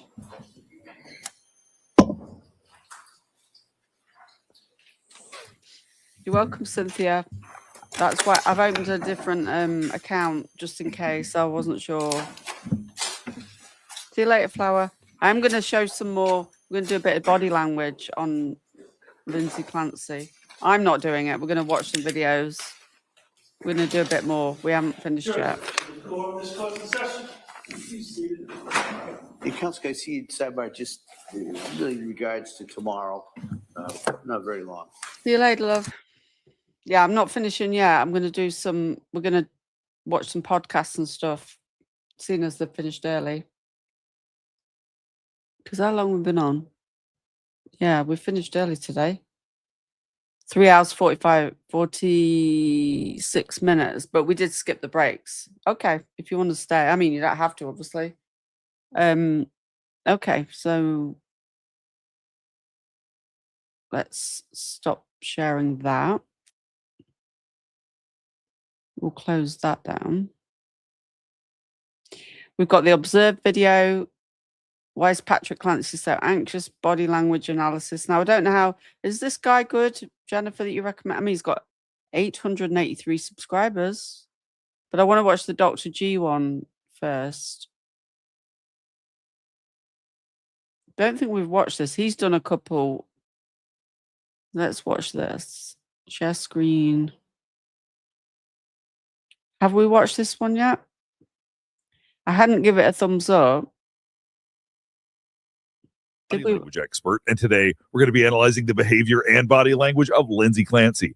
Before we get started with this, a couple of quick things. One, I wanted to make sure you know this is not a psychological evaluation of any kind. These are just my opinions. In addition to that, I do want to remind you to like and subscribe if you want to see more content just like this. All right, let's go. As I'm sure all of you know, Lindsay Clancy is currently on trial for the murder of her 3 young children. While she acknowledges that she committed the murders, she claims that she was insane at the time. So what we're going to be doing today is we're going to be talking some about psychosis. We're going to be talking This is normal speed. about the claims that she's making.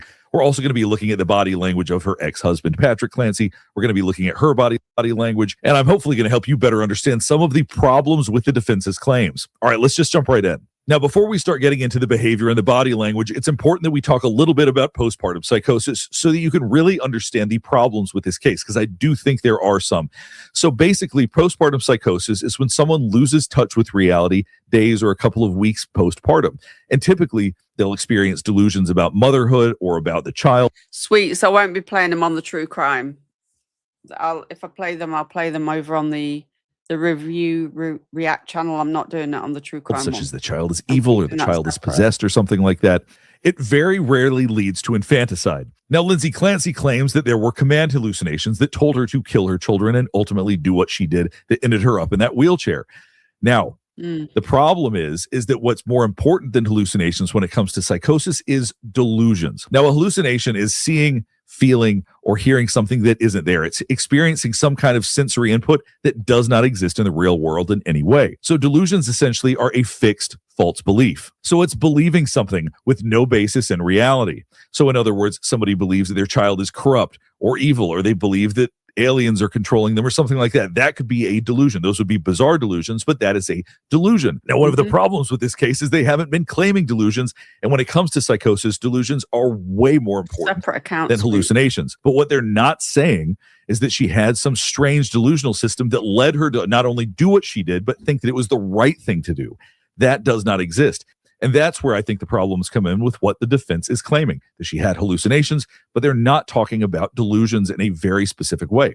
Now, that being said, someone can experience delusions that they believe that the kids would be better off this way, or that because they don't expect to be there anymore, that it's the right thing to do. And as far as I've seen, that's not even what Lindsay Clancy is claiming. They really are putting a lot of stock in the whole idea of the hallucinations part. True psychosis, the cornerstone of true psychosis is Exactly, Flowers. A sane person surely doesn't care. I mean, I get what you mean. It's like, how can you be?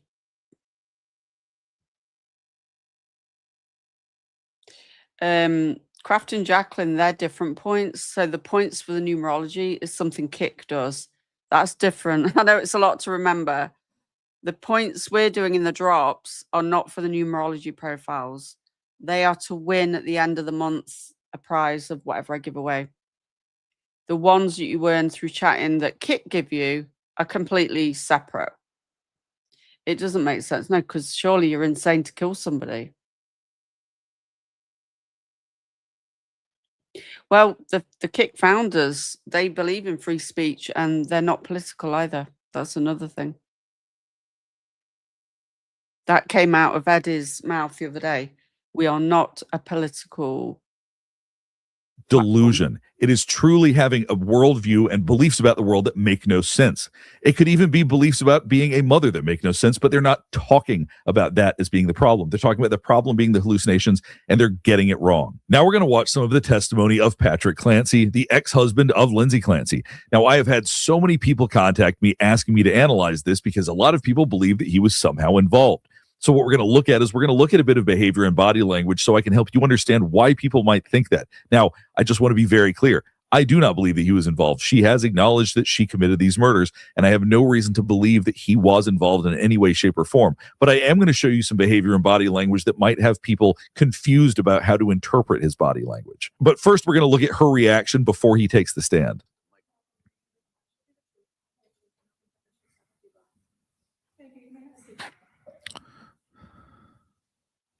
All right, good morning. Now, if you're paying attention to her body language, she's licking her lips, which we do to calm ourselves down. She's also taking deep breaths. But she also does this throughout the entire trial. She does this over and over again. I'm going to show you a couple of things that make me think that this might be performative in some sense. I want you to watch her eyes right here. All right, good morning, sir. I'm going to ask you to speak into that microphone. You can be seated if you'd like, if you're more comfortable. You see her eyelashes fluttering a little bit, but you don't see her eyes close. Her eyes aren't squinting. Her eyes aren't closing. And that's typically what we see when someone's really distressed. They're trying to gather themselves. They block out all stimulation. They close their eyes for a second, take a deep breath. What we're seeing right here is her eyelids fluttering. To me, that looks performative. It's like she wants people to look at her. Look at how distressed I am. In some ways, I wonder if she wants him to see her so that he can see that she's distressed right now. So to me, there's a really high element of performance right here, an element of what appears to be manipulation. Oh. I'm going to ask you to speak into that microphone. Isn't that what we just saw? That this is not today's, by the way. This is the other day. It's only about a day old, 2 days old. But she was doing the same thing today, and we thought that as well, didn't we? That it was a performance. Right here, Patrick Clancy is talking about finding Lindsay Clancy after the murders. Ask her anything else. I'll I drop said, "Where are link the for kids?" you. And what was her response? She said they're in the basement. And at that time, she didn't tell you that they needed help or they were in danger or they were injured, correct? Correct. So I think part of what's throwing people off is how emotionally flat he is. There's two things that he's doing body language wise that I think is confusing people. One is that he doesn't have strong emotional reactions when he talks about something that is profoundly traumatic. The second is that his gaze is extremely intense when the attorney is speaking. He really does track the attorney with his eyes very closely. And this is not something that we always see when people are providing testimony like this on the stand. We see this when someone is feeling vulnerable or when they're afraid of something nearby. She said they're in the basement. And at that time, she didn't tell you that they needed help or they were in danger or they were injured, correct? Correct. And so you mentioned talking to someone on 911. At what point did you call 911? I don't know the exact time, but it took a few minutes because my phone was switching between Wi-Fi and 911. So I almost just started. So this is what's confusing people. Right there, he starts talking about calling 911. And when he's doing that, you're seeing him shift around. His blink rate picks up. He looks very uncomfortable, whereas he was just talking about his children, and you didn't see that kind of reaction. What's so challenging about this is, for example, talking about the 911 call may start putting images in his mind of something that happened that night. That may be more visceral for him. So it may be that he's reacting to something that's not as direct as the 911 call. But when people look at him and he stays calm at one moment and then seems a little bit anxious the next, it makes them confused and they go, this seems suspicious to me. Let's keep going. We'll talk a bit more about that. So you had some difficulty connecting, but eventually you connected to the 911 operator? Yeah. Okay.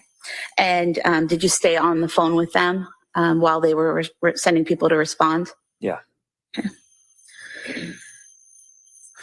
But that's the gaze I'm talking about. He really is staring very clearly at the attorney. And I think that people feel uncomfortable with that because most people, when you're talking, you look for a bit, you look away. It's hard not to. And it's not that he doesn't do that at all, but he does have a very intense gaze.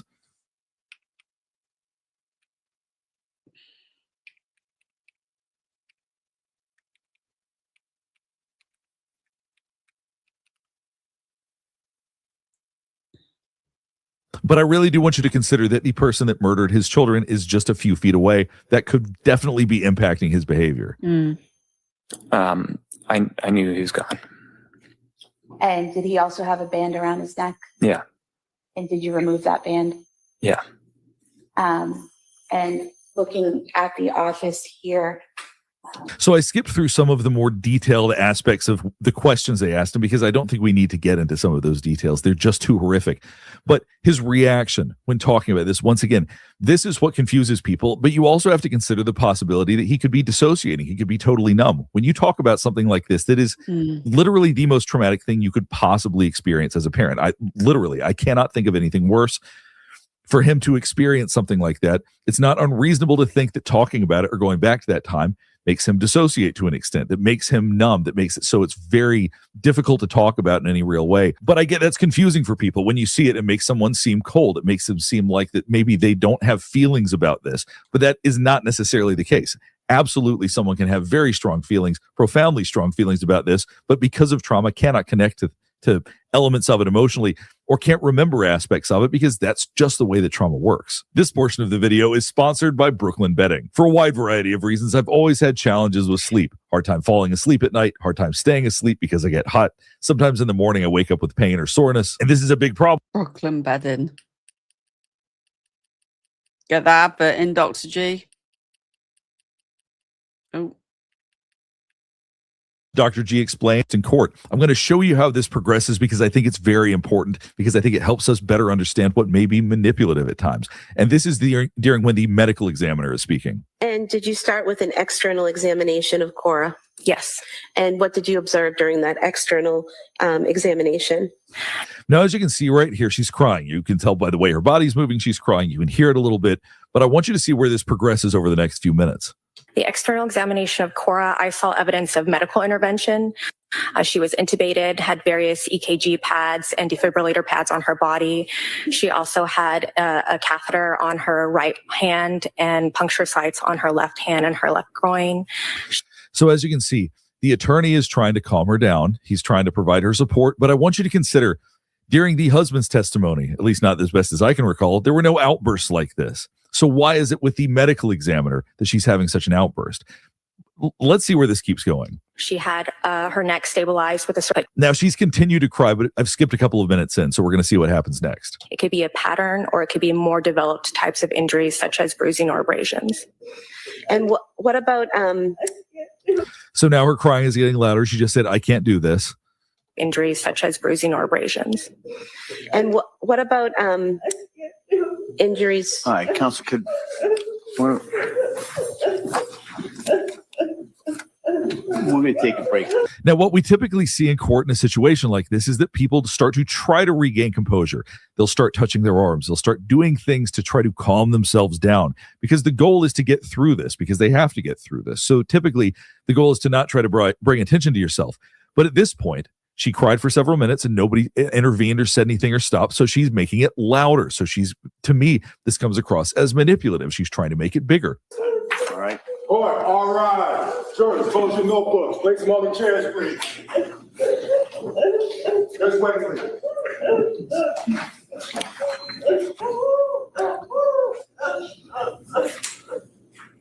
So based on how this progressed, it seems more performative than natural. Now, this is interesting right here. This is at the end of day 13. This is when the judge is talking to the jurors. But I want you to watch her face right here. All on track. But we'll see you on Monday. We'll continue with the trial at that point. And again, have a nice weekend. All right. Thank you. Court, all rise. Jurors, right, close the notebooks. This way, please. See right here, if you watch the corners of her mouth, it looks like she's suppressing a smile. Now, why she would be in this context, I don't know, but it looks like she's trying to prevent a smile from occurring. It's very odd. Jurors, right, close the notebooks. This way, please.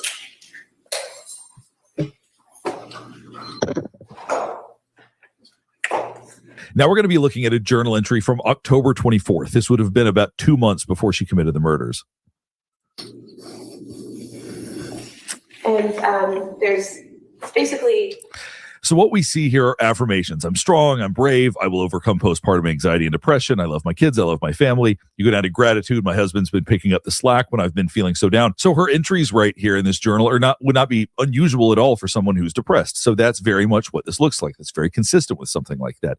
But it's also well organized. And part of what we see when people are truly getting psychotic is that they become disorganized. In other words, the writings get strange. They don't organize punctuation as well. It starts to look odd. Now, that's not universal, but typically we start to see artifacts like that.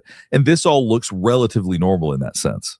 I'm sad and depressed because I am not able to parent my third child like my first. I want to treat any one of my babies like my first, but I know that's not a feasible possibility. I'm sad that I stopped breastfeeding. I feel not as connected with Cal now. I think I sort of resent my other children because they prevent me from... You could hear this has some clarity of thought. It's clearly someone who is depressed, but it is clarity of thought. So just because she's in distress, just because she is clearly someone who is struggling, that is very different than someone who is psychotic. Treating Cal like my first baby, and I know that's not fair to them. A new medication for anxiety/depression. I just want to feel happy. I want to be able to relax. Now, when he just mentioned anxiety and depression medication, her eyebrows went up. She's looking at him. That's when she thinks there's something that's significant. There's something that's important. We raise our eyebrows to bring attention to our face, but it's also sometimes done just when we think somebody's making a point we want people to hear. So for her, she wants people to hear about the medication. I do think that she is blaming some of what happened on the meds. For anxiety/depression. I just want to feel happy. I want to be able to relax and take care of my kids. And then when they go to bed at night, I want to deeply relax and hang out with Pat and then fall into a deep sleep for 8 hours, get up and pour hard into myself for an hour and a half. Cal was so very planned and desired. Now you see her chin is dropping. Her head is pointing further downward. We associate that with shame and losing confidence. He's not the first third child to ever exist. I think I know he'll be okay, but it's really hard for me. I hate that he has to put himself to sleep. I'm sad I'm not breastfeeding anymore, but I think deep down, these are the right choices.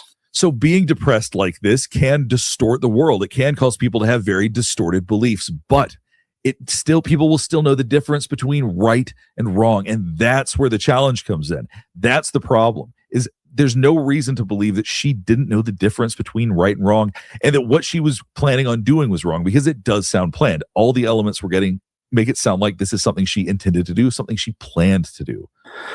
As for the sleep training, I needed a baby that slept through the night because I simply do not have the opportunity in my life to catch up on sleep. I just don't. If there was a time for me to nap every day, then that may not have been the case, but there really isn't. So right here, you're seeing her cover her mouth with her hands. We do that when we don't want to say something. Obviously, she's not speaking right now, but I think that what he just read might be something that she's not so comfortable with. She may have fear that that's going to look bad for her. Because I simply do not have the opportunity in my life to catch up on sleep. I just don't. If there was a time for me to nap every day, then that may not have been the case, but there really isn't. When Cal naps, I have to take care of Cora and Dawson. That's just how it is. It feels cruel to me that we did not do that to Cal, but the reality is we did what we had to do. Now, something else that's important to understand is the way that she committed the murders. It was violent. It was angry. She didn't poison people. She used her hands. And when it comes to strangulation or something like that, as awful as this is to hear, the truth of it is it's not a quick process. I heard BTK talking about it. He thought that he had strangled somebody, but it turns out he didn't. He said it very calmly and basically said, well, I thought they were dead, but they weren't. They woke back up. And it's a process to do this. It is not simple. It is not short. It really takes an incredible amount of anger and energy. And the idea that she was able to do that means that there are emotions that have not been tapped into, that have not been talking about throughout this, because what she did to herself and what she did to her children were angry acts.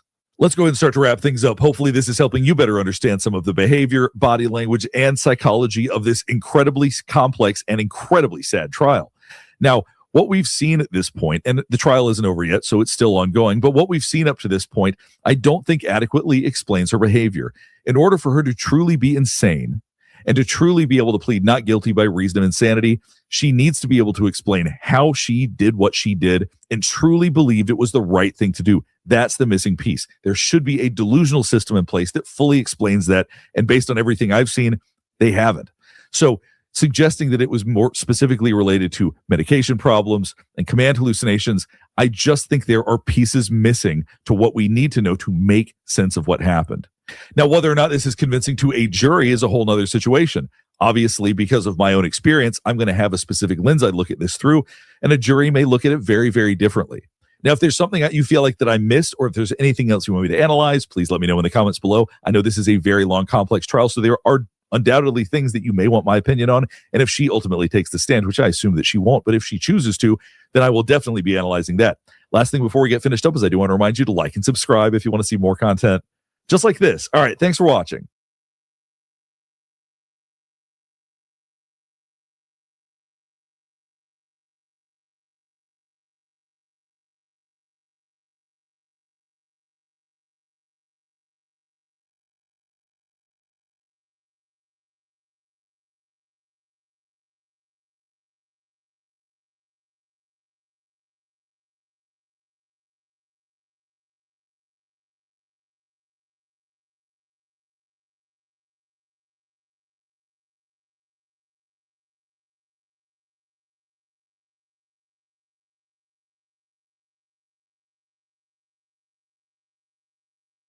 Okay, he's done another one.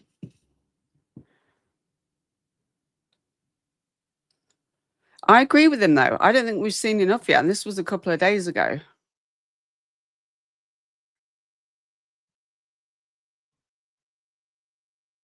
Oh, hold on. Didn't like the video. Hey, everybody. Dr. G here. I'm a clinical and forensic psychologist, as well as... Let me just go and like that.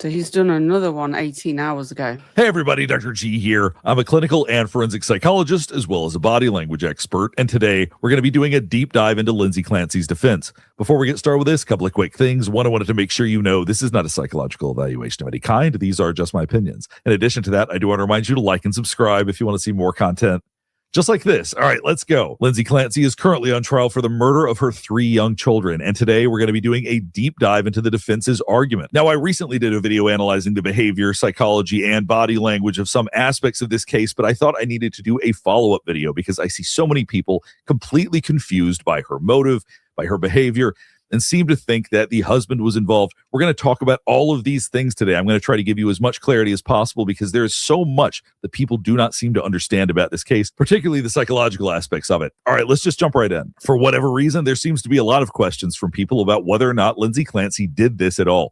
I'm going to show you a little bit of her civil suit so you can see in her own words exactly what she did to eliminate any question whether or not she was actually involved with the murders of her children. Then after I read this, I'm going to help you understand why this argument right here creates a lot of problems for the defense. Now, this is an excerpt from a civil suit that was filed against some of the doctors involved with her treatment. I'm going to read it to you. I'm going to explain what the problems are.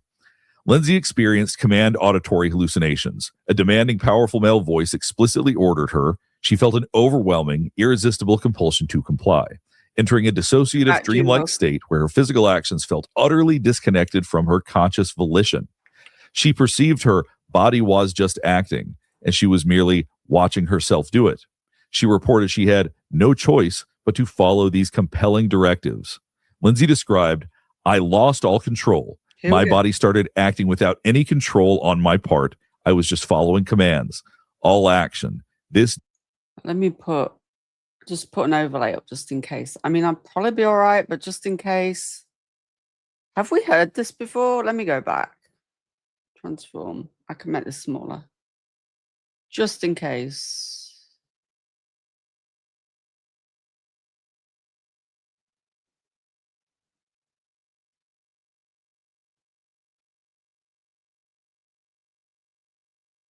You didn't used to be able to do this with StreamYard, so I like that you can do this now. Where you can change the shape, the size of the image, but you don't have to go and make a new one all the time.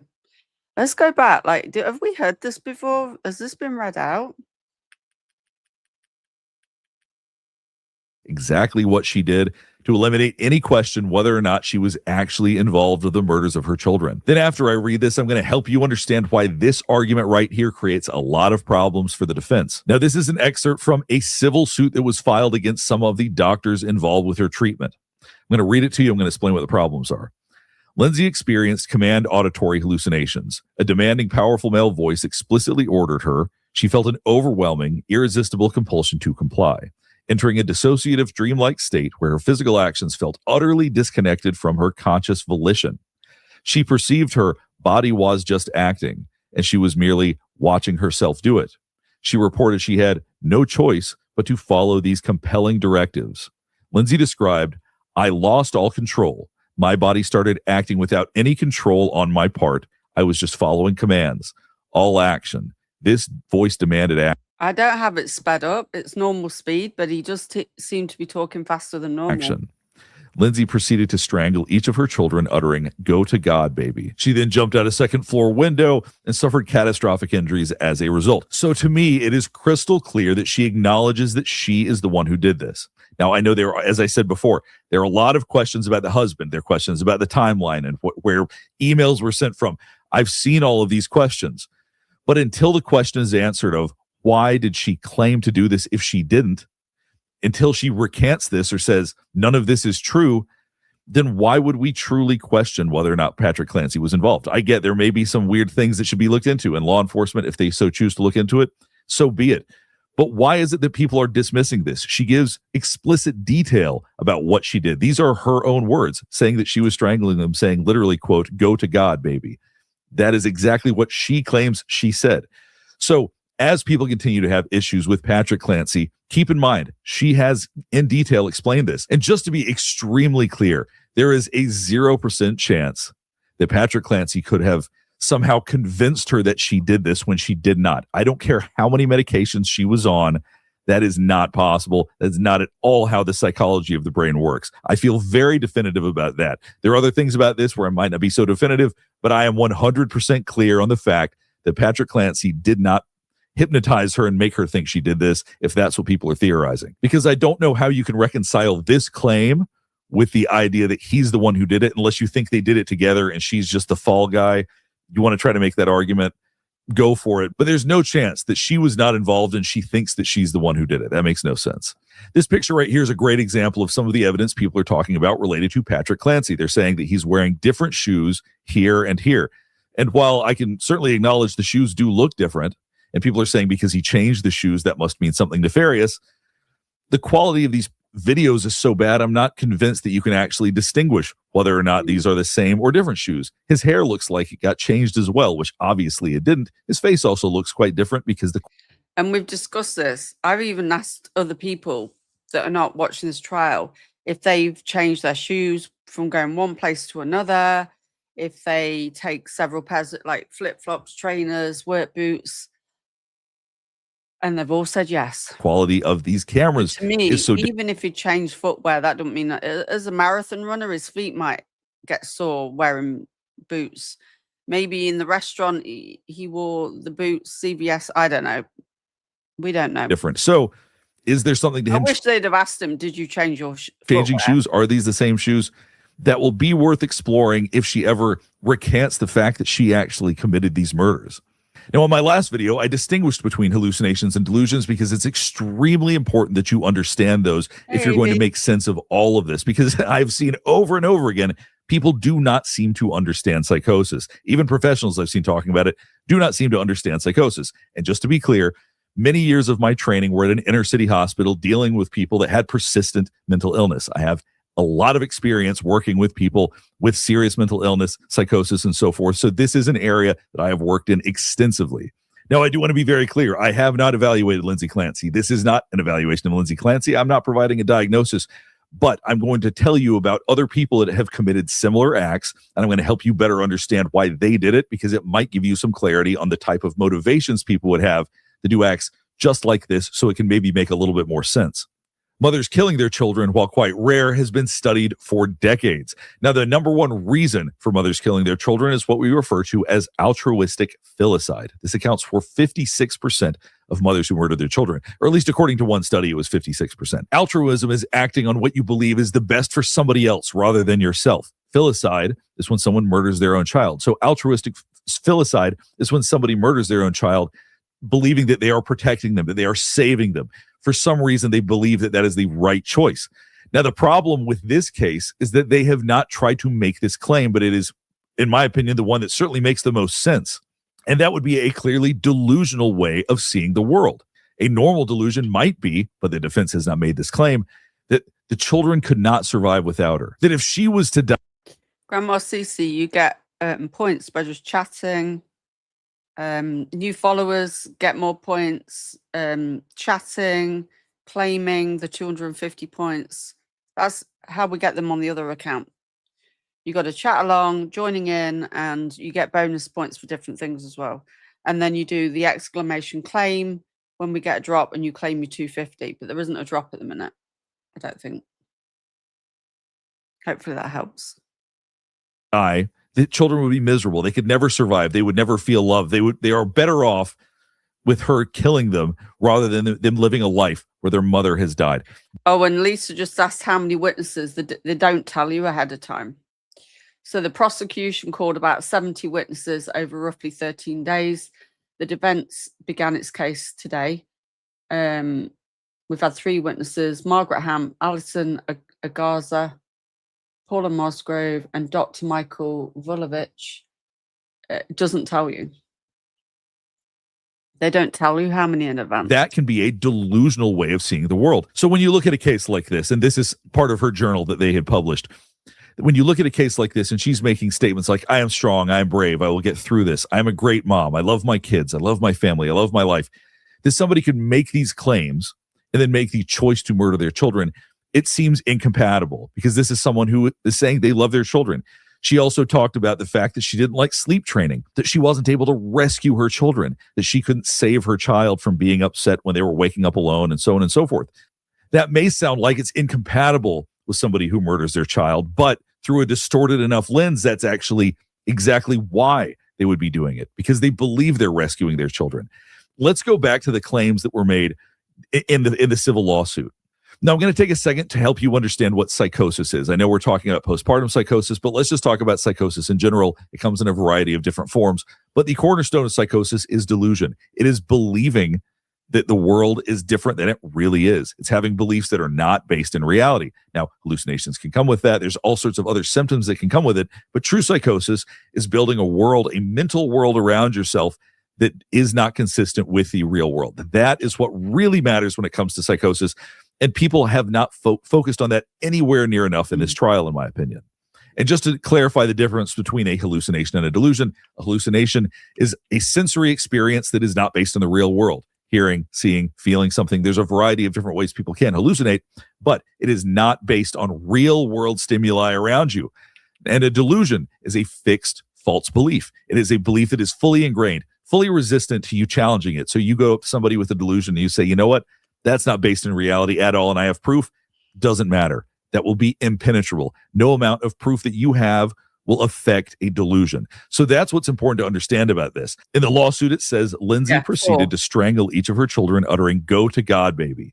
Now, does that sound more like somebody who believes they are being altruistic or somebody who has no control over what they are doing at that time? Now, once again, only she can say what her belief was, but if her belief was she's no longer going to be there for them and she was distorted enough to believe that this was rescuing them, then there might be some sort of case to be made. But this isn't what the defense is claiming. They're claiming that she had command hallucinations that forced her to do it. And psychologically, that just isn't really consistent with what we know about command hallucinations, that what we know about volition, what we know about choice. To me, that just doesn't make sense. To me, one of the most unfortunate aspects of the claims being made in this case is that it affects people that have real mental health issues. When you have people that are afraid that they might do something like this, that they're going to lose control, you have to understand people can have a delusional belief system where they make bad choices, but people do not lose control of their own bodies and do things that are entirely against their will. That's just not how the human mind works, at least not without something like PCP, not without some sort of serious traumatic brain injury or something else external. Internally, this is not going to happen. You are not going to force your body to do things that you don't want to do. So cases like this with claims like this make anxious people more anxious because then they think, oh, it's a possibility this could happen, when it truly is not. So can somebody commit murder or do something equally tragic based on a distorted worldview, based on delusions they have? Absolutely they can. Can they be forced to do that? Can their body force them to do it while they are not behind the wheel and they're just along for the ride? No, that is really not how that works. So there is a claim in this filing that really doesn't fully make sense to me, and it fully affects the way that everything else is seen throughout this filing. So I'm going to read this to you, then I'm going to show you what I'm talking about. After starting Seroquel, I won't get into what all these medications do. I feel like that's a whole other video. Lindsay's condition took a dramatic turn for the worse. She began experiencing what she described as intrusive thoughts, which were actually auditory hallucinations. Now, that right there makes no sense to me. Even people who are dealing with psychosis can distinguish the difference between what is an external auditory hallucination and an intrusive thought. Those can co-occur, but they are different phenomena. So why they make the claim using her quotes that she had intrusive thoughts and then actually say, well, it was actually auditory hallucinations, that definitely needs more explaining, because that all of a sudden changes how we're going to see some of the rest of this. On December 15th, 2022, Patrick called Nurse Giletta's office to report that Lindsay has had a devastating week, and it was the worst day for Lindsay. She had horrible thoughts all day. And then goes on to say Lindsay had auditory hallucinations all day, every day. So the quote, the literal statement was, she had thoughts all day. So I've covered it over because he's reading, just in case, because he's reading the documents. And Kit can be, you got to be careful, especially when it involves children. The filing says she had auditory and that's come from Kit themselves. Hallucinations all day. These are two entirely different phenomena. Where it is that they come to that conclusion that you can just start replacing them talking about thoughts with hallucinations, I think that really weakens the overall coherence of all of this to make it all psychologically coherent, because to me, that doesn't make any sense. People can distinguish between those two. Now, a big problem with the defense, if they're going to claim not guilty by reason of insanity, would be that she couldn't know that what she was doing was wrong. That is a big part of the standard, at least in most states, for being not guilty by reason of insanity. But there is a lot of evidence throughout this that she knows it's wrong. She's trying to stop herself. She talks about fears that she has of harming the kids. She goes out of her way to get treatment for this. She is trying to stop it. So she knows that behavior is wrong. And that's where this starts to get way more complicated. Because according to the defense, She did have hallucinations over and over again. That's what they're claiming. They're also claiming that she had fears of harming her kids before. So how could she resist at that time and then not at the time when she actually did it? Now, the problem comes in here where it says, as soon as Patrick left to pick up food, there was a loud, demanding, repetitious voice. This is your last chance. And then she felt a force come over her. Now, based on other evidence they presented, it seems like this was planned, that there was some planning involved in this. So for her to say that this was impulsive and that this was something that was spur of the moment and that she felt that she couldn't control herself and it forced her to do this, that doesn't really feel entirely consistent with the other evidence that's been presented. So when we look at this case, I do understand why people struggle so much to believe that she would do something like this. By all accounts, you have a report of someone who is dealing with an exhausting motherhood. She's tired. She's fatigued. She feels like it's a thankless job at times, but she loves her kids. She really wants to help them. She hates the idea of sleep training because she can't rescue them when they're feeling upset. So when people see all of this, they feel like it's relatable because there are aspects of it that are. But the idea that she would even think about truly trying to murder her own children, much less actually going through with it, that's what gets a lot more confusing to people. But if there was a distorted or truly delusional belief system that my children will be devastated if I die, they'll never recover, they can't live without me, they're a part of me. Maybe she had not truly separated herself from her own children. She may have had very enmeshed boundaries with her children. When she saw her life is over, she may have thought of their lives being over. She may truly not have been able to distinguish the two, but they don't make any of these claims. And to me, those are much more coherent claims than what they're making right here. All right, let's go and start to wrap things up. Hopefully this is helping you make some sense of this completely horrible, despicable, and terrible tragedy. Now, whether or not medications played a part in all of this, what all the factors were that played a part into this, I'm sure will be litigated for many years to come. But what seems clear is that there are cases that happen that are very similar to this, and there are coherent reasons they happen. They're tragic and they're unfortunate reasons, but they're reasons that we can at least make sense of. And when we look at all the pieces here with exactly what the defense is presenting, it just doesn't fully make sense. And I think that's why people continue to try to make sense of this case. That's why people are saying it had to have been the husband, because oftentimes it is the husband. That's not unusual that people would think that, but there just isn't any evidence in this case that that is what happened. There's every bit of evidence that she is claiming herself that she did this. She's not saying she made the choice to do it. She's saying that something else made that choice for her, but she's acknowledging that she was ultimately the one who did this. If you have any other thoughts about this, or if there's anything else you want me to analyze, please let me know in the comments below. Last thing before we get finished up is I do want to remind you to like and subscribe if you want to see more content just like this. All right, thanks for watching. Okay. So that's that one. Then we've got the observe one.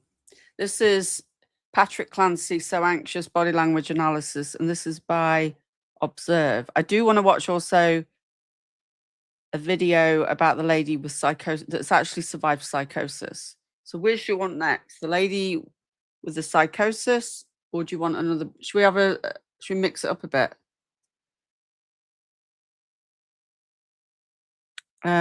Let's look at the psychosis one.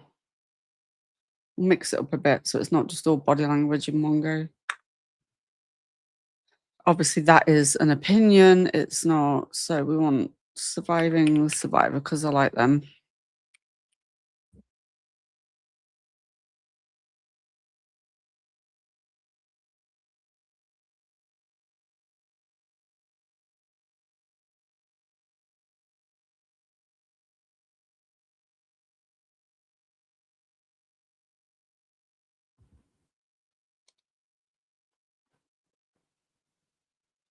So I think this will be interesting. Could always save that body language one for another day if it's too much. Now, Brian Ensign, I don't know if this is the same lady, but I was zoning out because she just talked. There was no break, there was no pause, and I couldn't absorb what she was saying.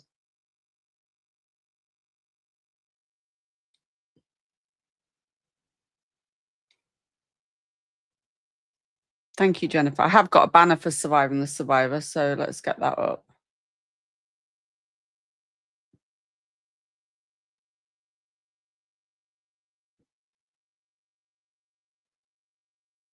There we go. So that's running across the top. So we're giving them some credit. Here we go. For 2 weeks now, during the Lindsay Clancy trial, we've been hearing the phrase postpartum psychosis. What does it really mean? What does it feel like to actually lose touch with reality?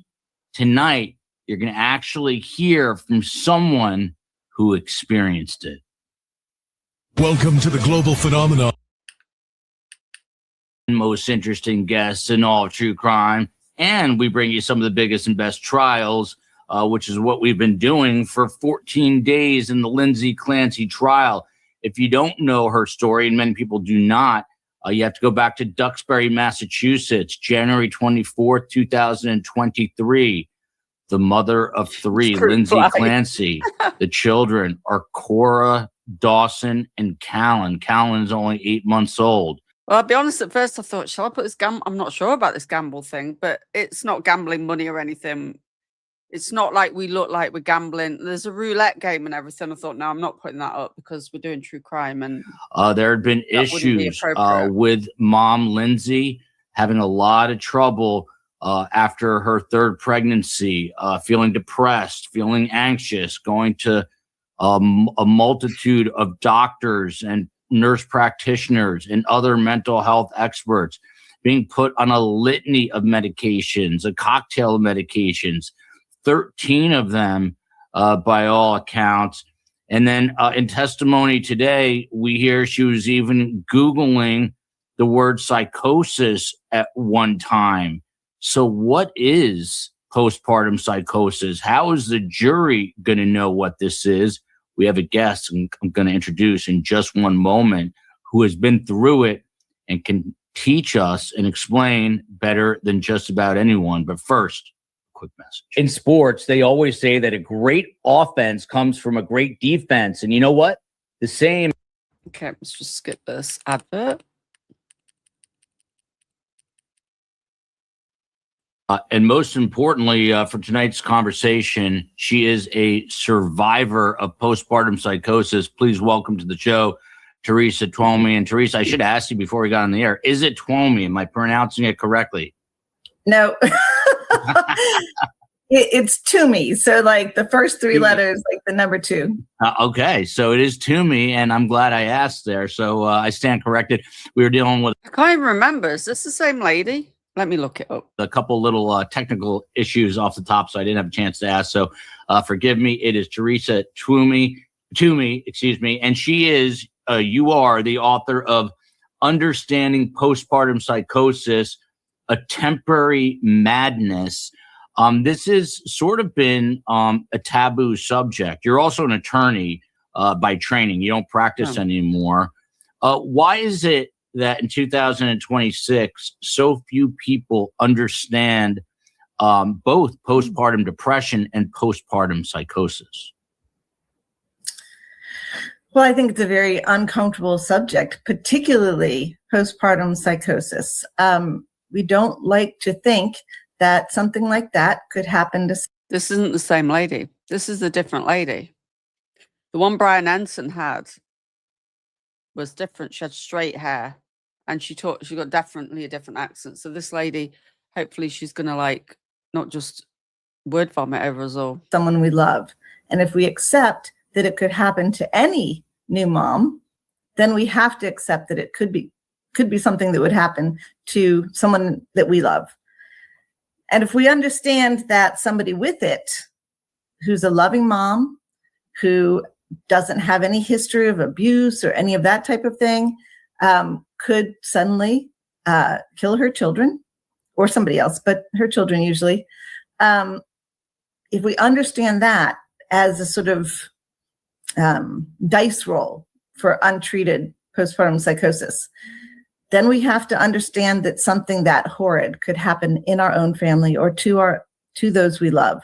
And that's a profoundly uncomfortable thing because we like to think that we and those we love are going to be who we know them to be and not suddenly change.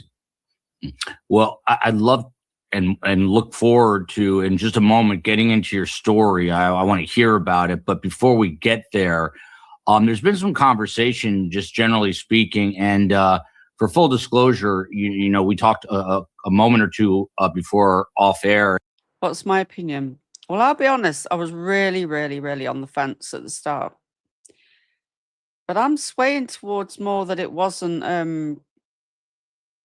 mean, I'm no expert. I'm not an expert on psychosis. I don't even understand.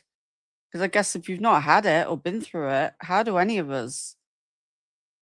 How do we understand it? But I'm starting to lean toward. I don't know. It's a hard. I got to listen to the experts. I am leaning more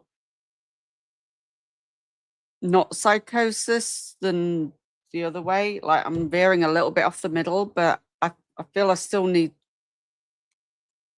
to hear the experts, but I'm really not sure. What do you think, Flower? Do you think she was in psychosis? It's hard to know, isn't it? If you, it's just some of the things are making me question now. And you said you're not really watching the testimony. Can I ask you, you're reading about it. Do you not watch it because it's difficult for you because it brings back bad memories? Is that one of the reasons, or it's just a time factor for you? Well, it's both, to be honest. But part of it is, I try to be choosy about how much I subject myself to re-traumatization. And this case, unfortunately, like a number of similar infanticides that may be related to postpartum psychosis, and this one has all the hallmarks of that. It's close to the bone. So it's hard. Yeah, we had the host of a podcast called the Prosecutors podcast last night, and there's been a lot of debate just in general about whether or not this should ever have gone to trial. They are both obviously from a prosecutorial background and said 100% yes. What's your position? Should this be working its way through the justice system in the form of a trial right now, or should she, Lindsay Clancy, just in your opinion, have been admitted to a psychiatric facility? Well, so that's not an easy answer, but some of what I've seen online about the trial has me very much feel like even if this goes to trial as a matter of course, even if you believe that this should be in a court being decided, the way it's being handled by the prosecution isn't the only way a trial like this needs to be handled. There seems to be a lot of more prejudicial than probative evidence that's coming in. So that is evidence that is sort of designed to shock, upset, and basically sway the jury not on the probative merits of the case, particularly regarding her mental state, right? Anything regarding her mental state is likely to be relevant, but something that's more just designed to sort of inflame emotions doesn't really add something to our understanding of her mental state. That's not necessary. So for me, it's not just should this be tried or not, but is this being tried in a moral and ethical way? I mean, we don't allow torture, and this is clearly, to me, mental torture. Does she need to be in the courtroom? Does it need to be televised? Those are other things we could talk about in terms of how the legal system is handling it. A different thing is, in a perfect world, we might have a very different legal standard. And if we had that different legal standard, we might not be having this in a court of law, particularly this way at all. Yeah. You mentioned a few things there. In terms of mental torture, I do think that all of her emotions that we've heard so far, I'm talking about Lindsay, have been genuine. And yesterday, Kelly McClellan here with a super chat. Thank you for being vulnerable and sharing. I know it's not easy. Our community, I always say best guess, better community. We've got the best community in all of YouTube with a lot of victims, to be totally honest, in the community itself. So appreciate everyone being kind to Teresa Toomey, who's also, vulnerable watching the re-traumatization, which is why she's limiting how much she's watching. But just in court today, they showed a video from the day before the admitted killings, and the family is at a science museum, and they appear to be the totally normal-looking American family. And people in the chat said, "How's she psychotic? They look so normal." You must hear that a lot. What is your response to the "she looks so normal" debate? I did too, as do a lot of women who have this illness. For one thing, it can fluctuate the severity of the symptoms. So you can actually be fairly normal in a moment. Did you lose me there? I noticed I just froze. Nope, you're good. Okay, good. So I know when I was going through it, it was missed by a number of people. And that's because they couldn't see what was going on inside my head. Because if you think about it, how do we know somebody is having hallucinations or delusions or hearing voices, which is a form of hallucination, right?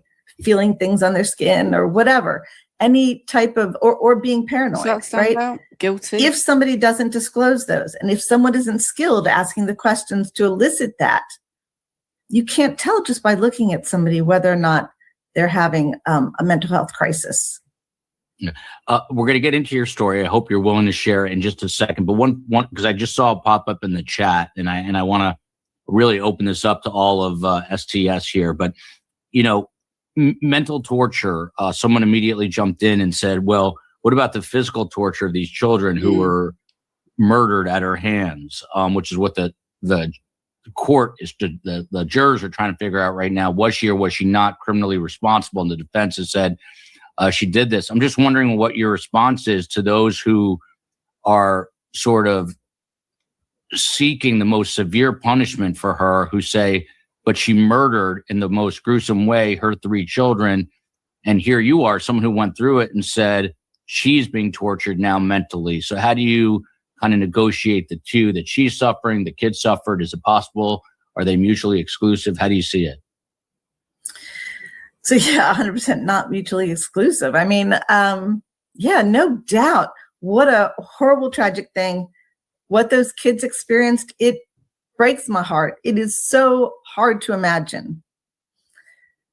But I think if you pause for a moment and think, this is a loving mom who had a mental break, and at her own hands, unalived 3 of the people that she probably loved more than anyone in the world. And she has to live with that. I mean, you can't erase that. And just that alone would be torture. I watched a tiny bit of clips of her. And when I've seen the expressions on her face, the rapid breathing, the trembling chin, and I'm just like, I can't even imagine how she can be that controlled. I mean, I think I would be just screaming inside my head out loud because there are a few things that I can imagine that would be worse than realizing what you did unintentionally to people that you normally would lay down your life for. It's got to be its own kind of hell. Yeah. Here's a comment from Soulful Eye. I don't see psychosis. So tell us on that note, can you take us back in time? I guess when you were pregnant and you had this child, walk us through this a little bit. What year was it? What were you doing at the time? How are you feeling leading up to it? Okay, so I'm going to first go back and address one of the things you just said. A lot of people saying, well, I don't see signs of psychosis, or there isn't a record of psychosis. When I'm watching it, I'm like, I don't see anything that's indicating it wasn't psychosis. Everything I've seen is consistent with what could occur with somebody who's got a postpartum psychosis going on. I have seen things that say she wasn't diagnosed with it, but I haven't seen anything that says that she was closely evaluated by somebody who was well-versed in how to diagnose something like this. So, and what evidence and what questions they might have used, or what type of interview. So just want to, since that was just raised, I want to make sure that's clear. My way of looking at it, I'm trying to analyze this through is there anything that shows this wasn't? Okay, so I'm actually potentially going to work on a little story called Am I the Monster? Because so many of the things that I did or didn't do, had my story gone differently, I mean, I don't think the prosecutor would have had a hard time with trying to put me away, because so much of what I did because of my mental state would make me look guilty. So We had a planned pregnancy. It was something we wanted. My husband's a good deal older than me. It wasn't the time of my life that I would have chosen for myself, but because he was older, we decided to go ahead and have her. I was concerned about what it would do to my career. I had opened my own practice. I was loving what I was doing. And so I had concerns during the end of my pregnancy. I had a lot of anxiety, and we were from what I've looked, the defense, I think, is going to be bringing people in or put an expert witness that has evaluated her after, I believe. Crashing a bit over what, which is what I think they did in the Johnny Depp trial. My expectations of him was, my husband, and what he was doing. So real quick, what year is this too? I think that's important. Oh, I'm sorry. This was 98. 98. Okay. Well, fall of 97 and then spring of 98. Yeah. And you're a lawyer at this point? You're attorneying at this point? So I was doing, although I had been doing some per diem, I had left doing the general practice of law to do employment mediation because I had been representing so many different clients and seeing the opposition and being like, if these people had come together and had somebody mediate their issue, then they would have both walked away better off. Mm-hmm. So I had my own employment mediation practice. Okay. So it's 98, 99. It's a planned pregnancy. Your husband is a good bit older. Wasn't the time you would have chosen. You decide you're going to go ahead, and now you're starting to feel some anxiety, and then take us leading up to the birth, I suppose. So I'm going to skip a whole lot, but I did have sort of the ideal pregnancy and birth. I mean, ideal, there's always little things. But then there was a bit of an oops because of something the midwife did. And so I ended up with very, very bad tearing, which ended up getting affected. So early on, I was sort of... The defense, I believe, are going to bring an expert witness in that's evaluated her after, like, I believe, if I've got that correct. And I think they did that in the Johnny Depp and Amber Heard trial. Bedbound, in a lot of pain. How do you provide having a lot of nightmares, some waking terrors, things like that I think had mostly to do with... Not sure how you prove psychosis after the fact. The pain and the infection. And so I was not in a good mental state at that point in time. One of the first things, other than the nightmares, that looking back, I'm like, ooh, red flag isn't actually psychosis. It's pretty typical for OCD. I started having intrusive thoughts about harming my child. And so trigger warning for anyone who's dealing with OCD or has dealt with this, that you might not, go get yourself a glass of water so you don't get triggered.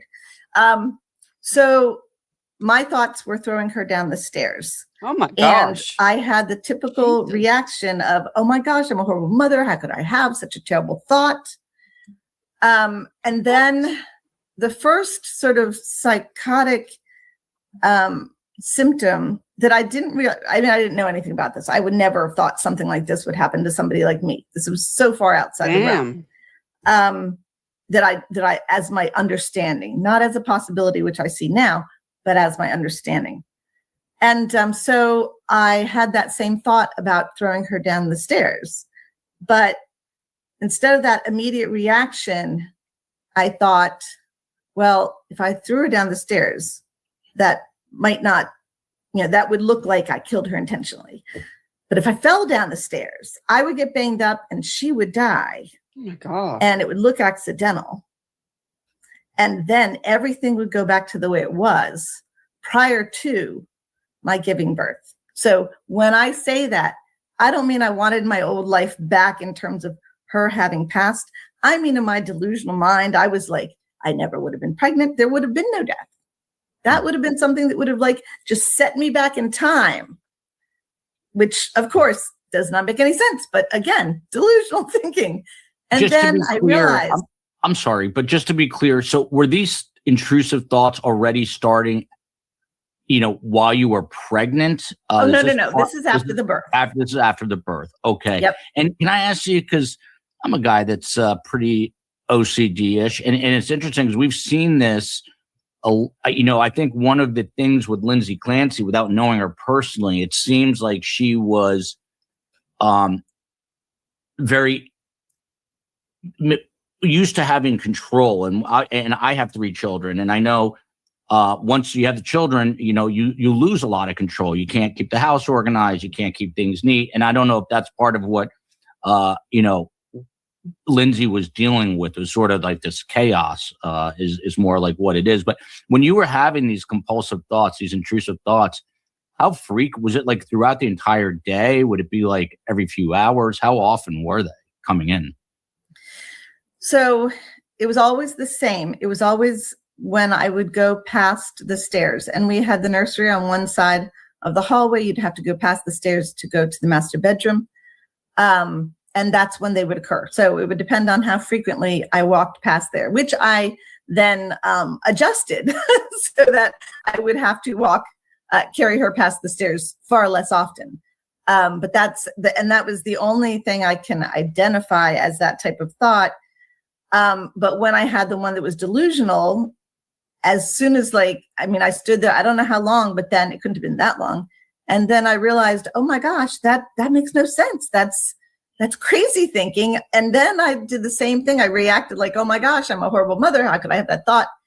And I didn't know at the time that kind of thought was materially different than the kind of thoughts I had been having, and which I continued to have. But then when I had those OCD type thoughts again, I didn't have that same delusional thinking about that type of thought again. And I assume, and correct me if I'm wrong, that when these thoughts first came to mind, where I'm like, okay, I want to throw my baby down the stairs, it's not exactly the sort of thing that you're laying in bed and you say to your husband, hey, honey, I'm having these thoughts. I assume you were probably were you keeping it to yourself at that point? Yeah, I was. And I just want to say, at no point did I want to throw her down the stairs. So it was an intrusive thought of me doing it with a reaction of, oh my gosh, that's horrid. Even when I thought of falling down the stairs with her and her passing, it wasn't that I wanted to do that to her. It was that I wanted time to rewind. That was what I wanted. I, at no point, who I am, wanted to harm her.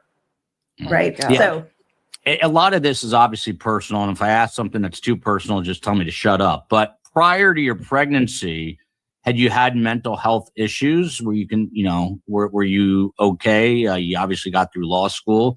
How were you mentally prior to all this? So I didn't have any previous diagnosis. Looking back, I can see times in my life that I'm like, oh, those are red flags. But there was nothing to the point where it seriously interfered with my life, right? So I will say, in law school, there were times that I did not want to leave my apartment, and I get so much cleaning and studying done, but I didn't realize that had anything to do with any kind of mental health thing. I just thought that was my mood that week or whatever. And there are little things like that. There was a period of time where I couldn't sleep for about a week. And I desperately wanted to sleep. But finally, I ended up taking those over-the-counter sleeping pills, just a couple of them, enough to get me to sleep. And my mom was a little freaked out that I was taking a sleeping pill, but I was like, I'm so desperate.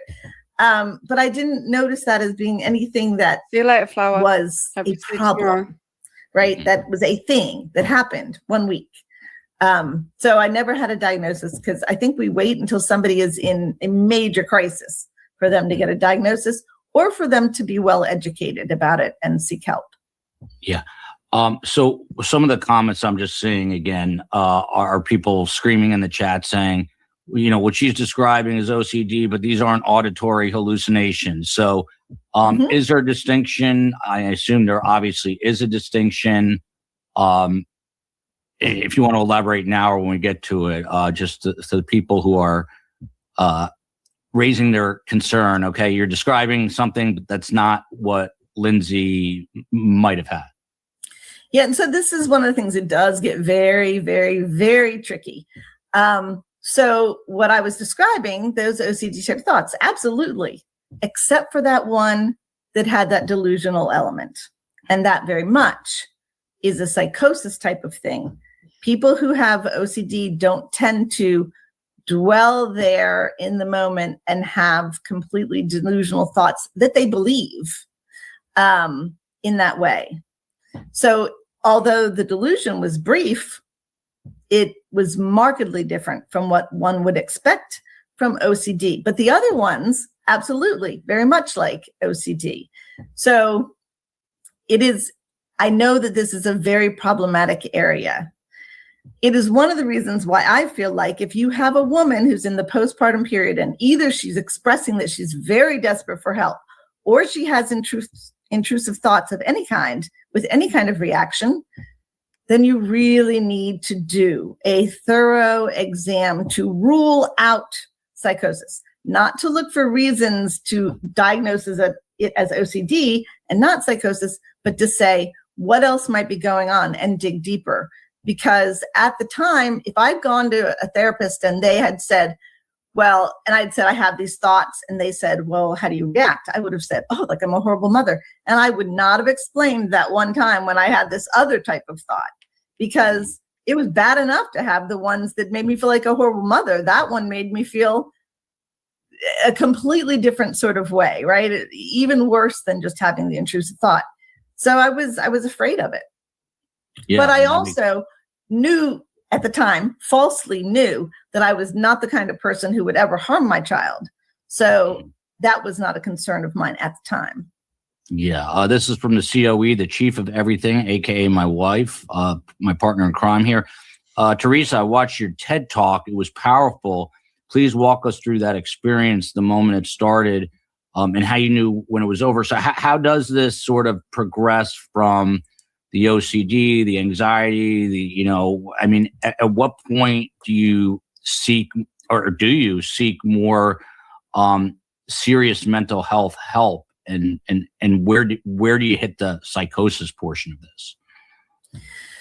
So yeah, well, I think that delusional thought was the first sign that I had psychosis. So there's a lot of things that are kind of fuzzy, particularly the chronology of what happened, but there are a number of things. I started hearing things that weren't there. Sometimes I knew that what I was hearing was not reality. And that was disturbing.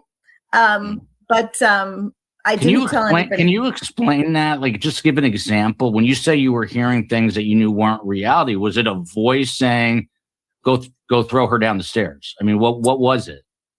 So fortunately I didn't have command hallucinations. So one of the things was the way our house was configured.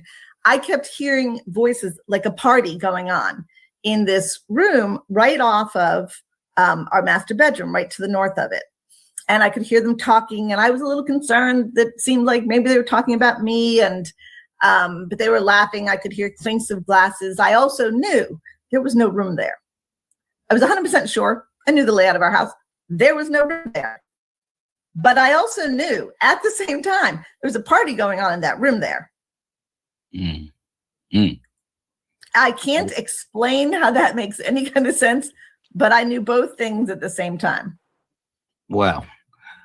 So do you, at this point, I mean, it has to scare you, I would imagine, a little bit that this is going on. So do you say, I mean, do you can finally... If you think this is word salad, the other woman was... Oh my God, it was just like... Is there a point where you confide in your husband and say, no, there isn't. So when do you decide to go get more help? So no, so I didn't. I mean, I was telling everybody who would listen, I'm a bad mom, I can't do this, I'm not coping. But I didn't reveal specifically the thoughts. I think we need to hear from a true specialist. Like, what psychosis look like? What do they do or not do? There were things I thought I was revealing, but I really wasn't. But I also had become very paranoid about my husband. And I thought, that he wanted to put me away in an insane asylum so that he could have full custody of our daughter. And that had been his plan all along, which I'm still with him 30 years later. That was not his plan. But I mean, it makes it very hard to reveal something if you're having that type of thing. So probably what your wife is wanting to get to, because this is a part of my story, I think that a lot of people, it's both confusing and persuasive, I think, in terms of how weird this can be. So the sort of worst part of my story is that there was one day I was nursing her on the bed, and I saw myself pick up a scissors and cut her open. Oh my gosh. And it is still, I can talk about the intrusive thoughts like they were thoughts and be a little bothered by the delusional one, but this is hard to talk about because I think in my body it lives as if it were real, and it wasn't. I will show you after this the Brian Ensign one. We're not going to watch it all though. I can't put you through that, but I'll show you how bad the other woman was. Like, if you think this is bad, at least she's pausing, whereas the other woman didn't. But so I saw myself do that, and I thought I had killed her, but then I was telling myself over and over, trigger warning, it's just one of those bad thoughts. And I kept my eyes averted from her as I went around the room, grabbing anything I thought was sharp, and being afraid to look at her because I thought I'd killed her. But I was trying to persuade myself that it was just like those other bad thoughts I was having. So then I went into another room, which was my office, and I took these sharp things, I put them at the back of the top shelf in the closet, as if that would miraculously protect her from all threats. And then while I was doing that, I was thinking, I need to get help. And then I sort of went through an analysis of, okay, so if I seek help, what if there is no help available?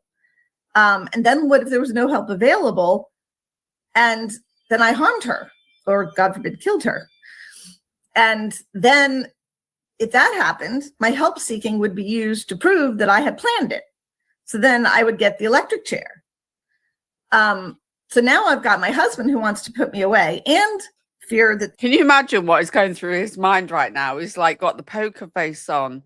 Do you think he's just trying to not move his? This is where Botox would come in. There's no help available. Okay, And thank you, Jacqueline. I appreciate that. In this, We in will my get round to the others actual as well. self, who I am, I would never make the choice to not get help because I was afraid that I would get punished. Never. That is not who I am. Never been who I am. But in that delusional thinking, that's where I was. But I can just imagine the field day a prosecutor would have with that, especially after my other delusional thought. That it seems like I would want to harm her, but that was not true at all. And then when I went back into the room, she was I looked at her. Don't make sense to me. None of and that. she was there, cut open, blood everywhere. This is what I saw. And it was such a profoundly horrible, horrific thing. And then after some period of time, I don't know how long, I sort of came to and realized she was just laying there sleeping. And you would think that would be enough for me to run and tell my husband what had happened, but it wasn't. And I don't have a good explanation of why. I know it's not because I'm a bad person. I know it's not because I'm a monster. But I didn't.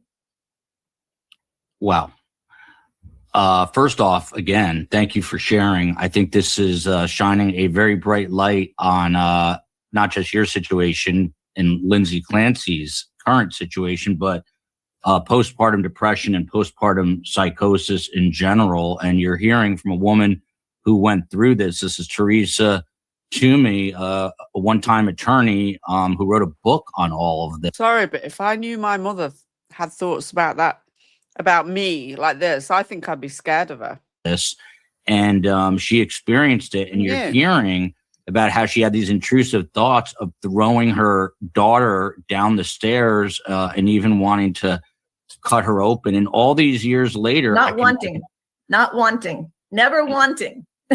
Okay, thank you for that correction. But all these years later, obviously, this is still an open wound. How is your daughter today? Is it your only child? She's great. She's great. She's a wonderful person. She's amazing. Yeah. And your only child? No, No. I have younger children too. Younger? Oh, wow. So, after all this, you went and had children after more that. children. Yes, after the psychosis, I went into very deep depression. Mm-hmm. My husband very much wanted to have children close in age. And I, at the time, was so depressed. I had nothing inside of me. I was like a shell of myself. So I didn't push back.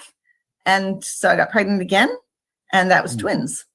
Oh my God. Wow. And did any of these issues come around again? Only the depression. Okay. So during the first pregnancy with your older daughter, you're depressed. And so I wasn't depressed during her pregnancy. Anxious. Now, did you ever actually, this is what I'm unclear about, did you, after her birth, when all this stuff is going on, you were, it sounded like you were afraid to get help for fear of what could be exposed, whether it was real or not in your mind. So you never sought help. Is that how I understand it? Not until after my twins were born. So, I mean, partly it was just my sheer ignorance, maybe a little pride. And also, my family is sort of like, you don't do that. You don't go to therapists, or they were. And I just, it just wasn't, well, first of all, it wasn't entirely unfamiliar to me to need to grapple with having depression or something like that, even though I'd never been diagnosed. But also it was something that I kept telling people I couldn't cope and that I was a bad mom, even when I was depressed. And, nobody was like, you should probably get therapy. People were pretty much like, oh my gosh, how can you say that? You're a great mom. Look what great care you take of your daughter, and all of that. So I don't know. I wish I had the insight that I have now and the knowledge and the wisdom that I have now, but I didn't. Yeah. So you experienced the depression, you said, after the birth of your twins. You obviously have 3 beautiful children, and this is almost 30 years ago. At what point after the second pregnancy of the birth of the twins, and now you're feeling this depression, that's when you said you went and sought help? What caused the change in your outlook to go and do that? So there were really a few things. One was I read the book In Search of Stones by M. Scott Peck. And in it, he describes his wife's moods. And I recognized myself in that, was like, oh, maybe I've got some kind of, mental health concern. Still didn't think that was severe, but it was like, oh, maybe I do. But then I was pregnant. And then when I was pregnant, the twins were misdiagnosed with a very bad potential complication. And we were counseled to abort one. And so I saw myself when that diagnosis. I couldn't have had any more children if I'd gone through that. Like, no way. I just couldn't. Diagnosis was uncertain, sort of spiraling into a depression, and recognize it for what it was. And then we found out that had been a wrong diagnosis. And then after they were born, when I started becoming depressed again, I then had the knowledge to sort of notice it, but I still didn't want to believe it was clinical. And I remember I made an appointment with the doctor, and before I went, I was crying, and I told my husband, I'm like, I'm terrified to get this diagnosis of depression, but I'm also terrified that if that's not what it is, then what is it? And that was just with the depression. That's how hard it was for me just to seek help for depression. Yeah. You know, a person taking a tremendous amount of criticism in all this is the ex-husband, Patrick Clancy, who has moved on and remarried. You say, you know, you basically kept this from your husband. What's your opinion on the role of husbands, you know, before, during, and after pregnancies? Should they take a bigger role? Do you think he noticed? I mean, your mood had to change from the anxiety and the depression. Did he pick up on it at all? The husbands have to be more cognizant. Yeah, I mean, I think that's part of it. We need to do more to educate and prepare families and have them, they're the first line of defense with sudden and severe mental health issues. So they need to be the ones that know how to advocate for her, especially if she can't advocate for herself. I think, again, none of us want to believe these sort of things that are going to happen to our loved ones. And, you know, I don't think anybody should blame my husband for his lack of ability to step up and get help for me. I don't think I'm to blame. And I look at this trial and I'm like, I don't think there's nobody in it that I would blame, because that would mean that they're doing something different than their best. And even though I would hope that men would look and go, oh, my best needs to be a lot better so that doesn't happen to a woman I love, I don't think it was necessarily because he was cavalier about it. Now, I don't know him, but did he do worse than most of the men I know? Probably not. I hate to say that, but that's kind of what I think. Yeah, and it's listen, it's a world where a lot of people have a lot of opinions these days, especially with social media. And I mean, people literally calling for him to be tried, that he had something to do with this. I mean, he's really getting dragged into it in a very unfair way. I've had people email me about this. But if you're just joining us, this is Teresa Toomey. She has written and authored a book, a very important book, especially if you are watching the Lindsay Clancy trial. And the title of her book is Understanding Postpartum Psychosis, a Temporary Madness. Now, from what I understand in the testimony in this trial, postpartum depression, which you speak of too, is fairly common. Postpartum psychosis is incredibly rare. Like I think it was 1 or 2 out of maybe 1,000 women. What is the difference for those of us who may not fully understand between postpartum depression and postpartum psychosis? And in your own story, when did you cross that line? So a couple of things I want to reel back. So people refer to it as rare. That's problematic. It sounds like it can't happen to me, can't happen to my loved one. It's not that rare. So we don't tend to think of Down syndrome, for example, as rare. They occur at about the same rates. So not that rare, but not common. So with depression, yeah, you can have really dark thoughts. You can be in a really dark place. You can be completely non-functional.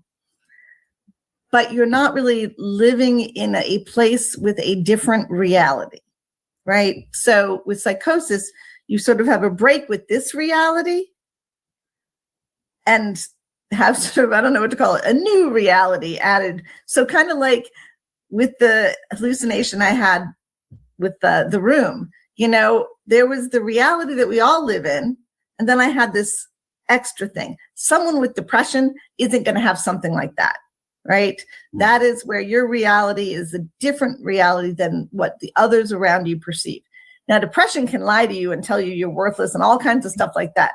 But that's different from sort of having these unreal beliefs and unreal experiences. And OCD, you can have these intrusive thoughts, but those don't, and as horrible as that can be, and it is, those don't tend to be things that the woman believes are happening or make sense to her as something that would happen. So even though you could say that they're very close and you can have symptoms of both, or all three, I should say, the experiential aspect of it I think if you were to ask any woman who's been through any of those, they could probably point out how their symptoms are different. And that's one of the things that's tricky. How do we get therapists to the point where they can tell? Yeah. And those require probably deeper conversations and trust. I want to get back to that. I think the answer here from Meow Randa, did you know it was hallucination at the time? You sort of explained it, correct me if I'm wrong, that you knew it wasn't real, but you also knew you were having the thoughts. So does that mean you knew it was a hallucination or no? So using that word, no. Because I think if I thought it was a hallucination, I would have been even more alarmed than I was. But I knew it wasn't real. And I realize that seems like semantics, and to some extent it is, but we do sort of base our understandings of the world within sort of a semantic understanding, right? And so hallucinations we know are alarming. If someone had said to me, "Oh, you're having hallucinations," I don't know that I would have said yes, given my lack of understanding at the time. What the verdict was. Even though I could say, yeah, I know what hallucinations are. They're when you are seeing, just to mock something I heard about the trial, unicorns in the corner. It's not necessarily that obvious. And I do think there are people like me who, if they have them, they do coping things. So one of the things I ended up doing a fair amount was leaving the TV on, which is not something that ever happens in my house, but leaving the TV on. So if I heard a voice, I could tell myself, oh, that was just the TV, even if I knew it wasn't. Wow. Wow. This is a tough conversation, really interesting. I am the son of a psychiatrist and the son of a social worker, and I've never heard a story like this. And I've heard a lot of interesting stories, and the human mind is a kind of a wild and sometimes a really scary place. Someone asked, do you think that both postpartum depression, but particularly postpartum psychosis, is it underreported, do you think? Because people like you are afraid to go to the doctor for what the repercussions might be, whether it's based in reality or not. Yeah, so I do think that it's underreported. I also think it's underdiagnosed. But so we don't have a single solitary box of this is what postpartum psychosis is in terms of a definition, in terms of in the DSM. There are a lot of, if you read research, there's a lot of things that are all over the place. So for example, most of the time it gets talked about as happening after live childbirth, right? But we know it can happen after an abortion or a miscarriage, stillbirth, etc.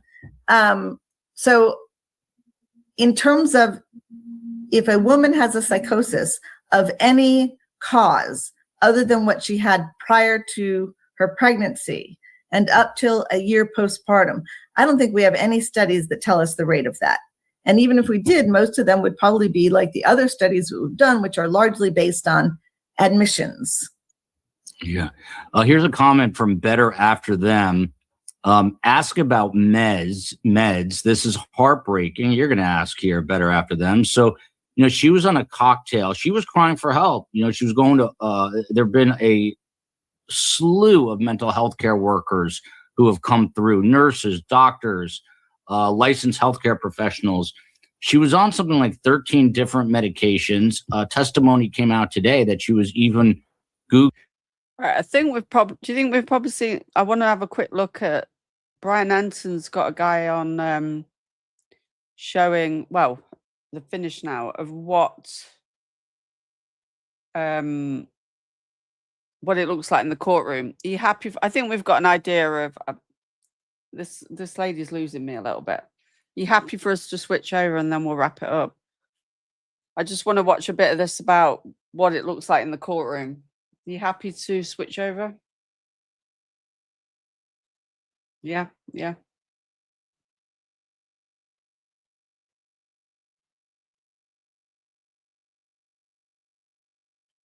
Vixen agrees. I'm going to switch over anyway. I think we've heard enough of that.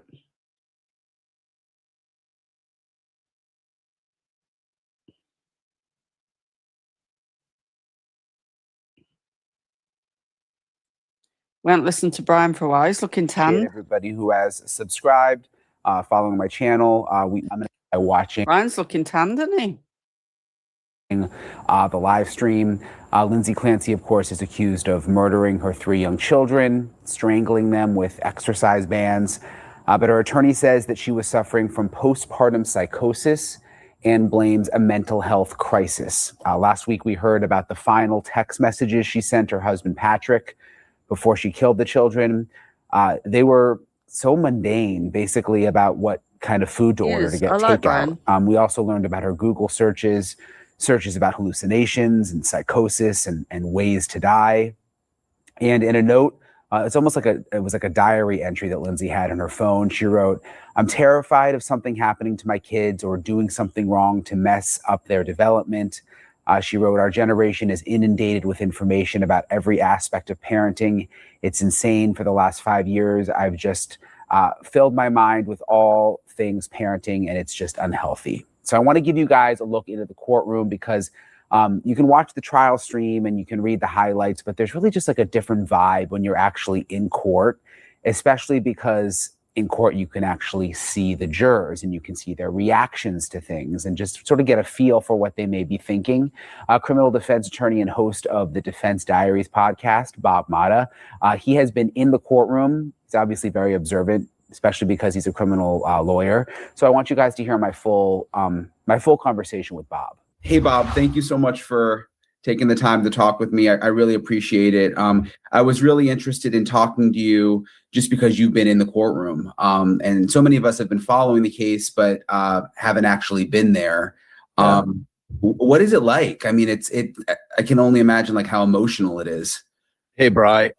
Thanks for having me. It is, well, I mean, if you're going to think about Tuesday of last week, which Reddington described as the debacle where Lindsay just broke down twice, inconsolable, and then her parents are sitting 2 rows behind her, directly behind her.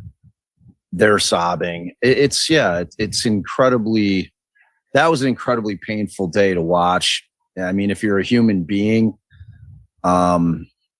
just kind of seeing somebody that's in that kind of shape mentally, because Lindsay does not want to be there. Lindsay, and I'm not saying this off the cuff, Reddington on the first day, I mean, she still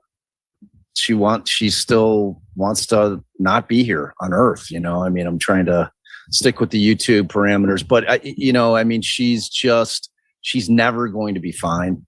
Her life has been destroyed, at her own hand. And, the question is, was she criminally responsible? Did her mind allow her to understand what she was doing? And that's the battle. So yeah, it's incredibly powerful being in there, and very, some days are harder than others, obviously. If it's a day of cops coming on talking about phone data and phone extractions, that's not as difficult as a day where, they're talking about the kids and how they met their end. And, I mean, that's just incredibly hard to sit in there and hear, just as a general proposition. But, you know how courts are. Like, it's different when you're in the courtroom, just in general, than watching it streaming. It's just a whole different thing. And, you really get the sense of how much Kevin Reddington cares about Lindsay Clancy. Like, it's not a show. Like, it's genuine. Like, he genuinely cares about that woman and that family. I mean, he's taken that case on for 3 years. And when you're sitting in there watching it, it's just super evident that, this is a guy fighting for not just her, but the bigger picture of women's mental health, which, some people just aren't hearing it. I don't care. I'm going to keep screaming it from the rooftops because it's what this is. It really is. It is what it is, in my estimation. So what is it like? I guess, what's the layout of the courtroom? Are there a lot of people watching? Kind of, where do you sit? Are there other family members there? Like, I guess, kind of, what's the vibe like? All right. So it's not a huge courtroom. It's certainly not the size of what Reed's was in Dedham. So it's a fair, I'd say, 75. That's a guess. So you basically have it split in both sides like they always do. And then you have your well of the courtroom. The jury, if you're facing the bench, is over to the left. They've got all 18 of them sitting in there. Pool cameras kind of right in front of our side, which is the media side, which is the state side, the Commonwealth side of the courtroom is where all the media sits. So the pool camera kind of blocks the view of the jury a little bit, which is a little annoying, but you know, I'm glad they're there. And then on the defense side, that's where Lindsay's family sits. So they have 4 or 5 rows dedicated to media. The first 2 rows, which are typically designated for family, on the Commonwealth side, interestingly, have been empty, but for 2 women that I've seen sitting there who I believe work in the courthouse in some capacity. I don't know if they're other ADAs. I don't know if they're victims advocates. I don't know what they're doing there, but they don't appear to me to be anything related to Patrick Clancy or the Clancy family. So, but on Lindsay's side, it's packed every day. You know, so you've got the first 2 rows. In the first row, she has her 2 nurses that are sitting in the first row directly behind her. Behind the 2 nurses is Lindsay's family. So her mother and her father, her sister's been there. As we know, Father Bob was there one day, and behind them, there's other folks who I'm not exactly sure who they are in terms of the relation to Lindsay, but and then behind that, the general public. So there's about 3 or 4 rows of kind of, they're like pews really, because they're not seats, in the back, and they've been packed, especially towards the end of last week. Like after Lindsay's collapse that day, the next day, it's been picking up steam, the case, as it's been going on, as it gets closer and closer to the defense's case in chief, I think, and as social media and mainstream media is picking up how important this case is, the interest is rising. So, you know, it's been pretty packed, and I anticipate it's going to be pretty packed the rest of the way through. And so she has 2 nurses. Is that what you said, sitting right behind her? Yes. What do they do? So typically during the proceedings themselves, nothing. They're just sitting there. If in case she needs it, they're there. So when the judge takes a break or calls it for the day, the nurses are the one who tend to her. They get her out into the holding cell that's off to the right of the courtroom. And I'm assuming that back there, if she needs any kind of medical care, that they're providing it. You know, I mean, with her injuries, there's a lot of things that can go wrong, like in terms of her breathing and things of that nature. I mean, she crushed the thyroid. She, you know, shattered her spine. So it's, you know, she's not in a normal condition in any capacity. So, and people have been asking over on my channel whether or not there were nurses there. So I made it a point to try to figure out if those in fact were the nurses, because they were the only 2 sitting in that front row.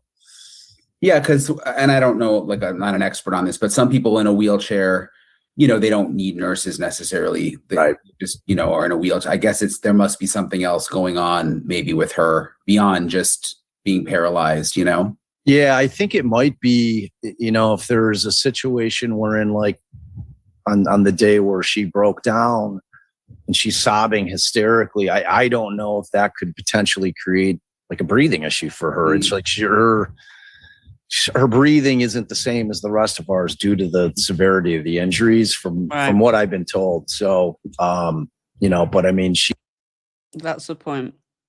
She might have, they've got to be on hand anyway to help her, because she might have a panic attack or something. She's in there every day, and you know, it's telling because Brian, I know you've covered a ton of cases. You've been in the courtroom for a ton of stuff, and you know, generally speaking, defendants will kind of like glance around the courtroom.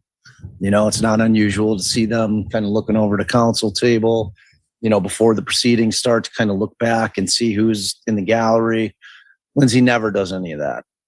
She never does any of that. They roll her in the morning, they position her, and she almost exclusively looks straight ahead. I mean, if there's witnesses on the stand, like with the doctors and the health service providers, she was making eye contact with them. So she was engaged at least with her eyeballs as far as that. But, when it's stuff that she's not really able to handle emotionally, she's just kind of like looking straight forward. And there's not a ton of communication between Kevin and Lindsay. Like, she's not a super engaged defendant in the sense which Kevin probably told her, because us as lawyers, I'm trying to listen to a direct examination. It's important because if I need to add questions to my cross, I have to be able to listen to what they're asking. I also need to object if I need to. And I know a lot of people talk about the leading that the Commonwealth has been doing throughout their entire case.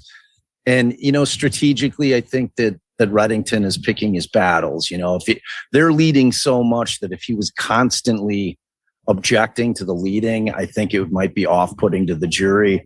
And he's got such a way about him in terms of the courtroom. It's kind of like watching Matlock in there. He's got this special ability to be able to make a cross-examination seem like a conversation that occasionally gets a little heated. He's mastered the art of the cross-examination. So he's always interesting to watch for sure. Yeah, I want to ask you a little more about him in a second, because regardless of how you feel about Lindsay, I think most people would agree that he's doing a really good job. But I guess when I've covered cases and been in courtrooms, you see the defendant and sometimes they're shackled when they come in and then they'll undo the shackles depending on what the judge's order is during the trial. Yeah. But something about her being in the wheelchair, it's just such an unusual kind of situation. Like, it's hard to even, that she is in jail. It's kind of hard to imagine based on her sort of like the way she physically looks. You know what I mean? Yeah, I do. And and you feel that more when you get in the courtroom, especially because it's like when you're sitting there and hopefully you're going to make it towards the end. Because you look at her, and I have great empathy for her. And I understand that there's folks out there that don't, that feel a certain way, and that's their prerogative. But as far as I feel, I just feel that she was failed by the system miserably. I think that we've seen enough of that evidence to know that this wasn't some charade that she was playing in order to make it look like she was because she was desperately trying to get well. And I think when that evidence came out, it became pretty evident to me that, some of the narratives I was hearing coming into the trial were inaccurate, and what was true. And, when Tufts is saying, when asked, it's like she was not doctor searching, right? And, the Commonwealth's witness said, no, she wasn't. Was she pill seeking? No, she wasn't. I mean, the woman wasn't right, and she knew she wasn't right. And she was really doing everything in her power to fix that. And, unfortunately, the biggest nightmare that you can imagine ends up happening at the end of the day. But in terms of just kind of being in the same room with her and kind of looking at it, and you have this image of just this lone attorney and this woman in a wheelchair sitting at that table and nobody else, because you know how it is. I mean, if you get like your Brian Kobergers or any, your Alec Murdochs, you have a team of defense lawyers just sitting there. And I mean, it goes to what Kevin Reddington is as a defense attorney. I mean, he tries a case alone, which is incredibly difficult to do, because when you get there and you look, he's just got all the records piled up on his desk, and he knows the facts of the case like the back of his hand. Like, he's never sitting at a lectern going through printed off cross-examination questions. When you see him with a piece of paper in his hand, it's a report that he's questioning a witness on. I mean, I don't fanboy over many lawyers, being a defense attorney myself. Yeah. I've told Kevin in no uncertain terms, I'm like, man, I love watching him. I love watching him operate in there. He's just a phenomenal defense attorney. And he's, to me, a credit to that part of the bar, the defense bar. He's doing us all proud. Yeah, and just thinking about when this does wind down and there's a deliberation and a verdict, I don't know, even if she gets not guilty of murder, it just seems like her life is going to be so miserable. There's really no celebration either way. I think no matter people watching this, if they're on one side or the other, would she even be relieved if she gets out? I mean, you don't really get that sense watching it. No, she does not want to be trying this case. You know, I mean, like when I say that she's over it, I mean, she's over it. And that's coming directly from Kevin. And he said it before the trial started. He's like, she is where she is. And, you know, the fact of the matter is there's no prison on earth that's worse than the prison that is in her mind. I mean, she's living with what's happened and what she's lost every second of every day. I mean, that's just a fact. It's not lost on her. It's, you know, all the stuff we're seeing on the internet. It's like, this woman knows what happened. She knows who did it. And it wasn't Patrick Clancy. It was Lindsay Clancy. And she's going to have to grapple with that for the rest of her life. And how do you grapple with that? You know what I mean? There's no getting over it ever. Yeah. You know, so it's like whatever. And you know, people, I don't know if they think that if they say not guilty by reason of, you know, what we call insanity, but it's lack of criminal responsibility. She's not like wheeling herself out of the courtroom. You know, she's going to be committed. She's going to be institutionalized. She's going to be evaluated annually. And if she's a threat to herself or others, she stays in, you know, and in my estimation, I don't know when she'll never not be a threat to herself just because of where her headspace is. I don't know if all the psychotherapy in the world can fix that. You know what I mean? Probably can't. What's your, just again, because you have this vantage point there from being in the courtroom that we don't have. What's your sense of the jury? Have you gotten a vibe from them? Are there certain ones that have stood out to you? I've gotten the vibe that they're incredibly attentive. Like I have not seen anybody like kind of just losing it in terms of like not really being invested in what's going on in front of them. They're paying rapt attention. And I would say that for all 18 of them, you know, on like a Reddington cross, it's kind of like watching like a Wimbledon match. You know, you'll have the question because he's standing here closer to the bar of the court. And then he'll ask the question, and then the jurors will look at the witness, and then he'll say something back, and they'll look back. You know, that's not happening as much with the ADAs. And the day of the collapses where she broke down, there was one juror in particular. Most of them were stealing glances at her.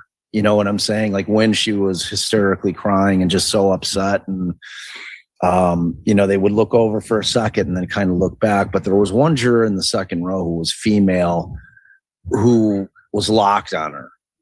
And I noticed that she had a tissue in her hand and she would dab her eyes occasionally. And, you know, I mean, that could mean a lot of things.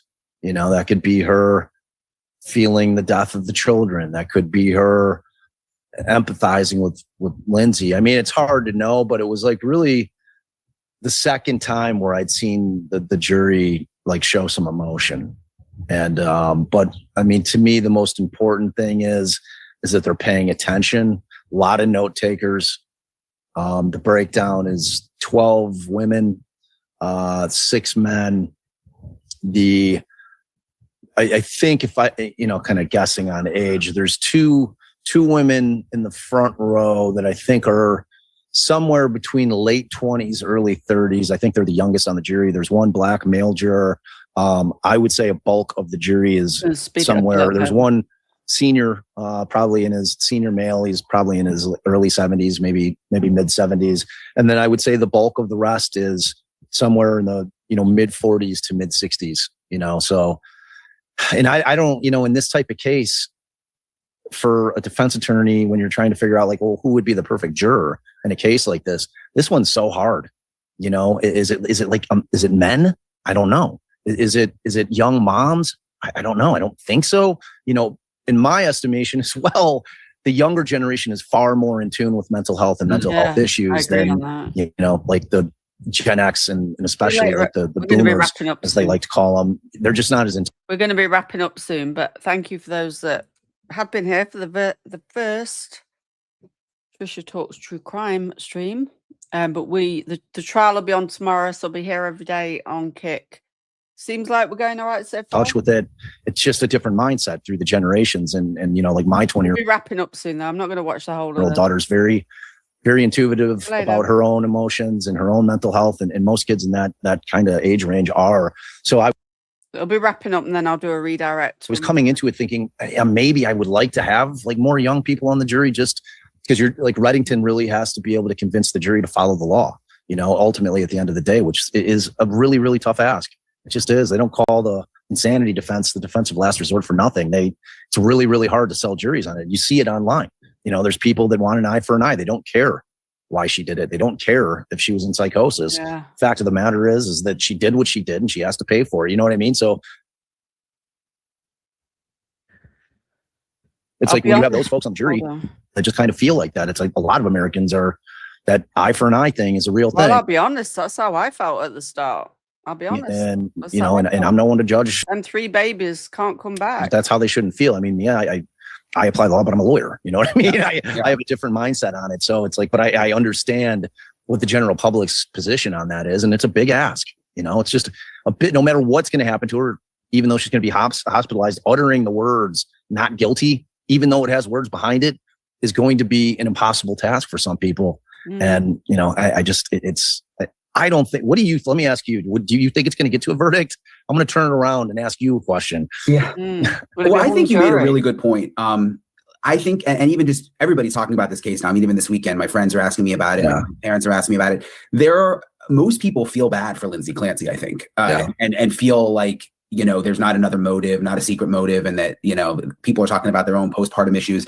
But I've talked to people who feel terrible for her, but at the end of the day, can't overlook that there are 3 dead kids. And I just think about those jurors. Are there going to be some of them who they have to live with this decision for the rest of their life? I mean, this is a huge moment in their lives being on a case like this. You know, I mean, for all of us covering it, it's different and emotional. And I've never covered a case quite like this. And you're in the courtroom. So for you, even more so. But imagine being on the jury. Like, you're going to have to live with this. Whatever you decide, you're going to live with for the rest of your life. So that's kind of what I'm wondering. Like, are there people that feel terrible for her on the jury, but aren't going to be able to go to sleep for the rest of their life saying not guilty when there are 3 kids? And even if you believe in mental health and feel awful for her, like, I guess I can respect that. I mean, I get that. That's going to be a hard decision. Yeah, it's going to be a massively, massively hard decision. And you're asking people to change the way that they've felt about a certain thing forever, you know, which is a huge ask.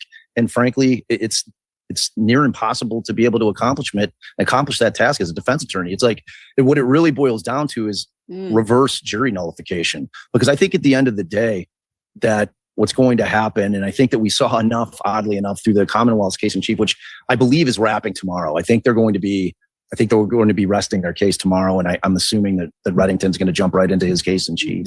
But in terms of trying to get a jury to move on that thing, where again, you've got the Commonwealth who has really put on witnesses that I think lay out very clearly that she absolutely was trying to get help, that she wasn't doing the things that were kind of being thrown out there prior to the trial with the pill seeking, doctor seeking.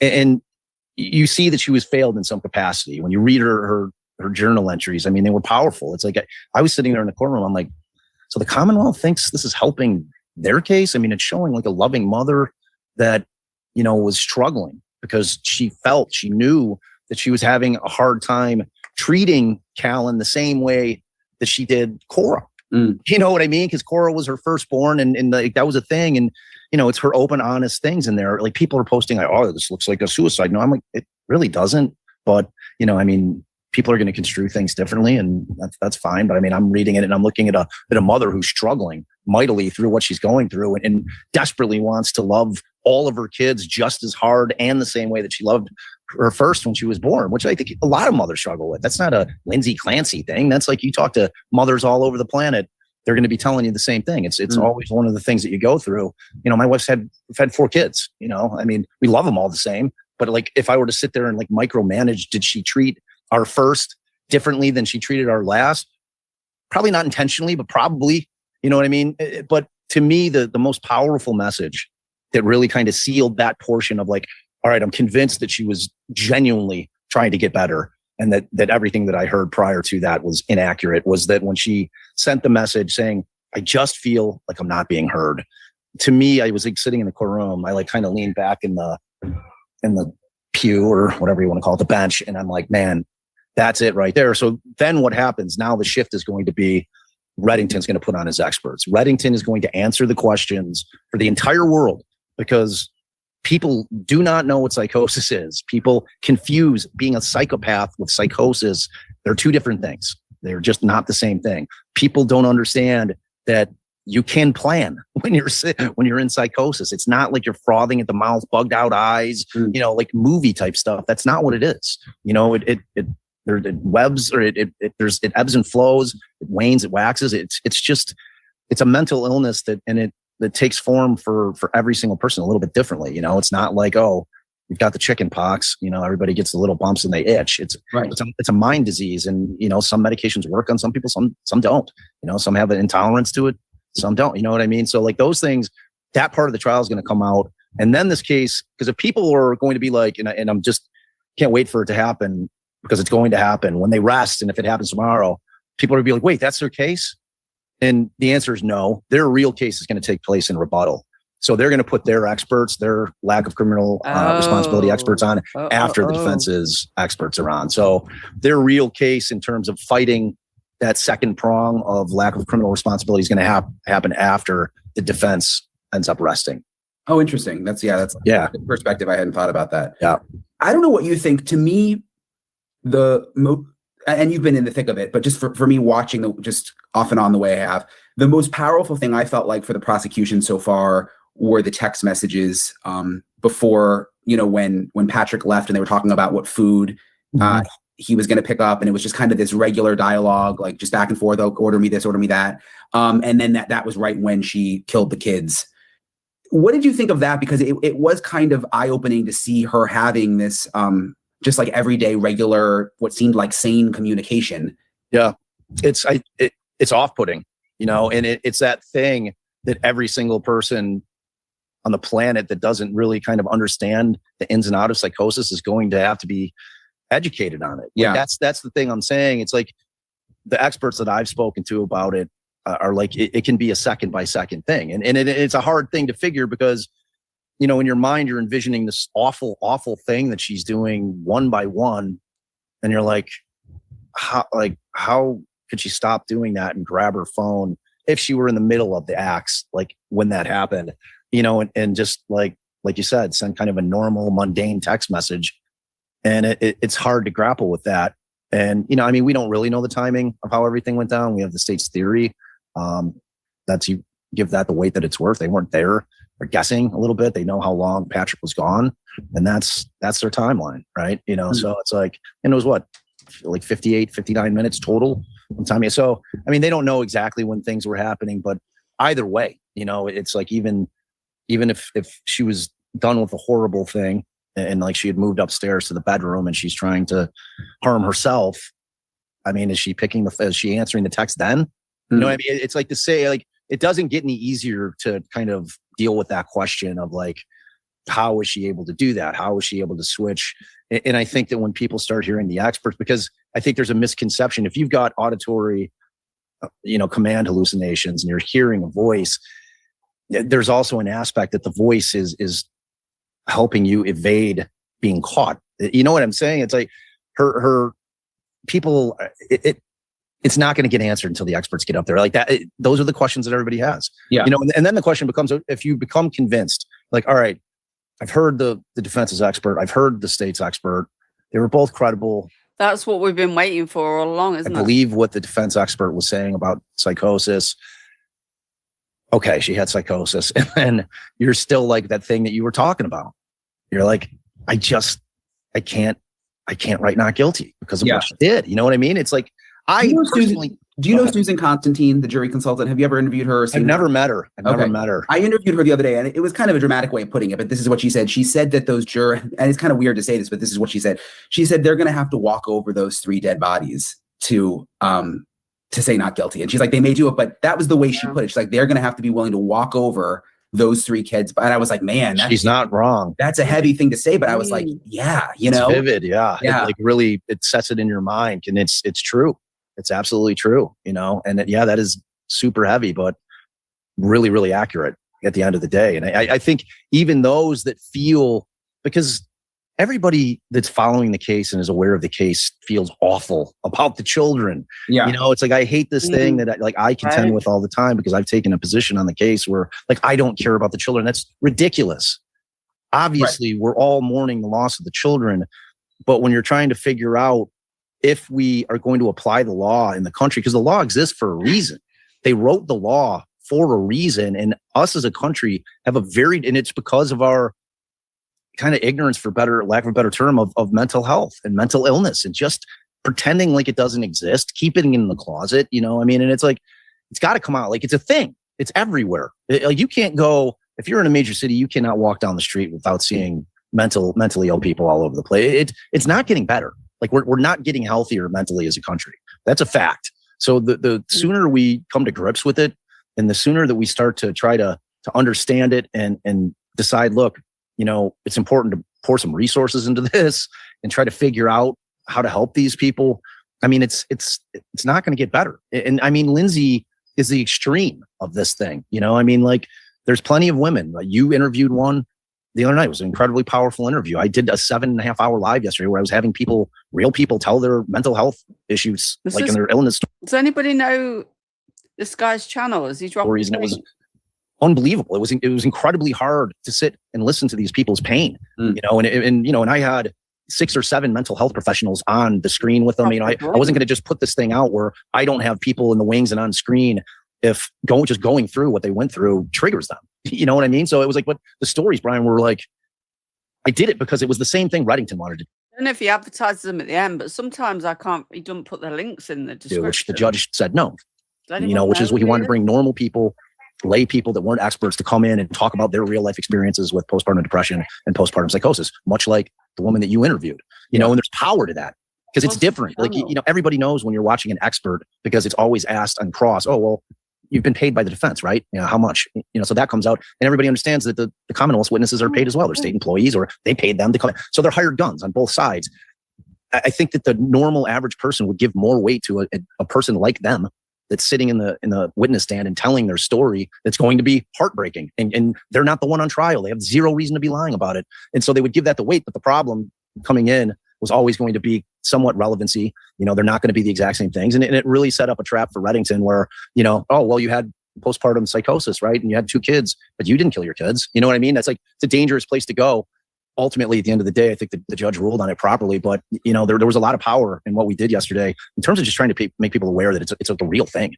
Yeah. And I think most people have some kind of connection to mental illness now, you know, someone in their family. I think most people get that it's a real thing now, hopefully. But again, at the same time, are they going to overlook? I don't know. The 3 dead kids, I think, is still, it's like, well, should someone the sticking point? Should someone still be accountable? You know, were you there the day that Patrick Clancy testified?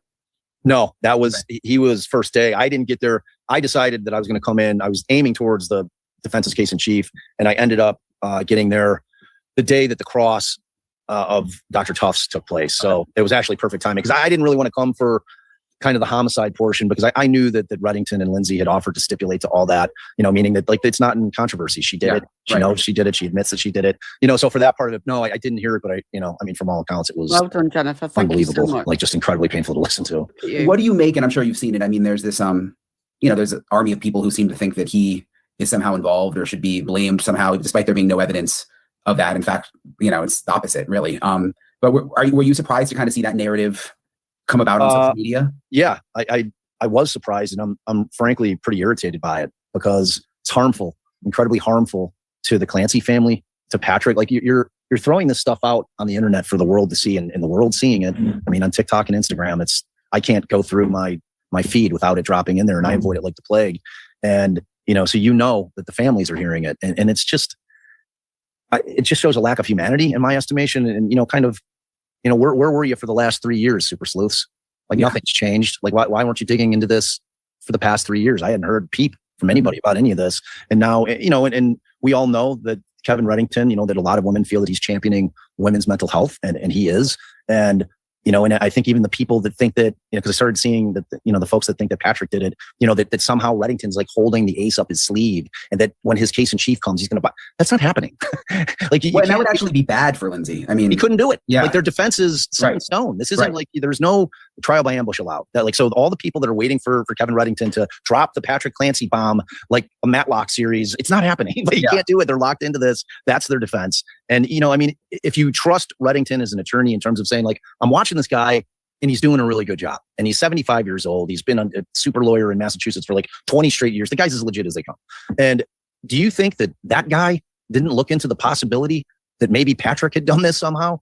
You know, of course he did. Yeah. Of course he did. Because frankly, it's a way easier sell if you're a defense attorney to point your finger at the husband and say he did it than try to get, as Susan Constantine said, you know, 12 people to step over, you know, the bodies of dead children in order to get to that verdict. I mean, it's just a really, really, really hard task for any defense attorney. So I completely wish people would quit doing it, because it really is harmful. It's like people just are oblivious to the fact that this is real people. It's not a TV show. Right. It's just not, you know, and I know, you know. Yeah. We've seen it happen with other cases too. It's just terrible. It's not just like entertainment. I mean, like, you know, you're really hurting this guy, his life, you know? Yeah. And he's already been through so much. I just had a quick glance. I've subscribed over there, and it'll be good, you know, to check out what they're doing as well to mix it up. I was thinking about what you said though, when you saw it in your social media, and it is interesting, like with TikTok, when you watch a couple videos and you watch the whole thing, then it feeds you more of the same thing. And I'm like flooded with supportive Lindsay Clancy videos, you know, women, I had postpartum, you know, and so my TikTok is just full of people saying she should get off and she's right. But I do wonder, like, if that's just because I've been watching all those videos, and I do think there's a lot of people out there, like we've talked about, who don't think that it's not mental illness, but also maybe aren't willing to go so far. Like, I wonder if the narrative that she's a victim is just so popular online, but there's a whole other group of people that aren't as vocal, that don't think she should get off. And that just makes me wonder more about the jury and you know, how this is all going to play out. I agree, man. You know, and there's definitely those folks, you know, the folks that are just kind of not, because my feed's like yours, you know, I have the same kind of like really pro Lindsay, you know, that's what my feed's filled with as well. And I'm one of the creators putting that out. I don't have the mindset that, so naturally they're feeding me that stuff. But yeah, I mean, it's that the silent folks out there that are, you know, just watching and thinking. And I'm sure that there's jurors like that as well, who are kind of haven't decided one way or another. And none of the jurors should have reached a conclusion until they see all the evidence. It's like, I'm not sitting on the jury. I can do what I want to do in terms of kind of putting where my position is. But, you know, I think the bigger thing is that when you look at postpartum depression, I mean, it's not even in the DSM, man. I mean, like, I don't know if that kind of, like, if you caught that, but that kind of like rocked, like, in terms of a woman producing, you know, a child and growing a child in their body, and like the hormonal chaos that must ensue from that for like kind of the entire mental health industry to not understand that can probably really mess with you in a lot of different ways is so weird to me, you know? And it's just, I think it goes back historically, you know, I mean, women couldn't get a credit card in this country unless their husband co-signed it until 1974, man. It's like, I'm admittedly a big feminist. It's like, it's time for women to start being treated like, you know, like men.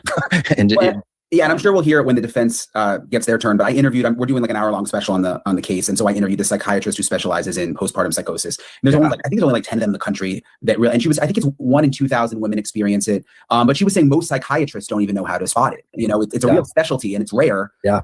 But when someone like her who really knows what to look for is able to diagnose it, it's very treatable when you know what to do. But unfortunately, most, and I'm sure we're going to learn all about this when the defense calls their witnesses. But you know, most even psychiatrists don't know how to spot it. Yeah, I mean, and it's hard because it's like the Commonwealth put on all their evidence, and you know, in the time frame in which these people were treating her, I don't think she was exhibiting any symptoms because she probably wasn't symptomatic at that point. I think it develops, like from the professionals I've talked to that, you know, like forensic psychotherapists, they're like, well, you know, it can develop, because I was asking them, can it develop like kind of overnight? Like it kind of builds towards it, and then all of a sudden they're like, yeah, it can. But like most of them are of the mindset that it wasn't, that she was having the intrusive thoughts, she was having the suicidal ideation. And the other challenging part for women in that position is that they're typically going to. Right, I'm going to jump ahead to this lady because I don't want to play the whole thing. I know that's specifics in the civil suit. Things that we Laura haven't heard in Callan. the criminal trial, but that have been detailed and have come out in the civil suit, which I just think is interesting to talk about in light of everything happening right now with the trial. So here's my conversation with Lauren. I'm joined now by Lauren Callan from LA Magazine. It's good to see you, Lauren. Thank you for joining me. What I was so interested in talking to you about is we've all been covering the Lindsay Clancy case and watching the, you know, what's happening in court. But there's actually been this civil lawsuit where I think where she first actually admitted to killing the kids, going on at the same time, where she's suing a lot of the people who we are seeing testify Yes. at the trial. Yes. So both Lindsay and her husband, or ex-husband, they have filed separate civil complaints. Lindsay filed hers back in January of 2026. And what's been so interesting this week is that we are seeing names of doctors, nurse practitioners from that lawsuit testify in her criminal trial.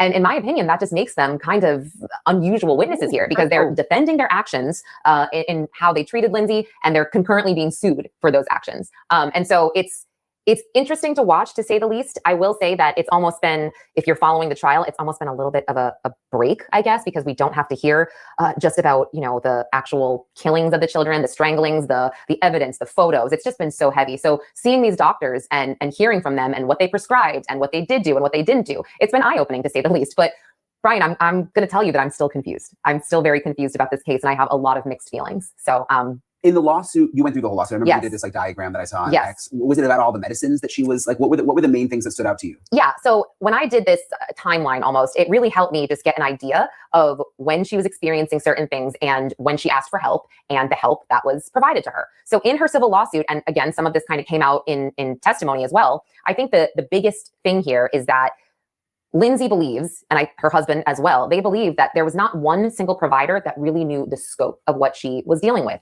and all of her symptoms and even all of the medication she was taking, which is actually kind of shocking when you think about it, just because, I have separate doctors, and while some of them may not speak, they are required to get a chart from me about all of my blood work that I just did with this separate doctor. Once they review it and possibly call that doctor, then they can sign off on certain things. And we are seeing in the lawsuit, again, in the trial, that allegedly some of these practitioners didn't call certain doctors back. And that's concerning.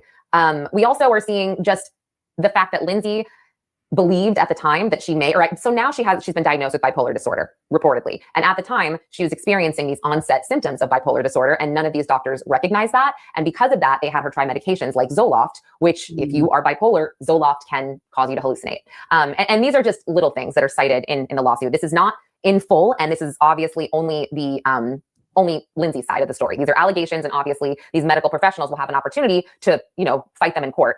But really the chronology we have here is that October 2020, this is right after her second child's birth, Dawson, she started showing signs of almost hypomania. So she got very obsessive. She was obsessive with cleaning. She was obsessive with just, having all of this energy in waking up every single night with a toddler or with a baby and having a toddler at home. Nothing really seemed to bother her. And at this moment, this was a sign of early possible bipolar because she eventually crashed very hard.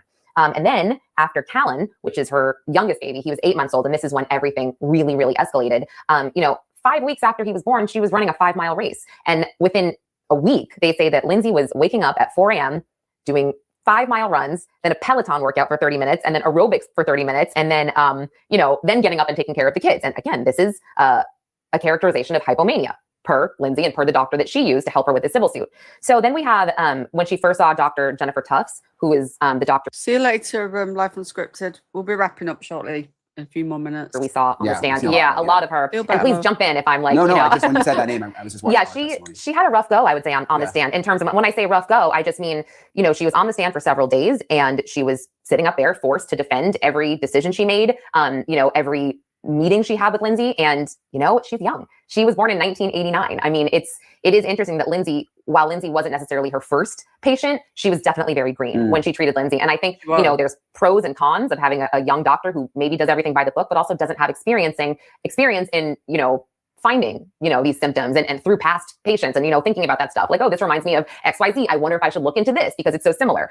So she started seeing Dr. Tufts in about 2022. And the Edinburgh score with the postpartum, I mean, it was a 23. So that indicated severe depression, but Lindsay didn't want to start any medications because she was breastfeeding. Then in mid-October of 2022, Lindsay started on Zoloft through Dr. Tufts. She felt awful. And then she eventually changed that because she felt so awful. She started taking Ativan to sleep and Benadryl. And she said that it didn't really help. It kind of made her still experience these bouts of insomnia, which was terrible. And so then they started her on trazodone.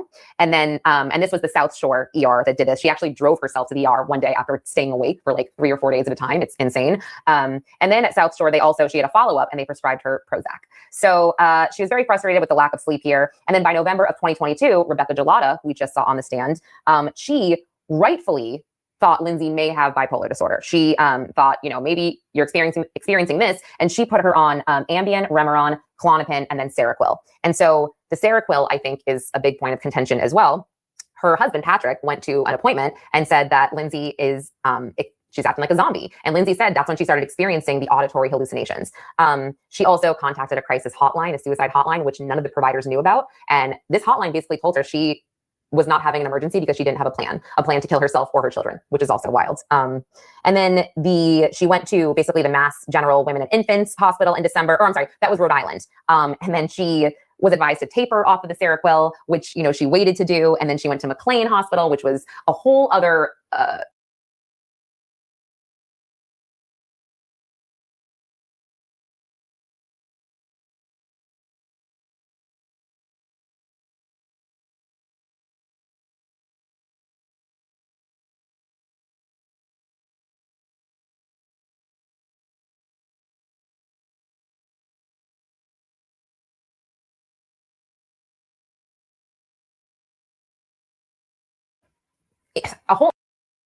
I guess, problem, just because she wasn't seen at at McLean for about 3 days. She was there for 5 days total. She wasn't seen for 3 days.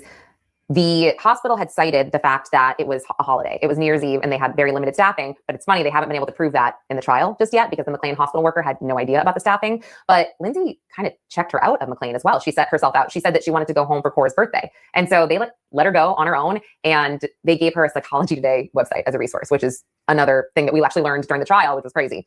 Dr. Tufts then proceeded to continue to see Lindsay January 6th through the 23rd. This is obviously outpatient care. And Lindsay kept saying that she had persistent hallucinations, including plans to harm herself and her children, per the complaint.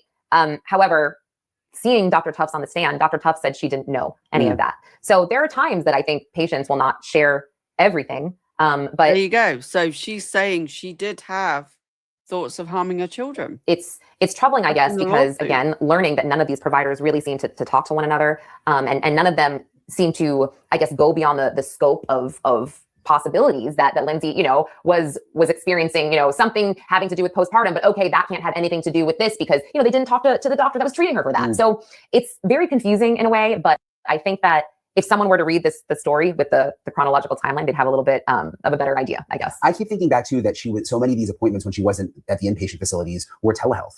Yeah, which I get that's just the reality of the world we live in today, but you would think you would need to see this person. Like Dr. Tufts, I'm pretty sure said it was all telehealth. She had never seen her in person. That's correct. It was all telehealth. And Kevin Reddington, Lindsay's defense attorney, brought up the fact, he didn't, I'm paraphrasing, but when he said, so you couldn't see her feet, you couldn't see her legs. I think he was kind of saying you couldn't see her body language, where what if you were to diagnose her with, something else, her foot's tapping her, and those are all very good points. But like I said, I go back and forth on this because if we are blaming the state of Massachusetts and the healthcare system for failing her, isn't it ironic that the state of Massachusetts is prosecuting her in this case as well? But with that being said, I'm not an expert. I'm not a doctor. I just don't envy the jury. I don't know how I would determine if she was experiencing psychosis at this point. We obviously haven't seen the defense's case. And that's how I feel. That's how we feel. In chief at all. And I like to hear all different opinions about the case as well. But as of right now, I don't necessarily see a motive that the state has shown me as to why Lindsay wanted her children dead. I don't, they're bringing witnesses up that are painting her as this wonderful mother. And you're like, okay, but then why'd you kill? You know what I mean? So it's like, so then is the only option a psychotic break? Because why else would, it seemed genuine as well. Even her husband, her ex-mother-in-law, wonderful mother, cared too much almost. I remember the spreadsheet you posted based on the civil suit with all the medications. Yeah. And some of this has come up in the criminal trial too, but she was on so many, and they would increase the dosage, decrease the dosage, switch the medicines. Then I think she wasn't taking some of the medicines. It's hard to keep track of. And then, like you said, different doctors that didn't seem, at least according to the defense, to be on the same page.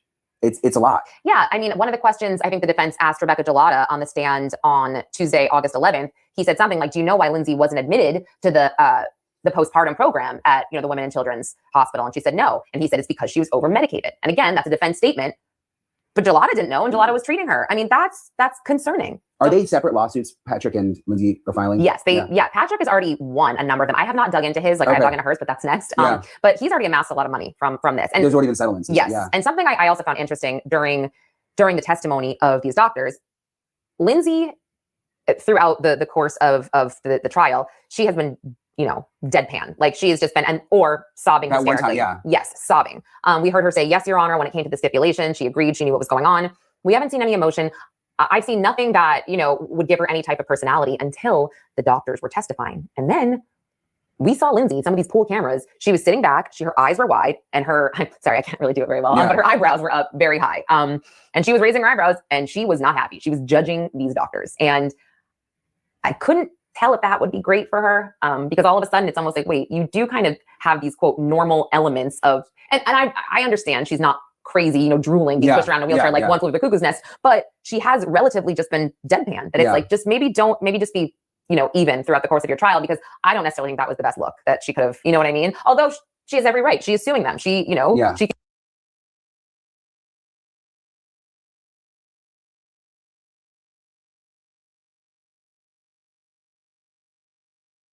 Damn, I was muted. Sorry.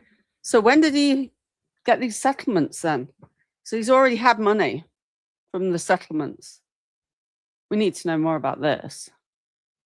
I need to check out. feels a certain way. She probably feels like they're responsible for what she did. 100%. It's very clear she does. Yeah. I just, optics wise, I would just maybe tone it down. Yeah, interesting. It's interesting. I was talking, you know, Dr. Casey Jordan, she's a criminologist and she's also a lawyer. She was explaining to me the law in Massachusetts. You know, if she gets not guilty to the murder and the defense wins, you know, she essentially would go to an insane asylum. But eventually when she's cured or deemed cured by a team of psychiatrists, she would then be released. And I was wondering, she may already be cured from the postpartum psychosis. Yeah, I mean, Andrea Yates, by the way, has been approved to leave the psychiatric facility she's in Texas, and she doesn't want to. Yeah. She wants to stay there. I don't know. When it comes to Lindsay, you're right. They may have already stabilized her, of course, but I think, again, it would set a very bad precedent if she goes to the psychiatric facility and she's released after 5 years. I just don't think, I don't know. Or even months.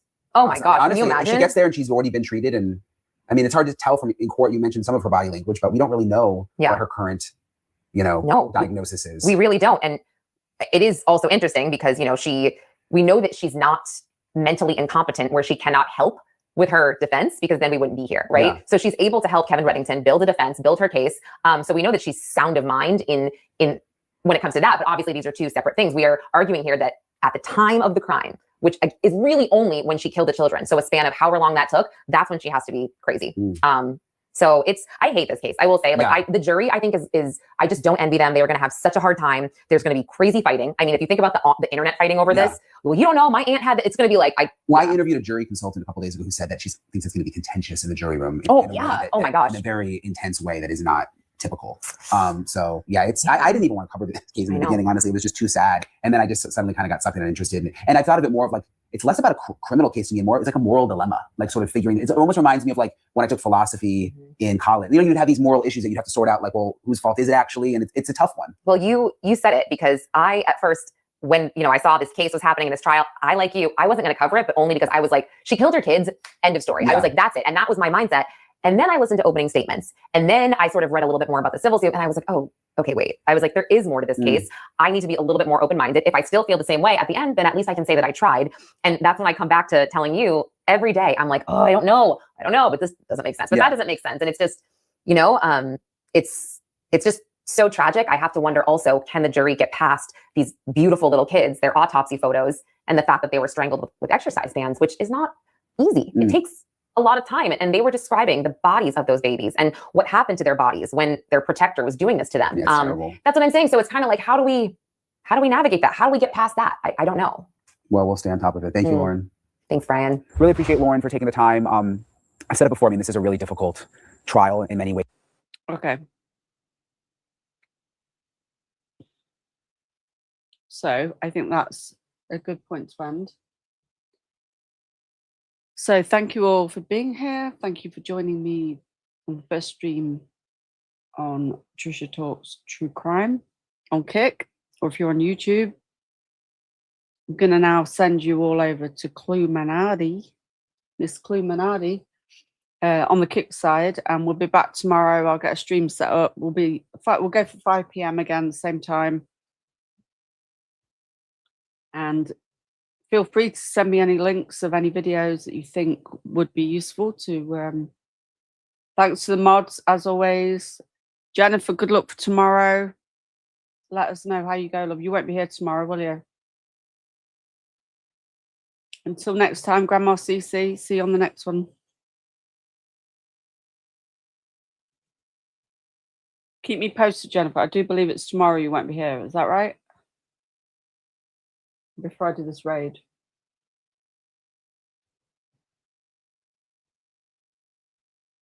Okay, cool. I'll check my emails after that. I've got to get you a link as well. But remember, yeah. Anyway, I'll contact all the mods, reference I'll send you the merch link, and then you message me back with what you would like off the merch store. Okay, right, here we go then. Let's go and raid Clue. Let's see. I'm going to hang out with Clue for a bit. And I think they're doing allegedly speculating Stefan Stern stuff, so trigger warning, but BJ's got a stream planned, so I might jump on the other channel in a bit. No, I won't be doing super long ones, but just while the trial's on. But I might pop on there and go live. We'll see how I feel. But Clue might stay on. Okay, here we go.